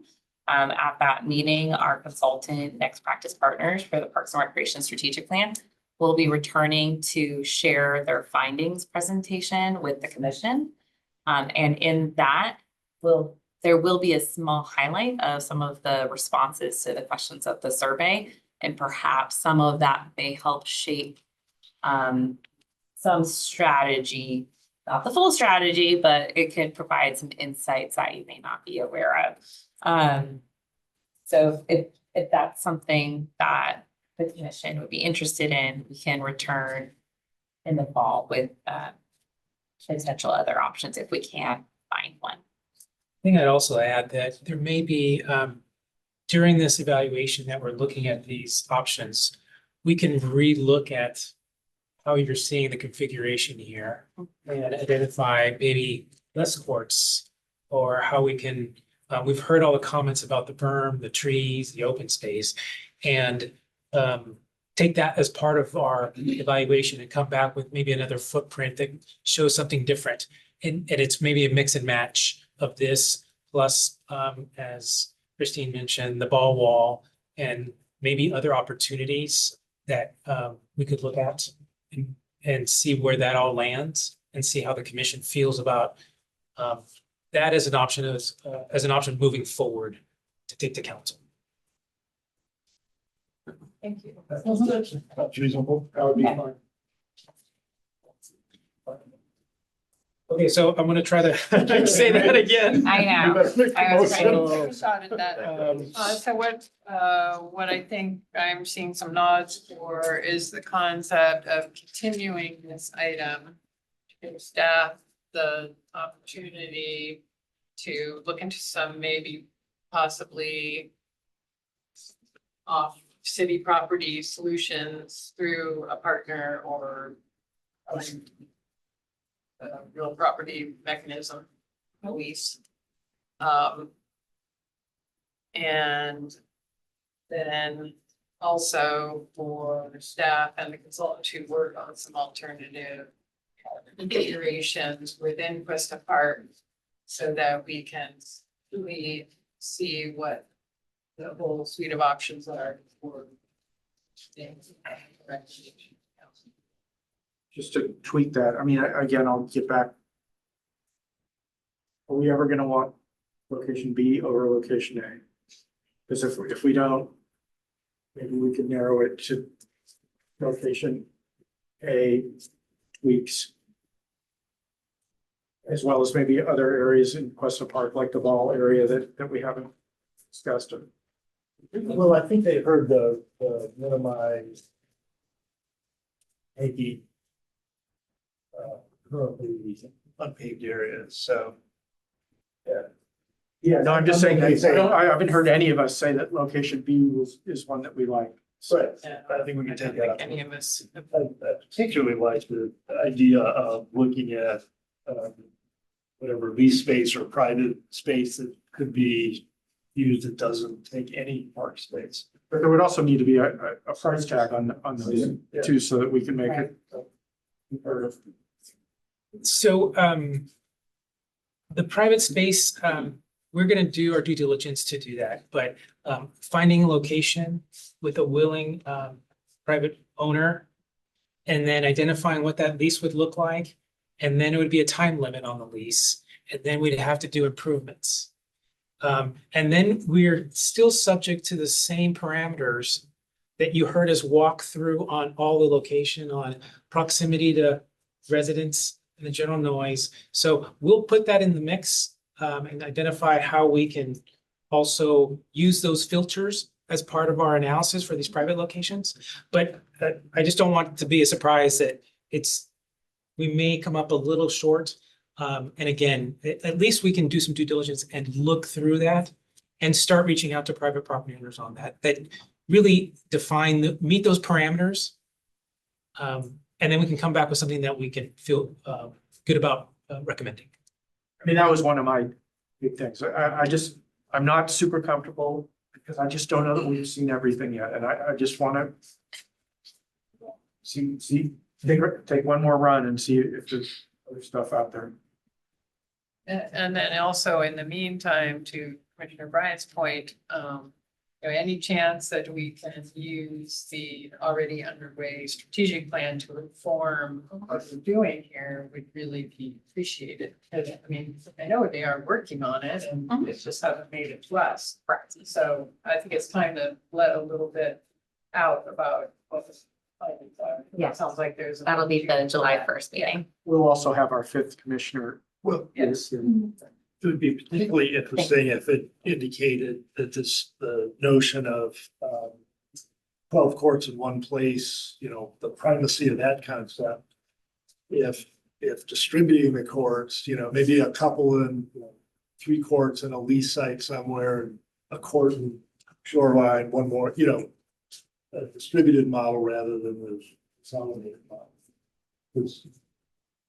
I'm with the comments that said, the tournament play isn't really so important. It's the fundamental culture of pickleball was well stated by some of the people who were talking about the social aspect of it.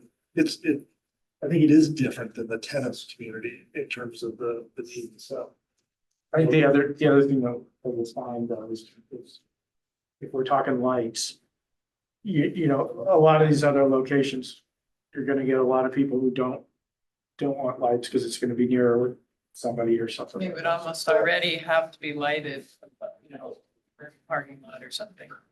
Right, and there are so many commercial properties that are open, so many shopping centers that are not really used. We should look into those. It would. I think it's worth doing. But So it's that also we add sort of rather than But to your point, I mean, I at least am prepared that you're going to come back and we're not going to have any great other solutions. And that, for me, I'm more comfortable moving forward with some rendition of A.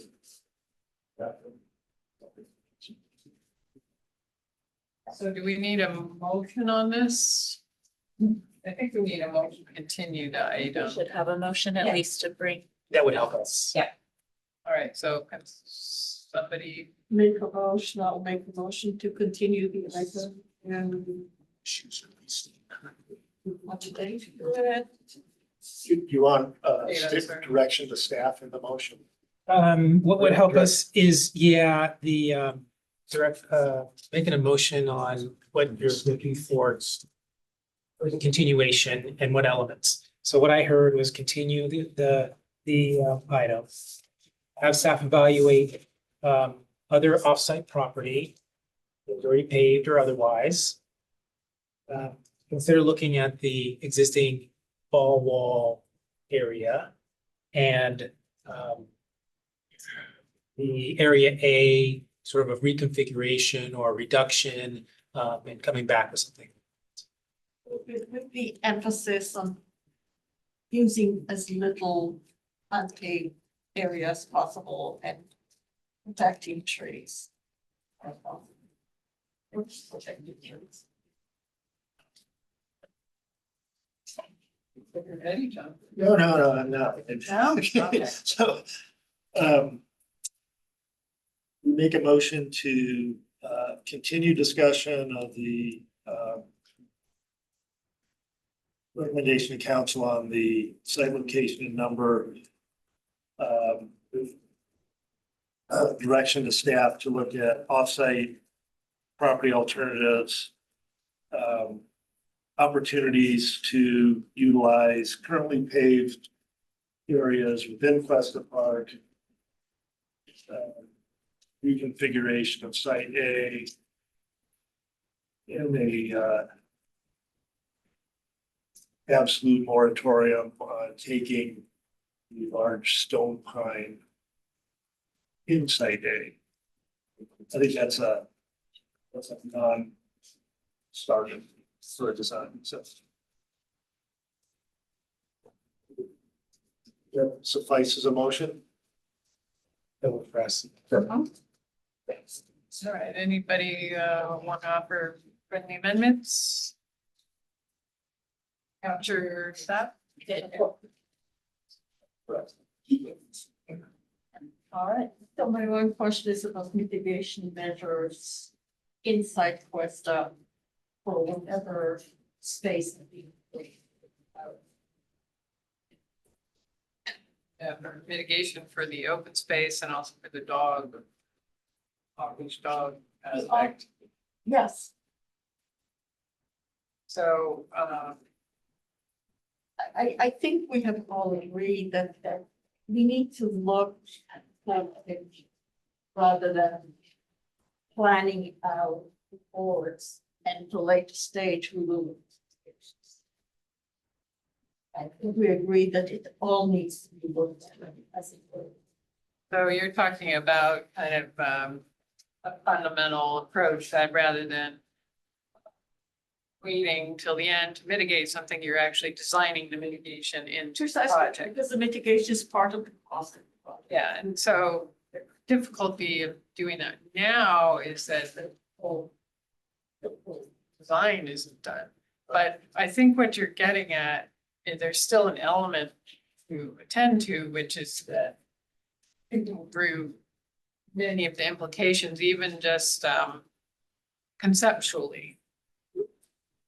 You know, so the concept of reducing the amount of green open space, what does that really mean to the park? Concept of needing to relocate the dog park. Would that mean that it would go to a different site? Be accommodated here, just some generalizations. I can't see being able to really answer them yet. What I'm saying is the proposal needs to include the cost of mitigation will have to have. The specifics can perhaps wait, but the idea that mitigation is part of the program. So maybe that's something that could be captured in the cost estimating piece, is that, there is this element that you wouldn't want to not include. So if you were to do it here, you have to allocate some funds to it. May I ask a clarifying question? If we are to include a cost to mitigate, I heard only for open space and the dog area. And those are just a few, that's trees, of course, right? But if we were to, for example, take a look at the ball wall area and removing that asset and that amenity, is there an expectation that we were to be finding an alternative location for it for that as well? Once you decide to do it, the public will come out and tell you that was a really important part of their life. Yeah. Right, I just want to It wasn't verify. what I was thinking about right now. Yeah. To me, the biggest part is the dog run. I mean, I'm not exactly sure what you're getting at on that open space, whether you're also looking at a 1-for-1. I mean, I'm looking at demand. you get right down to it.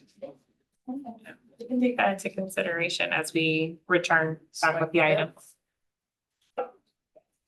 Is that, are you making an amendment or is that just a comment to staff?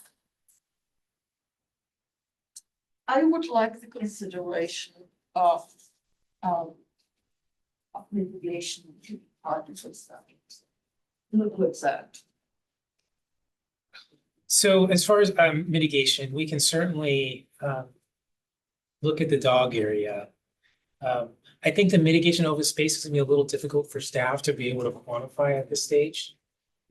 What does that mean?